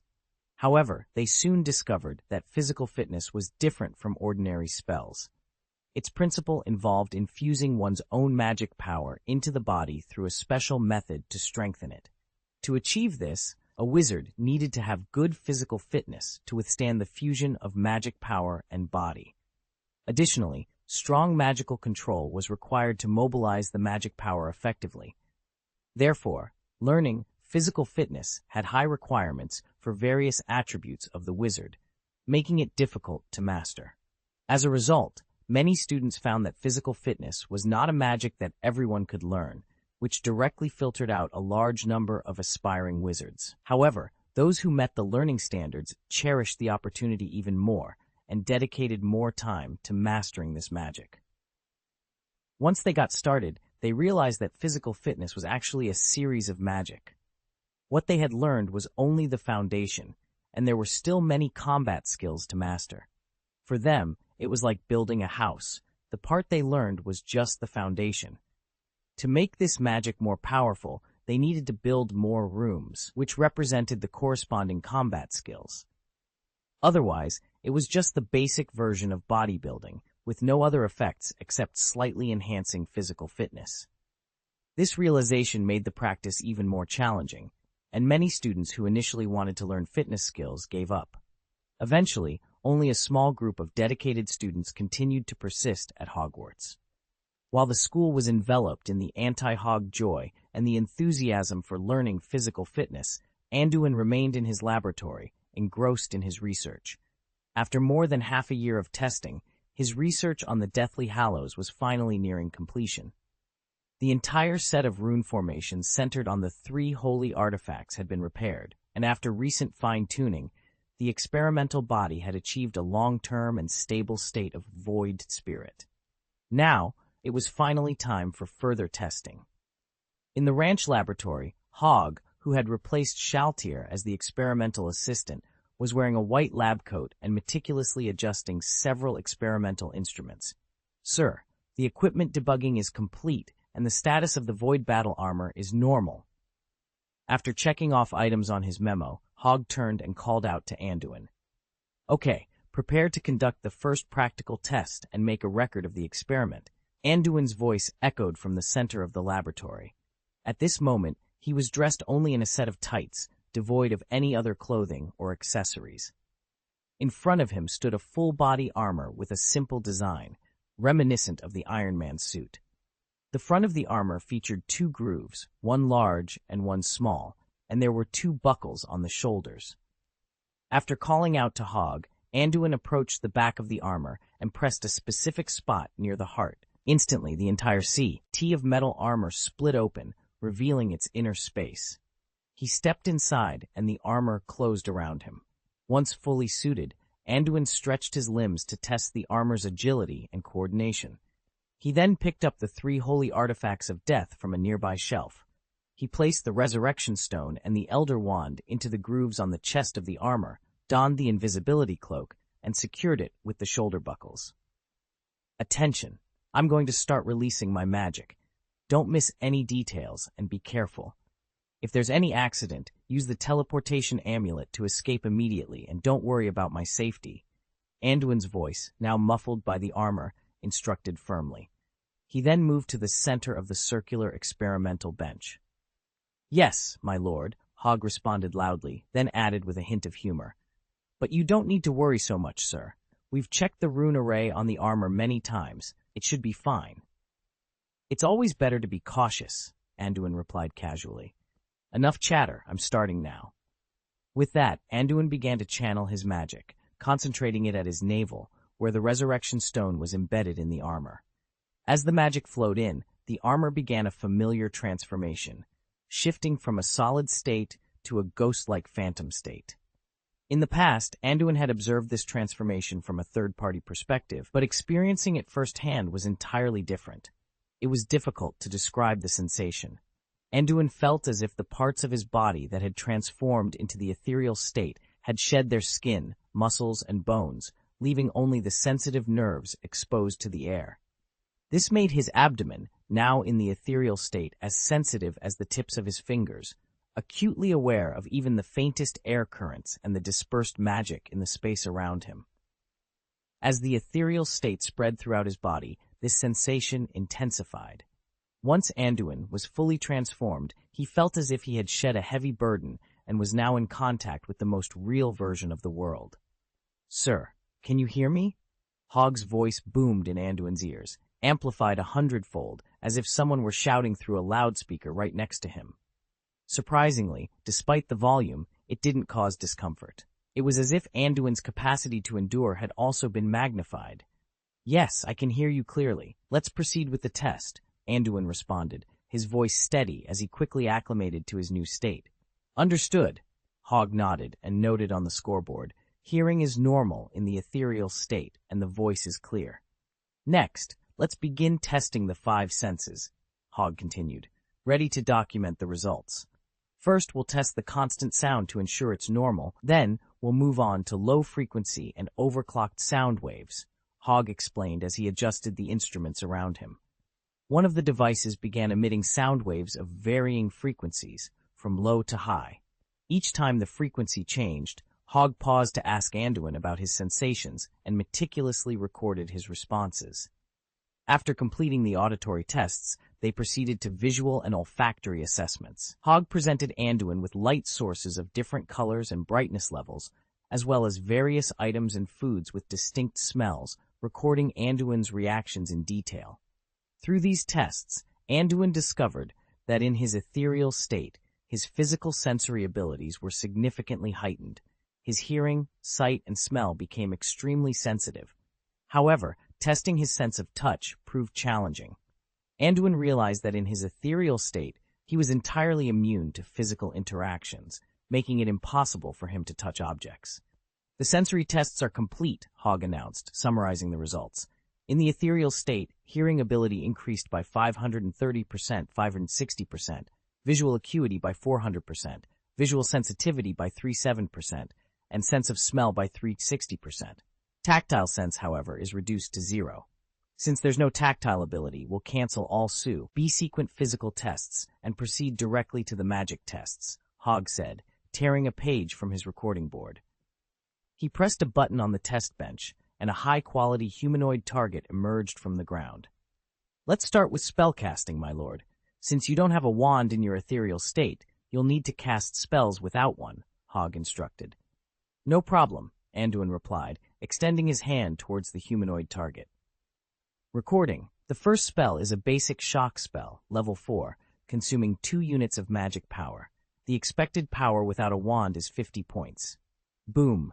A shock spell shot from Anduin's finger, striking the humanoid target directly. Beep, beep.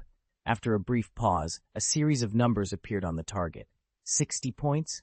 Are you sure you only used 2 units of magic power? Hogg asked, surprised. That's correct. The ethereal state doesn't affect my magic power control, and the energy consumption is precise, Anduin confirmed, though he seemed intrigued by the result. Your shock spell is level 4, with a magic power conversion rate close to 0.8. This value is 20% higher than normal, suggesting the conversion rate is nearly 1. Is there no loss in casting spells in the ethereal state? Hogg mused. Typically, even the most skilled wizards experience some loss when casting spells. The closer the conversion rate is to 1, the more powerful the spell. A conversion rate of 0.6 indicates proficiency, 0.8 suggests high proficiency, and 0.9 or above is exceptional, often seen in level 5 spells. However, Anduin's emotional stability indicated that the increase in value wasn't due to any emotional or will-based bonuses. My lord, try a level 5 spell to determine if this is a fixed strength enhancement or a simple improvement in the magic power conversion rate, Hogg suggested. Alright, let's try Wild Thunder next. The magic power output will be 5 units. My conversion rate for Wild Thunder is 0.97. During my last test under normal conditions, the casting. Anduin's magic power with a staff was 160, and without a staff, it was 150. The casting power hovered around 162. After explaining this, Anduin demonstrated by shooting an electric light from his fingers. The humanoid target displayed the number 162. Both Anduin and Hogg fell silent, contemplating the results.